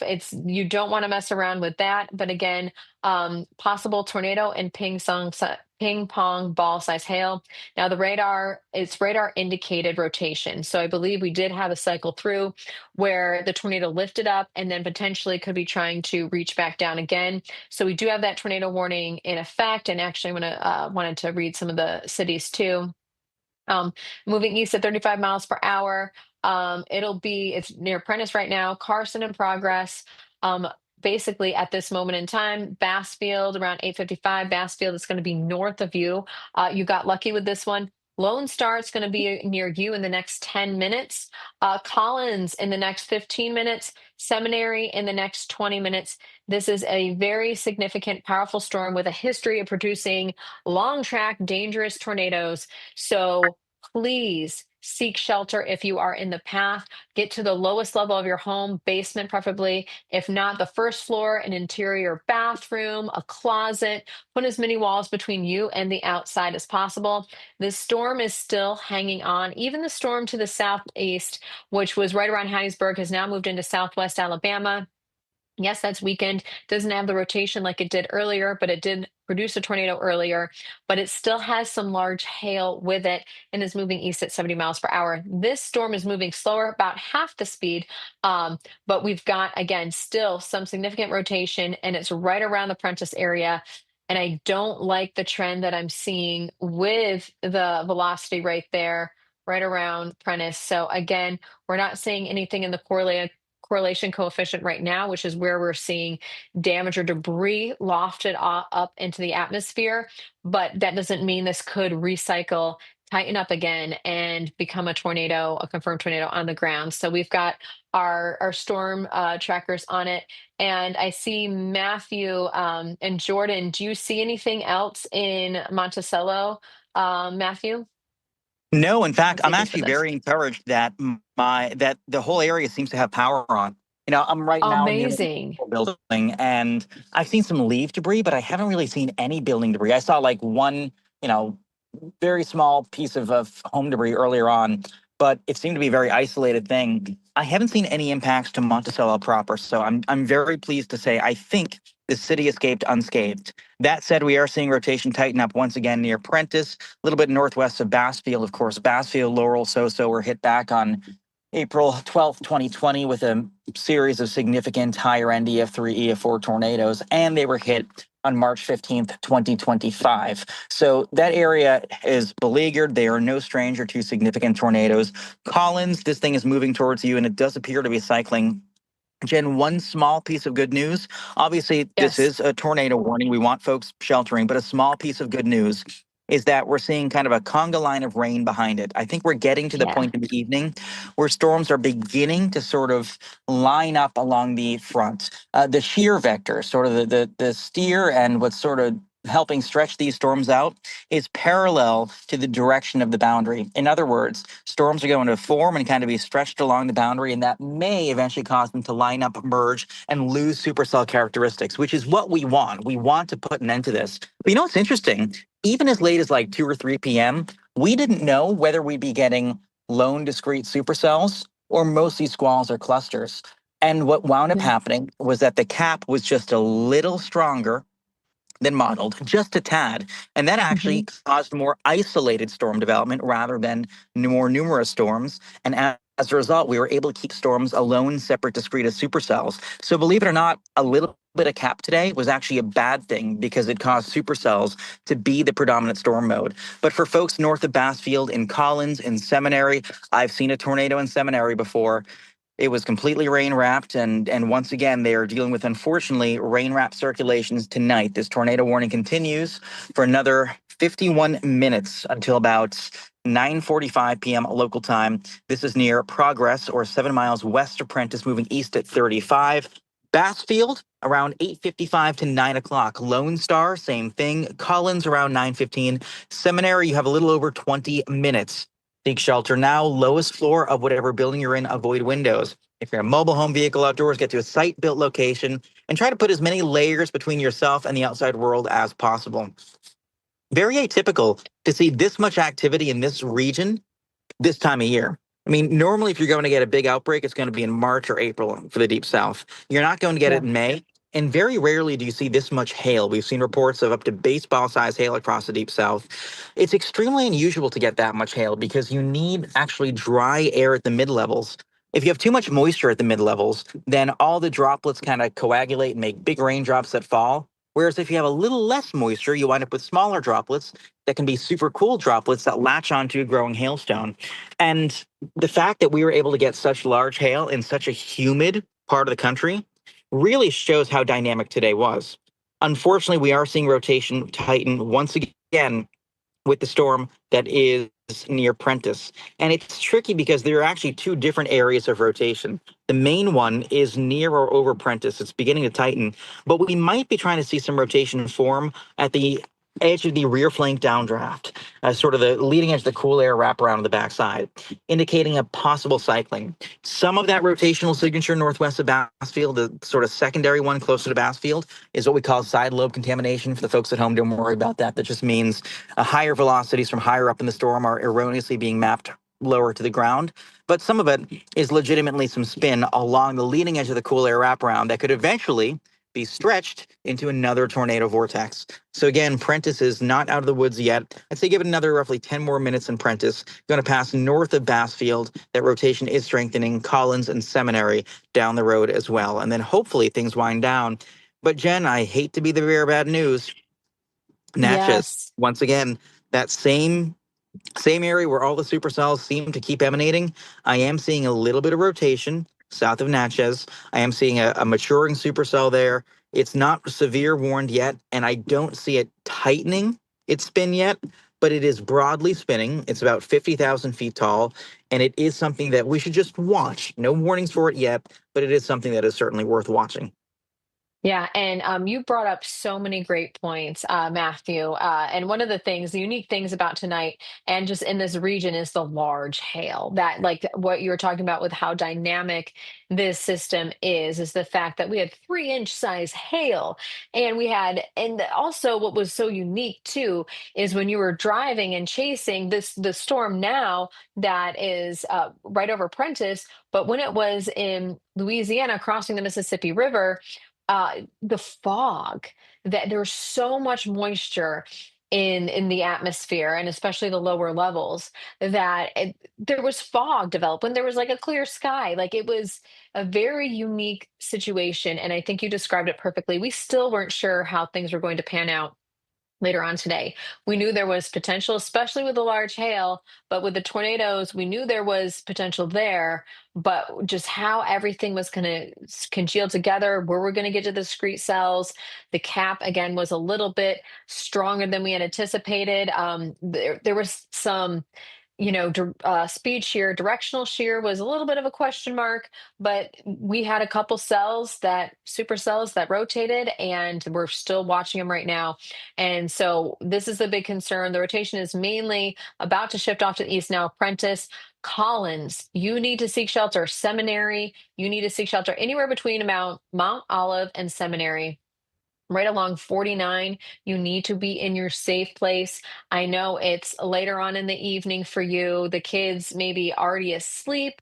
You're going to have to wake them up. You need to get them downstairs as much as you don't want to, as maybe as frustrating that's going to be. They might be upset.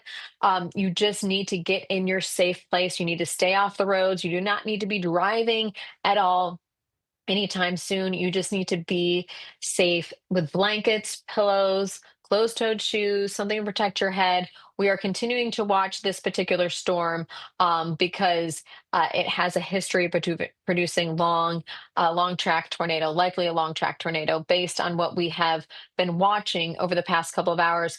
I'm going to turn on correlation coefficient. We've got a kind of a couple unique areas of rotation. I'm going to circle just the whole thing.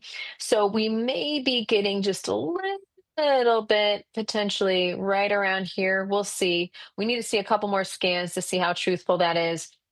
What I do want to look at, as I've been watching, is the storm, that cell just off to the south and west of Natchez, what we've been paying attention to. So we're going to get to the Alexandria radar. And I want to see um, what this storm is looking like here. Yeah, we're right on the outer skirts, so we might do Jackson. Keep it on Jackson. We're getting closer to Jackson. But yeah, so we're watching this.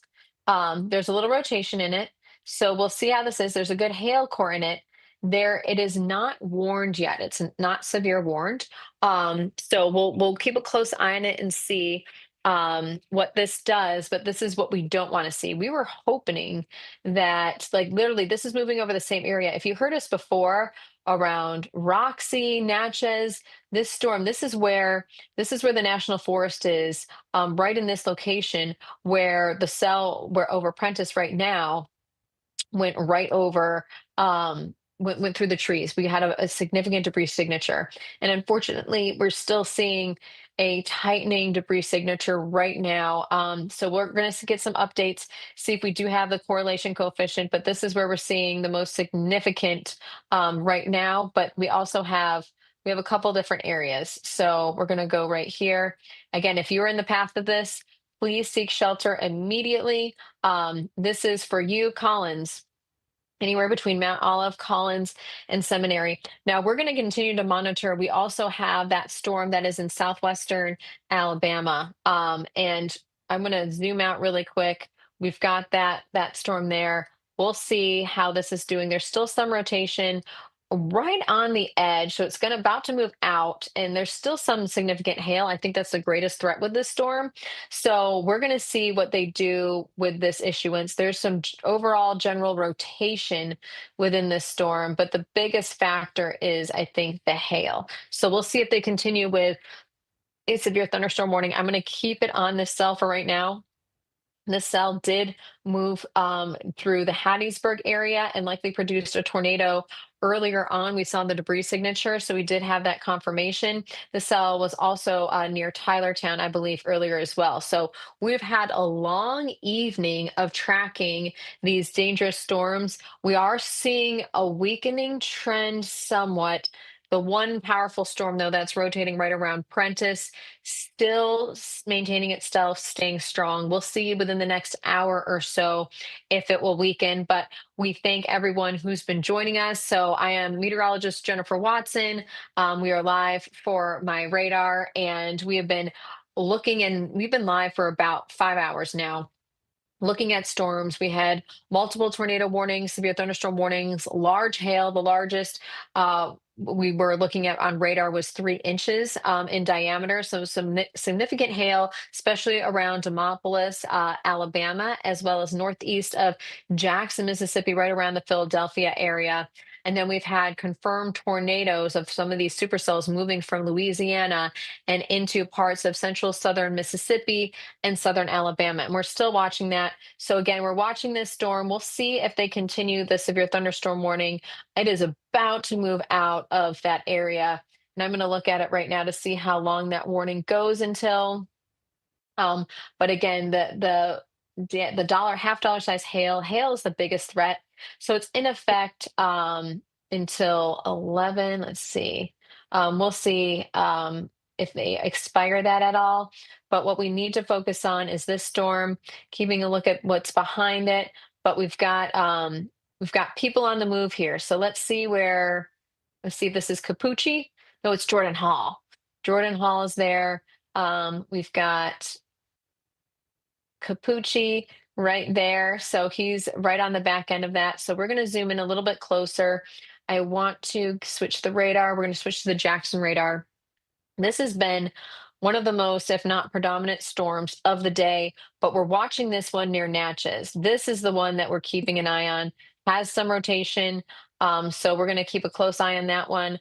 But this one is the one right now where we've got the rotation somewhat broad, so which is good news. What we want them to do is just basically collapse, weaken, die out, and we don't have to worry about it anymore. But we're seeing that rotation really right here. And so if you're in the Collins area, this is going to hit you head on if you're in Collins. So again, get to your safe place, the lowest level of your home, preferably a basement. If you don't have a basement, get interior bathroom. I take my daughter if there's any kind of severe risk or tornado warning. There's a closet underneath the stairwell where we hide and protect ourselves. We have pillows, blankets in there, closed-toed shoes, helmets. Bike helmets can protect you as well. So again, you want to be smart. You want to be safe with all of this. And you can see right there the rotation. So we're seeing the broad rotation. And let's look at the correlation coefficient really quickly. We're going to do this right here. So again, we're seeing some rotation on the edge.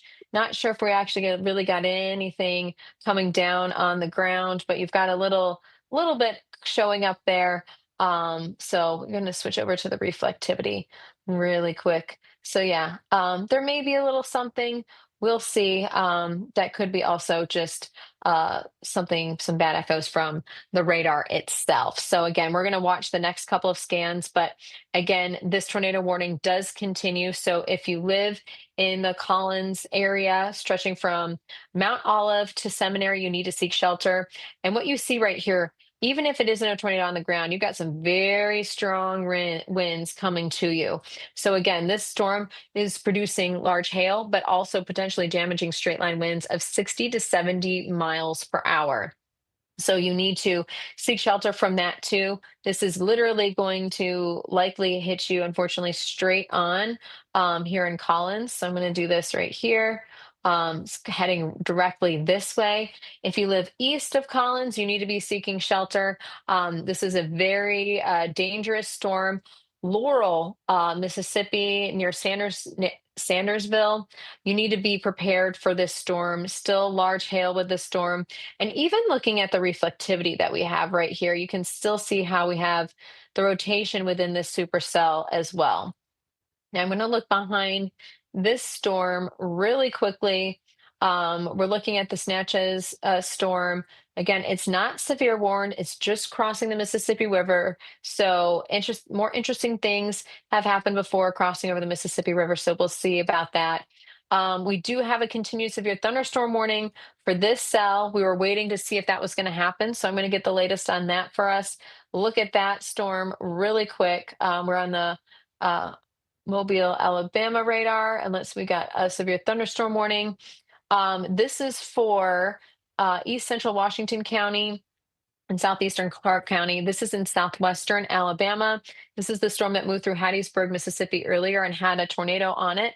And it didn't directly move through Hattiesburg, but southwest of town, it definitely had debris signature with it. So 60-mile-per-hour wind gusts and quarter-size hail with this storm. So this storm has weakened. It had much larger hail with it before and did have a forward speed of 70 miles per hour. They've reduced that to 60 miles per hour. But again, that is moving quickly. I'm going to actually just do a single pane here. So you see that. So again, it's south of Leroy, north of McIntosh, missing some of these bigger towns and areas, which is some great news. Still packing a punch. You've got the heavy rain, frequent lightning. There could be some ponding on the roadways. So just take it easy. Do not be traveling out and about if you don't have to, because again, it's very dangerous with these types of severe storms at night. So again, take it very seriously. So again, 60-mile-per-hour wind gusts, quarter-size hail. So again, they have extended that severe thunderstorm warning. Zooming out a little bit more, we don't have any more severe thunderstorm warnings for central Alabama or anywhere else right now. The biggest thing we're keeping an eye on this storm near Natchez, Mississippi, but it's the one near Collins where we've got the significant hail core, as well as the rotation that we're keeping a very close eye on here. So again, this is the supercell, just continues to maintain itself. We'll see if it actually strengthens back. Right now, we're seeing this right here, more broad rotation. So we'll see if we can get anything there right on the leading edge. It's more so you've got really, really strong winds right here, right on the leading edge, right along here. So again, you got to be very smart and be very safe. Collins, this is heading straight for you. Looking at the tornado warning itself, there is likely large hail with this. So again, keep that in mind. It is heading towards you. It's moving east at 35 miles per hour. This storm has been a slow mover. So again, be aware of that. Ping pong ball size hail. It's also produced very large hail, continues to produce very, very large hail. So you will hear that on your roof. It will wake you up if you are in bed. It'll wake likely your kids up if they are in bed. You want to get just into your safe place as quickly as you possibly can, because this rotation is closing in on you in Collins. And if you live east of Collins along Highway 84, you need to be taking shelter immediately. Between Mount Olive and Seminary, this is where the worst of it is going to be. Looking at where the hail core is likely going to be passing just off to the north of Collins as well. That rotation directly over Collins. So again, this is a very dangerous situation. This storm has a history of likely producing a long track tornado. We will not know for sure until the National Weather Service office actually goes out and surveys the damage. And ratings for tornado strength is based on what it actually hits and the integrity of what the buildings are made of and what they hit. So again, we're seeing more of a broad rotation, which is indicating we're seeing like almost a bowing area right here. Yes, there's rotation. We could have a brief spin up along this. But the good news is we're not seeing super, super, super, super tight rotation, which is great news. That doesn't mean that can't happen. That doesn't mean it could change or it's going to stay that way. It could change, but right now we're seeing good things coming in, which is exactly what we want to see. So again, though, I can't reiterate this enough, for Collins, anywhere between about Mount Olive and Seminary, you be prepared. You're getting Collins right now, northwest of town. You're getting some ping pong ball size hail or quarter size hail. Definitely it's waking you up, waking the kids up. And then there's rotation with this. We're going to zoom out and I want to show you, we're going to just kind of, this is the one supercell, and you can see that structure. So we've been looking at this one. You can see how it still has rotation, definitely has the supercell structure. This one we're looking at too has some rotation, but not quite as good as what we've seen with other storms in the past. Hail still with this particular storm, and you can see that indicated right there, definitely bright pink.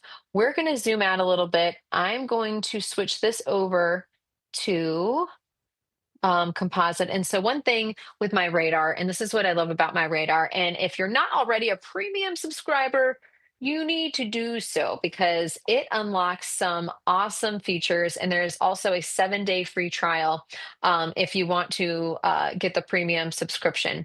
So I want to show you what that is and how cool that is, because it unlocks certain features, especially coming up with hurricanes and hurricane tracks. The hurricane season starts on June 1st.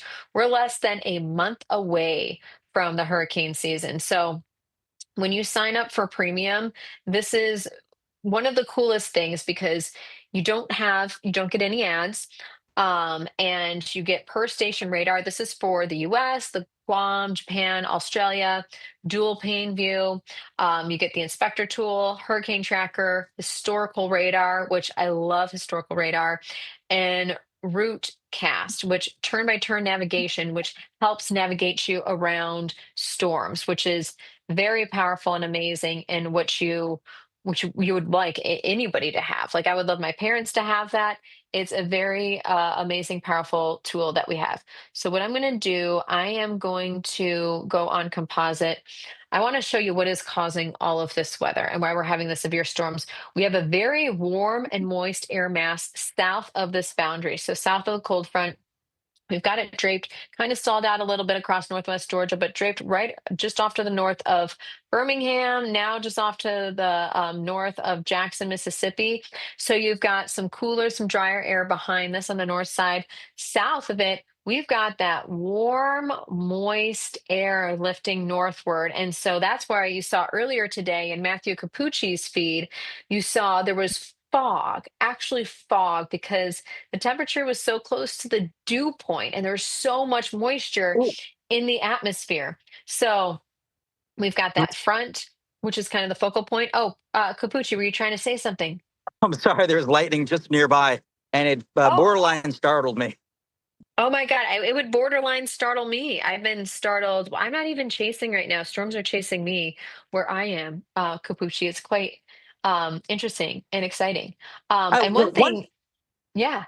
Oh, I was going to say one point real quick that you made earlier on regarding folks near a seminary.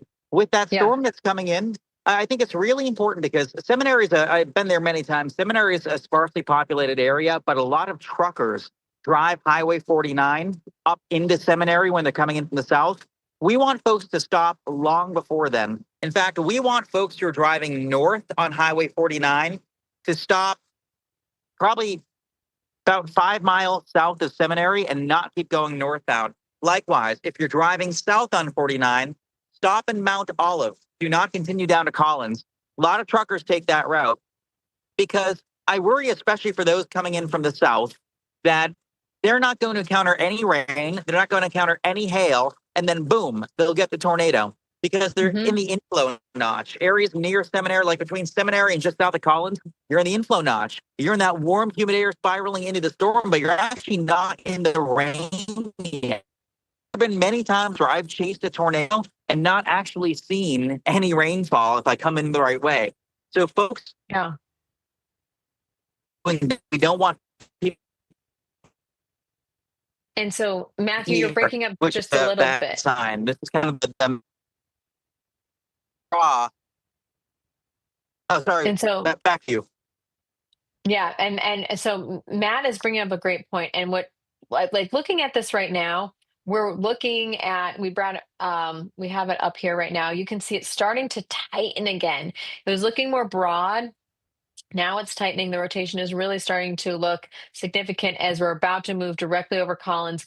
But Matthew Cappucci brought a great point with seminary stopping beforehand because it is dark. You're going to see lightning with the storm. You're going to know there's a storm up ahead, but you're not going to know how dangerous it is or a tornado unless you're paying attention. You're watching us live on your stream. You're getting the alerts and everything like that. But it can be one of those things you don't realize it's there until it is and you're in it. And so that was the best advice I think, Capucci, you could give is stop 5 miles before seminary, and just wait it out before you do anything because again, this is a very dangerous situation. Things are starting to tighten up. So Collins, again, we've been talking about you. You've had a long time to watch this storm. You know it's been producing tornadoes. Now the rotation it weakened a little bit. It's starting to tighten back up a little bit. So you need to seek shelter immediately. If you've been waiting to like you don't want to wake your kids up, you don't want to, bother just making that move from the upstairs to the downstairs. Now is the time to do that because this storm is on your doorstep. There is starting to be tighter rotation with this. There likely could be a tornado on the ground, and you do not want to be caught off guard. This is a very dangerous storm. So I'm going to circle that right there. Let's see if we have any correlation coefficient. We're getting very close. And unfortunately, it's one of those things. Sometimes you don't know a tornado is on the ground until after it hits an area. I'm going to zoom in a little bit closer on some of these, the tighter things that we're seeing. It's hard to tell. It doesn't really look quite, we can't guarantee there's correlation coefficient, but we've got, or there's debris, but we've got some good rotation there. So it's moving right over Collins. So in Collins, you need to be in your safe place. If you live east of Collins, you need to be in your safe place as well.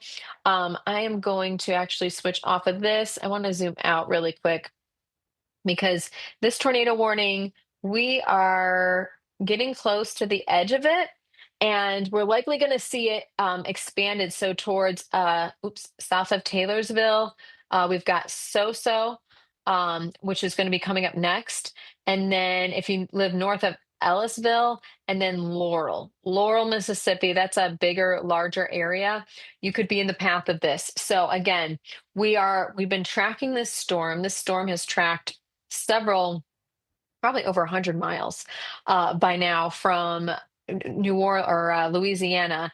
And so this storm has a history of producing a long track, large, dangerous tornado. It's now cycled through a little bit. It weakened and now it's trying to tighten back up. So again, this is going to be crossing over this rotation right now, basically moving right directly over Collins, and it's going to be moving. You're going to see it move right over Highway 49 and some of these arteries here that are moving around. So Seminary, if you're south of Seminary, stay south of Seminary. Do not try and drive north of Seminary right now because the rotation is moving over Collins at this very moment in time. You've got heavy rain, frequent lightning, and large hail. So again, very dangerous situation setting up here for Collins. So I'm going to do this. I'm actually going to switch off alerts really quick. I'm going to try, oops, there we go. So we've got Collins right there. We've got Soso. So this is what I'm worried about is we've got this rotation that's starting to move this way. So Soso, you're in the path of this. Laurel, you're going to be very close to this as well. Looking at the correlation coefficient. Now, as we progress throughout the next hour or so, we're going to continue to likely see things weaken, but we do have a flood threat for many areas as these storms train over the same locations, just like Demopolis there in Alabama. It was their third storm with a threat of hail. So they've been just hit storm after storm. And it's kind of like these storms running on the same roadways or the train tracks. And so you've got training over the same location. So the very heavy rain rates with these storms as well. So that's why we are concerned with the flood threat, especially when you're on the third or the second and third storm that's moved over you. So Collins, there's rotation and still not tight as tight as it could be. So we're continuing to monitor this. But again, you're running out of time. We've got like 60 seconds to get to your safe place. The good news is we're not really seeing anything in the way of correlation coefficient. Let's look at the reflectivity that we have right now to get to the structure of the storm. It's a very powerful storm. For those of you who've been watching us, we've been monitoring this storm for some time. So again, this is one of those dangerous situations where you need to seek shelter. And it's interesting. So behind this storm, it's kind of got a little bit of tail. So there's Collins right there, but then you have this tail that comes through Prentice. You've got Silver Creek, Monticello, and then kind of dissipates there, kind of goes away. And it looks like my AirPod may have gone away, so I'm going to switch to a different AirPod. Guys, we've been on long that everything is kind of out right now. But the good news is I've got my other AirPod in, so we're going to be able. I hear myself now, which is great. So keeping an eye on this storm. The storm has struggled to organize, but it is strong. So we are just going to keep an eye on it to see if it does get severe warned. The biggest thing is, though, we're watching is the Collins storm, but you notice it's become elongated. And I think, yes, it's got rotation. You can clearly see that here, approaching through Collins right now, about to move through Collins. But it's a lot broader and not nearly as tight as what it used to be. So I think we are seeing a downward trend. And so hopefully we're going to continue to see a downward trend where this actually, we see it weakening and kind of elongating out. So we're going to keep a very close eye on this. But yeah, this is one of those situations where it's a very dangerous situation, but hopefully we're seeing a downward trend from it. I'm looking at Jordan's feed right now. I was checking to see what is happening there. I'm looking at Cappucci, seeing what he sees. He's on the road. He's traveling. So we're going to see where he's going as well. And I just want to thank everyone who you've been so amazing this entire time, because it has been a busy night and we've been focused on multiple long track tornadoes, significant tornadoes on the ground. And so it is one of those things where we've been focused on a couple specific areas, even though there's a wide area where storms are. And like I said, it's across the Southeast. It was an enhanced risk today, 3 out of 5 from the Storm Prediction Center, and it definitely lived up to its name. So what I'm going to do is I'm going to reset everything. So I am meteorologist Jennifer Watson. We've been live on air for over 5 hours now. The good news is we're starting to see this elongation here of this still rotation. It's still curling up, but it's looking a lot better than it has been, which is some great news. Maybe tightening up again, but the good thing is the correlation coefficient hasn't been there, which is amazing. Looking at the storm, southeast of Natchez, we've been keeping a close eye on it. Not sure if they're actually likely going to warn on it, which is good, but we got to keep an eye on this. Oops, I'm going over here. Collins, still strong. We want this to weaken somehow. There's not really much around it. Yes, it's got a little bit of a tail, but we want it to be able to actually weaken some, and hopefully we can make that happen over the next little bit.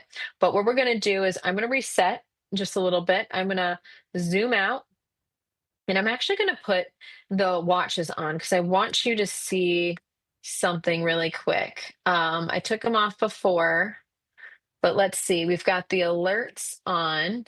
So I'm going to put the alerts on, but I'm also going to just fill shapes for a quick minute, and I want to show you the tornado watch. And what I'm going to do here,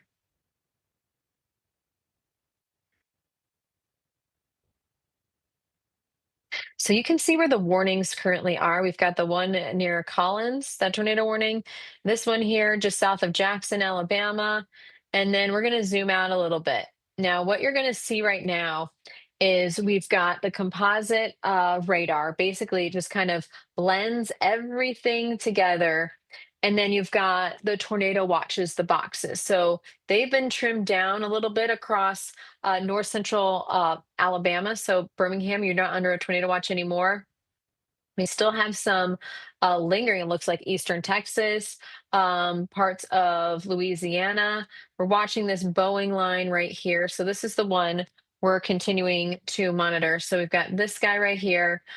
We've got the one here. This is a beast of a storm that's had kind of a long track tornado, traveled from Louisiana to into southern Mississippi.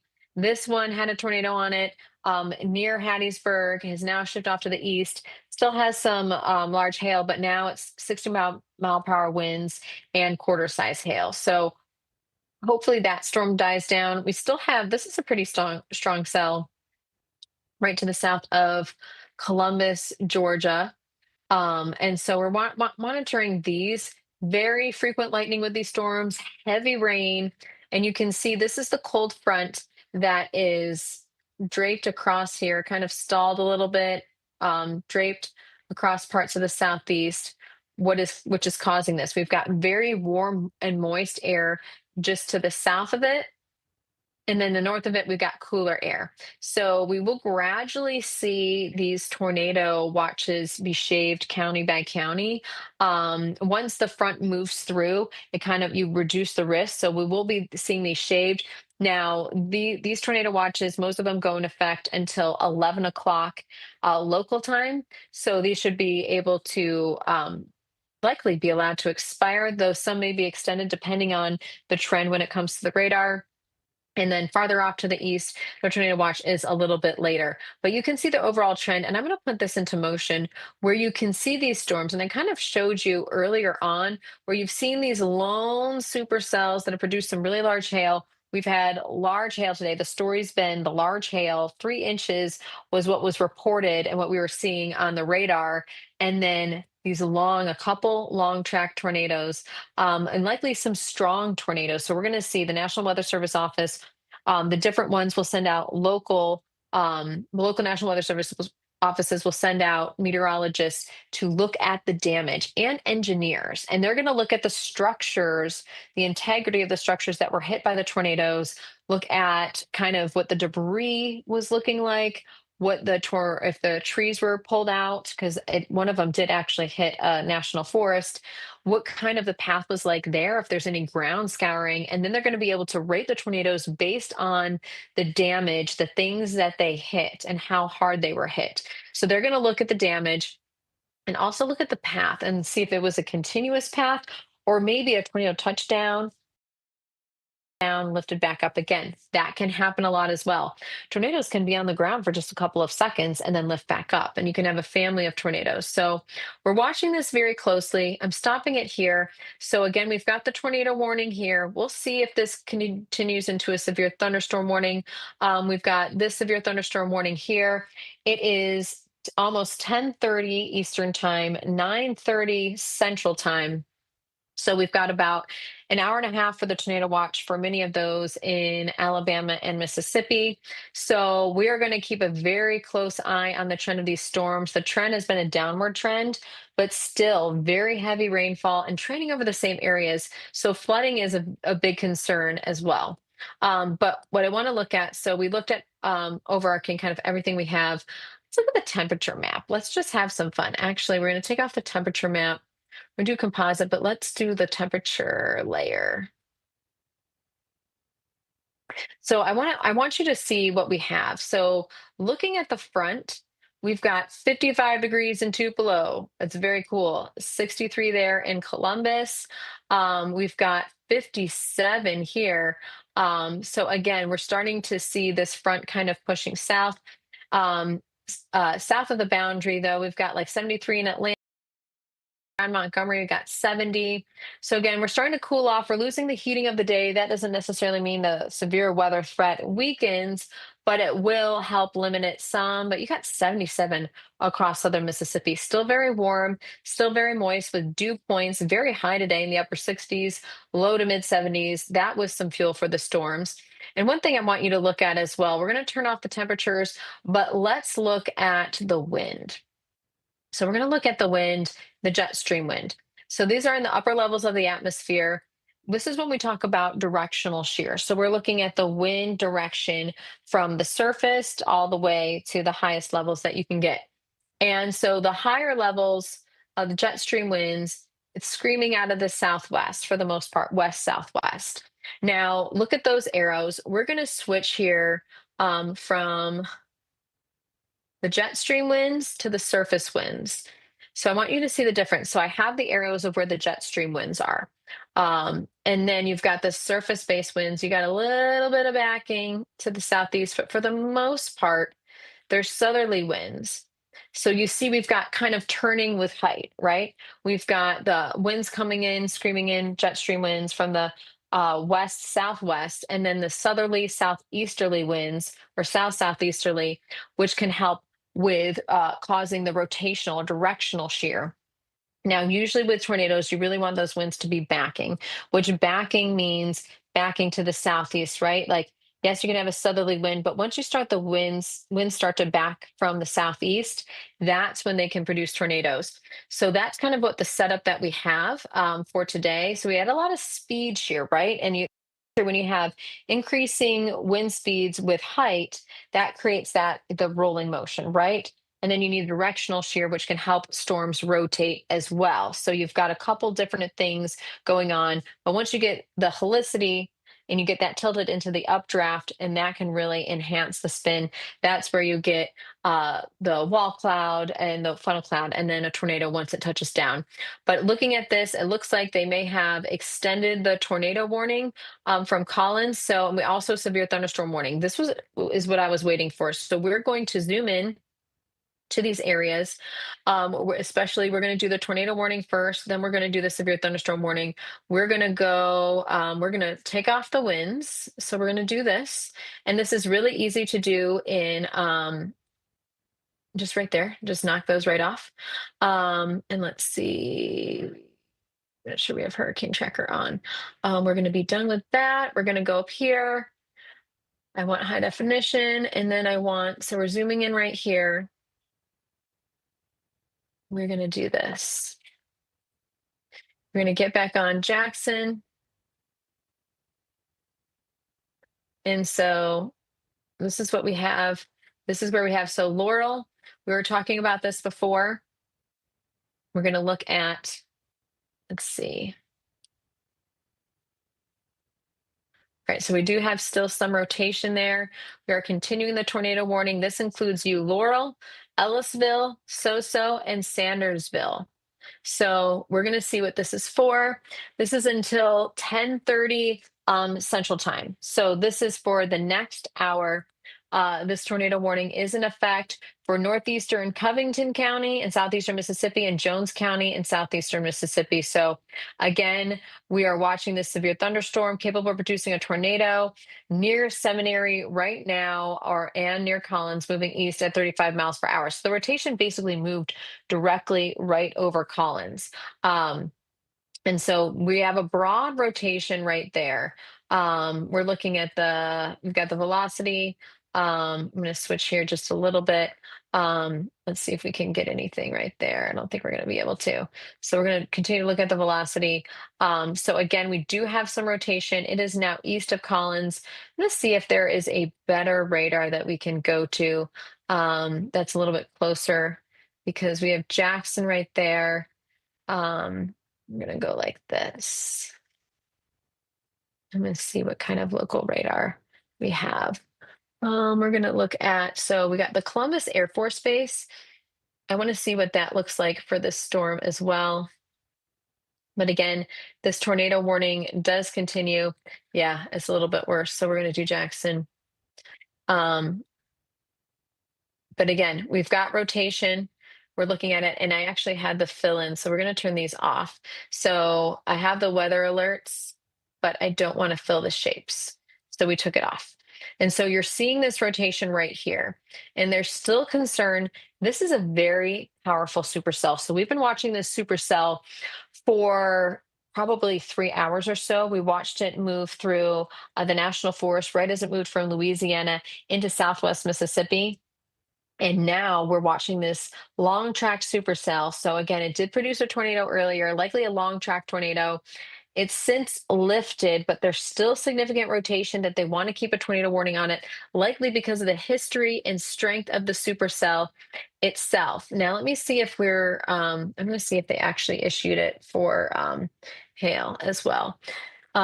Because this is a very strong storm. The hazard is tornado. So they don't have any hail on there. There likely is, though, some quarter-size hail, at least some hail within the storm, because you can definitely see that there.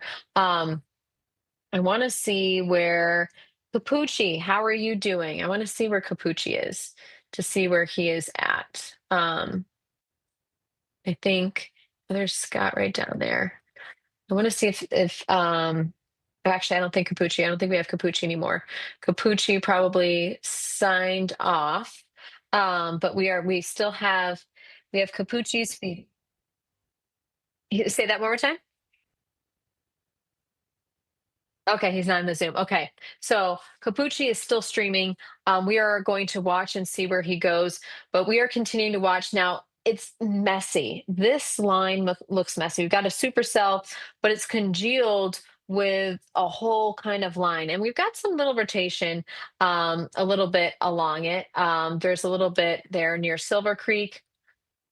You can see that right there. But the biggest and what we're focused on is this area right here where we're still seeing rotation.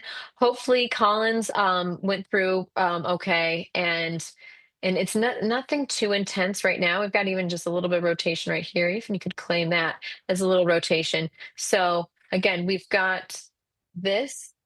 Oh, yay! How are you doing, Matthew? What's going on? It's doing well. My apologies. I had to hop just because the It's okay Starlink was if you have to disconnecting. hop. Well, It's okay. it's funny, underneath these like 50, 60,000 footers, the Starlink, even though we have ordinarily great cell service, great everything, it's tough to get any signal. Not necessarily where the tornado is, but farther north in the rain core, because you're just Oh, underneath all the heaviest, nastiness. So with these 50,000 footers, signal was y- spotty. But yeah, yeah. if you need a break for a few moments, by the way, I'm happy to take over. You've been going on a marathon stint, not to mention the fact that it is your birthday. So if you want to go get a piece of cake or walk around, I can Oh take my, the next little bit. oh my God, you're amazing. You're amazing. Well, yeah, I don't have cake, but that's okay. We're gonna figure out cake tomorrow, probably. We'll figure it out. But no, Matthew Cappucci, you are amazing. No, I just it's interesting. They issue this tornado warning, but I think this may be it for the cell. We'll see if it can tighten back up again. I think it's kind of losing its structure. There's kind of a couple areas of rotation. And so, yeah, I'm interested to see, are you done for the night? Are you going to try and come back for this? Nah, I think I'm done for the night. It's just so tricky here with the road network and trying to be able to navigate. I think the only place it would even possibly be able to be intercepted would be between like Laurel and Ellisville on the highway. And I've driven that Hmm. highway a million times, and there are just no real clearings there unless you're in Laurel proper. And so at this point, kind of getting a little strung out. Obviously, there's still that tornado threat, but it's being reduced. The front's kind of catching up to it and likely going to undercut it in the next hour or two. Where I am, a little bit stuck Yeah. near 80 earlier to the mid 60s. And so I'm heading up. I'll probably stay in Jackson for the night. But just to show you that behind the front, temperatures are dropping fast, which is, of course, that clash of the air masses is what brewed these storms to begin with. But that cooling on the backside of the front that is eventually infiltrating these storms in the next little while will likely ultimately spell their demise. I think, hopefully, we can let things go around, say, 11 o'clock Eastern, 10 o'clock Central Time. So we'll stay with this for the next little while as it approaches Laurel. Interestingly, radar still suggesting a little bit of hail, perhaps nickel to maybe quarter size, south of Yeah. So-So. But yeah, Yes. that, Yeah. that kidney bean shape is still there. It's just not nearly as tight as it was even a little while ago. Yeah, I couldn't agree with you more, Matthew. And just like kind of looking at it, it's like a supercell embedded with all of this, but it is starting to stretch even more. And even looking back at what we were looking at near Natchez, it just really hasn't taken shape. It's kind of weakened some. So I think we're on the tail end of kind of everything winding down a little bit. Even the one storm there across southwest parts of Alabama is winding down as well. So which is good news. We want this. We want this rotation to continue to weaken. So we're hoping that it's going to do so. And there still is some there. I understand why they extended the tornado warning, because it has such a strong history of producing a tornado. And it's been the strongest supercell of the day, the strongest storm of the day, with a very strong updraft.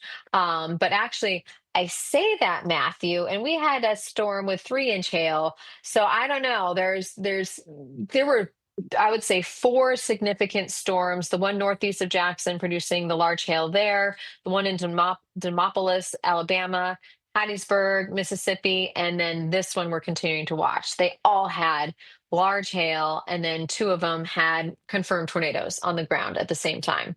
So very, very significant, very interesting day. But I'm watching this as scan after scan. The rotation is weakening, and I like to see it. But still, if you live in Laurel, Ellisville, you definitely still need to take shelter. There is hail within this, heavy rain, frequent lightning. I know as we're getting later in the evening, it's 9:45 almost Central Time. The last thing you want to do is just bring the kids downstairs, or just, move yourself. Maybe you're comfortable in bed reading a book, watching TV, doing something, but watch us on the phone, on your iPad, or get to your safe place. Let's just wait for this storm to pass, and then you can take a deep breath.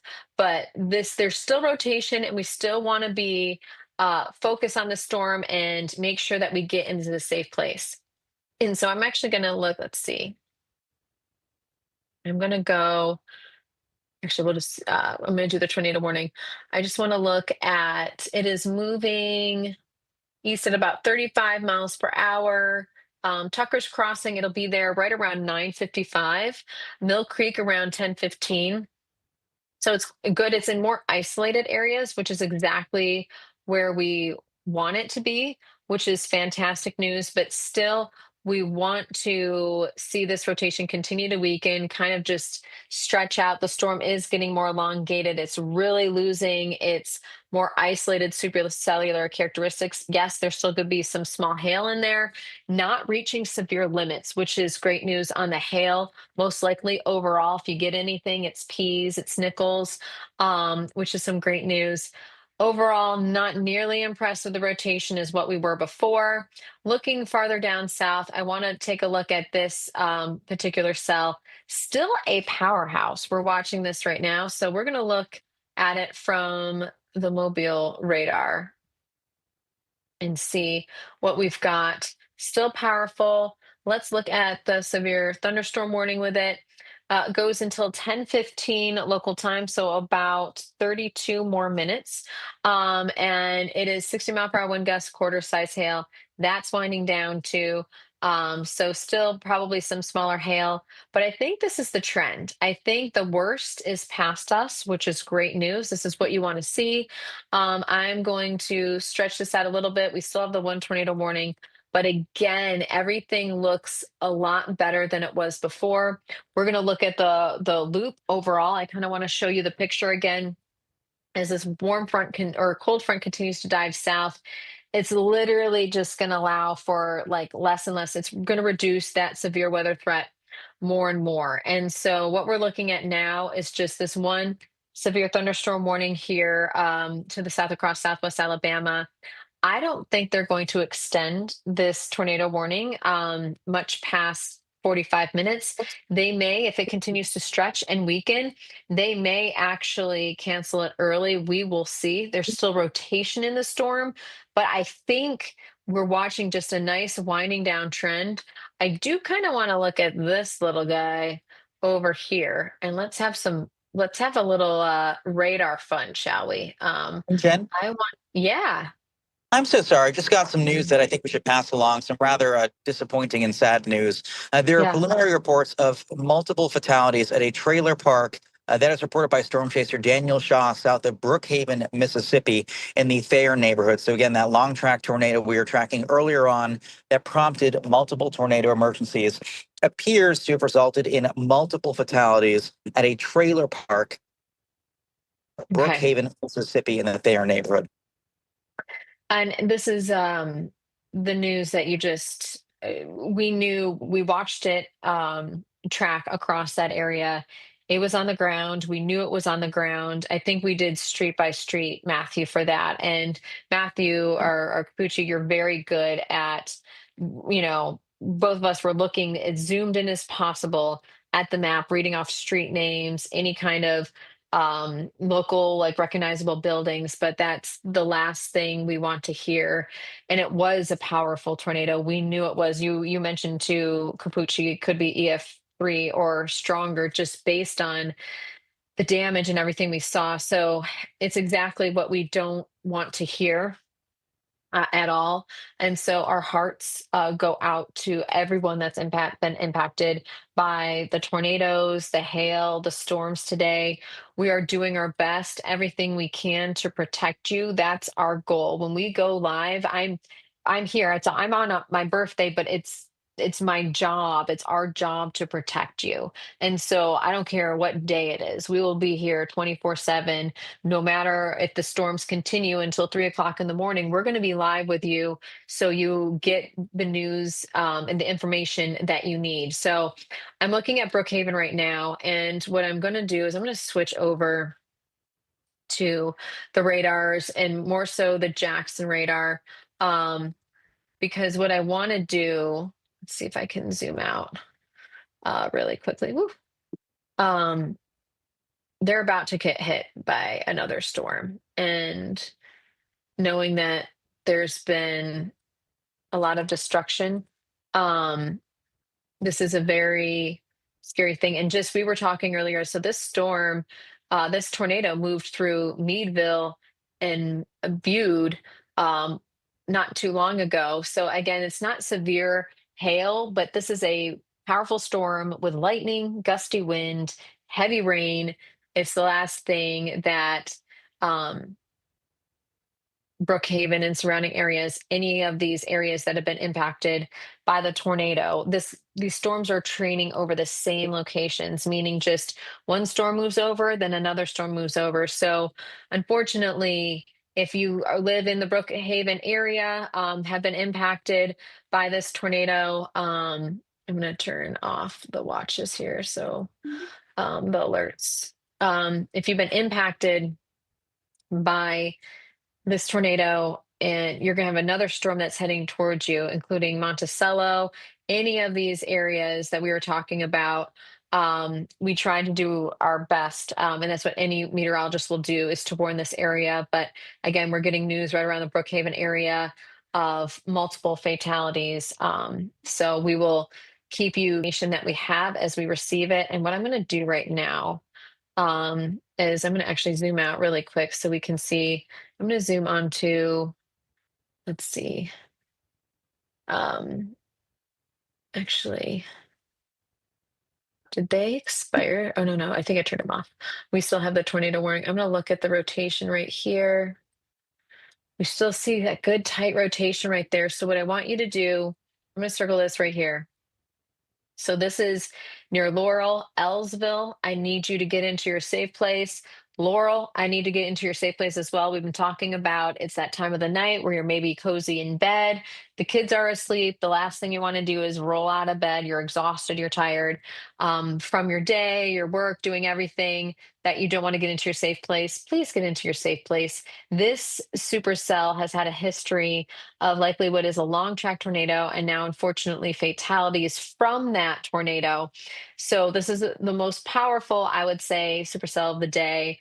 And I want you to get in your safe place. This could tighten up very, very quickly. This is a dangerous cell. So please get into your safe place. And what I'm going to do is I'm going to see if I can, what I want to try and do is, I'm going to come back over here. I want to look in the National Weather Service chat and see for Jackson, Mississippi, to see what reports that we're seeing. From Franklin to Lincoln to Lawrence and parts of Lamar, there's significant to substantial damage along the path. So we are looking at, so this is from the National Weather Service office in Jackson, Mississippi. There's significant damage from Franklin to Lincoln to Lawrence and in parts of Lamar counties. So if you can give the first responders some space, try and not drive along these areas only because there is such significant damage and debris from the tornado and the storms. You want to stay away from that as well. I'm going to see what other information that we have coming in from this, but unfortunately, we're getting some of those updates here, just like Matthew Cappucci said. Previous tornado near Purvis, major damage occurred to buildings along Mississippi Highway 589 and Old Highway 11, exactly like we were talking. An office building was damaged. Multiple trees were also uprooted. And there was a tornadic debris signature in the area when this happened. And we're also talking about, so one thing that we do, especially the National Weather Service, when a tornado clearly goes through an area and there's more storms coming, is they want to make sure that those that are in the path are aware of that. But yeah, we are just going to continue to monitor, and it looks like part of the tornado warning was canceled, but continues the tornado warning until 10:30 for Jones County. So we've already seen it moving out. So let's see. I'm going to take this off. And what we're going to see right here is we still have rotation. So we still have the tornado warning. It's been trimmed back just a little bit by the National Weather Service. But if you live in Ellsville, Laurel, you need to be prepared. You're going to get heavy rain, frequent lightning, potentially some minor flooding and impacts on the roadways. Also, there is rotation. This could tighten up at any moment. I'm hoping it stays elongated. I'm going to put the warning on right now, the alerts, so we can get the alerts. But unfortunately, we've been covering these storms all day and there were fatalities. We're getting likely, I would say, unconfirmed reports. I'm not sure. We may have to wait for an official statement for us to actually say that. But we're getting those reports of multiple fatalities. Oops, I'm not trying to do that. Here we go. So again, moving east at 35 miles per hour. So this is updated at just about 2 minutes ago.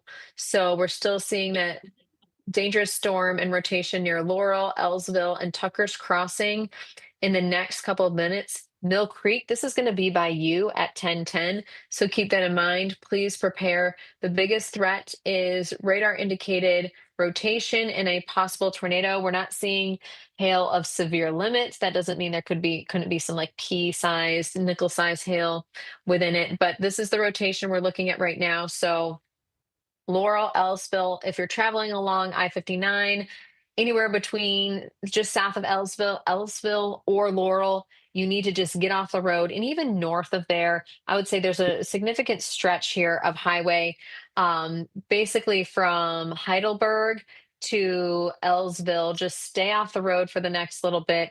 There is some intense hail likely coming through, heavy rain, also some rotation. We're going to keep a close eye on this. The tornado warning does continue for the next 36 minutes. So we're going to keep an eye on this rotation. We're still seeing rotation. This is unfortunately the supercell that produced that tornado that moved near the Brookhaven area and unfortunately has caused some significant damage and some fatalities. So we are going to keep that. We're going to keep that in mind, and I want everyone to take this very seriously. Though the rotation isn't as strong as it has been, you're still seeing some pretty decent rotation here. So again, Ellsville, Laurel, lowest level of your home, probably a basement or the building that you're in. You want to put as many walls between you and the outside as possible. You want to get into an interior bathroom or a closet, and you can make it fun for the kids too. I have an 8-year-old daughter, so maybe think of it as a little adventure because they're going to be cranky if you have to wake them up. And I know you don't want to move your kids to the basement because it disrupts the sleep pattern. They're going to be, exhausted in the morning, but it's important to do so just to be safe. You just never know. With some of these tornadoes and some of these storms, they can spin up very quickly, and there's already rotation. So we just want you to be smart and be safe. The good news is, what we're seeing with some of these scans is we're not seeing as tight of rotations as we had been seeing. Still, though, there is some rotation there, so we want to make sure we heed that warning. But again, we're watching this entire elongated line of storms right here. You can see it right there, and so we're going to keep an eye on that um, for the potential for severe storms. But I think the biggest thing is I think subsevere, and it will stay subsevere once this continues to weaken. We still have some rotation though around Laurel. We're still seeing some strong reflectivity here. So again, Brookhaven, many of the areas that were impacted by the tornado earlier are getting hit hard by another storm with heavy rain, frequent lightning. So again, you just need to be smart there. There is some very broad rotation within this. You can see like right there, but I think for the most part, hopefully this will stay subsevere. And I think we're in that mode for the rest of the evening. We're going to wait for this tornado warning to expire, which it should in about the next 30 minutes or so. And then looking at this cell that had a severe thunderstorm warning on it earlier, that is now weakened there in parts of Alabama. So I'm going to widen out. We're going to do single pane. We are going to loop. Actually, we're going to go like this. I'm going to loop the radar so you can see everything we have going on. And so basically the only warning that we have right now is that one remaining tornado warning. And we're just getting from media. Let's see. Yeah, that is weakened fast. It has weakened fast. That's exactly what we want to see. Yeah, which I like. I like a lot. I was looking at, let's see. There's a report of, I think that must have been from earlier today, a wall cloud on Jones College Skycam. So I'm trying to see how valid that is, but we are seeing it weakening, which I like to see. Cappucci, I love the confirmation in my ear. Only if you could be in my ear all the time. Be like, correct, Jen. You're doing it right. It's like a I feel personal. that. I was gonna say I feel bad that I'm in and out, but cell service has been so spotty. But the fact that you've been like marathoning this for 8+ hours is just remarkable to me. I mean, to do severe Oh, weather coverage to begin with to your level is a rarity in this field, but then to do it basically solo for 8 hours, uh, I I hope my radar knows what they're getting in you because I'm beyond impressed, and I'm oh my, sure the viewers are beyond grateful. oh my gosh. Capucci, you just it's long, but it's worth it because you genuinely care about like I would stay on like all day, all night just to make sure people were safe. So that means so much. And it looks like so Jackson, Mississippi circulation in Jones has finally given up. We'll cancel the warning shortly, which is great news. So, which we like to see. This is where we were seeing the potential rotation. So we're just going to double pane this right here. You can see it's messy. You see how messy it's kind of gotten, kind of yucky. So it's going away. So it looks like they're going to eventually cancel that here soon, which is what we want to see, which is interesting how we had media mention that earlier. But so this is what we want to see. Unfortunately, we saw at least two, if not more, because we think we've had a couple tornado touchdowns. We'll see if it was a consistent long track tornado or not. I'm going to put on composite really quick because I think probably within the next couple minutes with that tornado warning going to expire here very soon, I think we're going to probably sign off. We will be closely monitoring though for the rest of the night to keep an eye on things. I want to I'm one of those people that I will just keep an eye. We're having weather here where I live in Georgia, so I'll be watching things throughout the next couple of hours. But I want to kind of zoom out a little bit. We don't have any warnings other than the one tornado warning, which they maybe just expired. I'm going to single pan this. Oop. And yeah, so we've got a lot of storms around. Don't be surprised. You got heavy rain, frequent lightning. Don't be surprised if maybe we get a severe storm or two out of these. There's this one cell right here. This is a feisty one. I was going to try and look at on the radar. This one looks intriguing. Oh no, did it completely go away? Oh no, I made my radar go away. I just totally got really excited and deleted it. Let's see if I can bring it back up. If not, it may be us kind of like signing off and being like, okay, we are The doing universe it. is playing us out. I know, I think it is. I think it is. I'm like, where did my thing go? Oh no. Oh, my radar. It says my radar quit unexpectedly. It may be a sign. Do you guys see me right now? So yeah. I see you and only you. So You see me? So so you know what I think we're gonna do. Jack, are you still here? Let's see, Jack is in my ear. What I think we're going to do, it shows, so on my end, it looks like it froze. It said, my radar quit unexpectedly. So what I was going to say is, it looks like we do have still some tornado watches that may be in effect. Those should be gradually trimmed, and that threat is diminishing as that cold front is continuing to push down on to the southeast. The severe weather threat overall is beginning to diminish. There is a potential for still, though, some flooding, some flash flooding due to the fact that a lot of these storms are training over the same locations. We can't rule out a severe storm or possibly another tornado warning as we head throughout the remainder of the next little bit. But overall, I think the severe threat is really diminished, and I think you can sleep soundly. Unfortunately, we had some very strong storms and tornadoes earlier, but the threat is really waning. I will be on standby. I will be closely watching the radar and the storms. I'll be resetting the computers, doing everything. So in case we need to come back on again, we will. But I think for right now, we're going to sign off. Matthew Cappucci. We have Jack here behind the scenes who's been manning everything. I want to thank you so much for joining us. It's been one of those nights where we had some significant storms and tornadoes. I hope everyone stays safe. Let us know how we can help you. I hope you know that our hearts and our prayers, everything goes out to those that were impacted by the storms today. And we are always here for you at MyRadar, and let us know if there's anything we can do. With that said, I hope everyone has a good rest of your evening, and we will see you next time. Bye, everyone. night.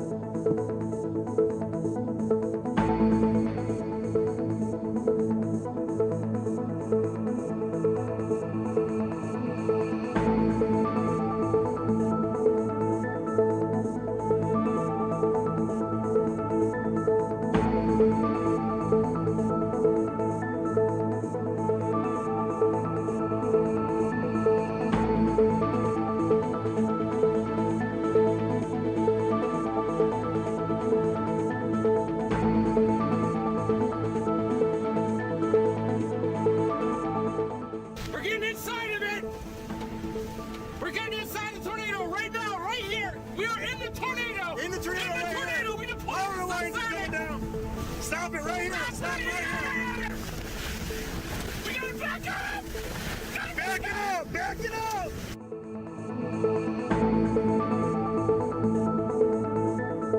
Oh! Roof going! Roof gone right now! Iowa, Hurricane Idala making landfall right now as a Category 3 storm, high intensity Cat 3. The roof of this building was just ripped off right behind me. As you can see, power lines down right now as it makes landfall. Here we go, guys. Here it comes.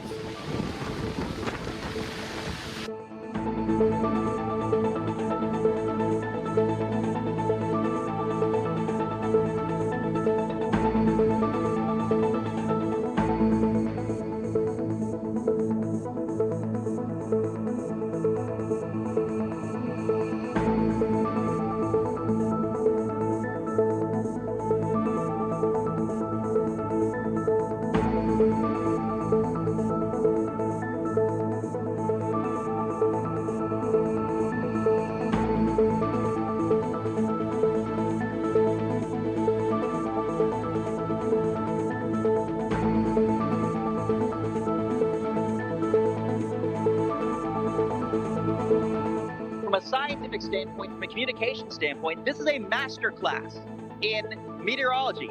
All the air is rushing. We're basically in a vacuum right now. All the air is rushing into this area. Can't.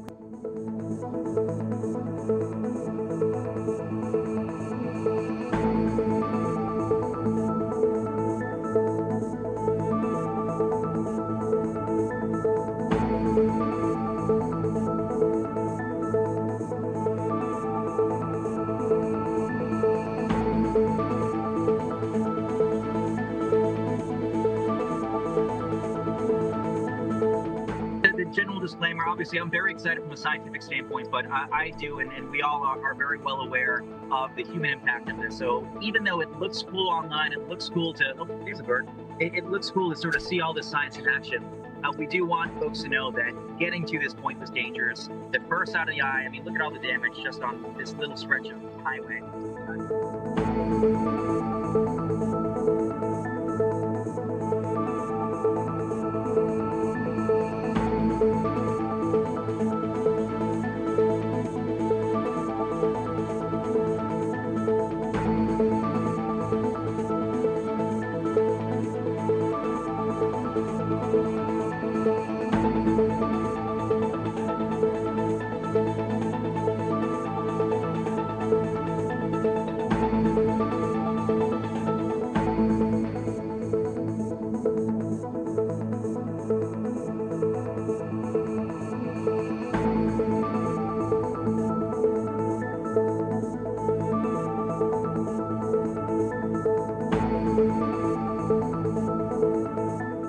Flooding farther to my south, but when you have that and an acute tornado risk in one of the biggest, most densely populated areas of the country at night, not a great recipe for travel. The good news, though,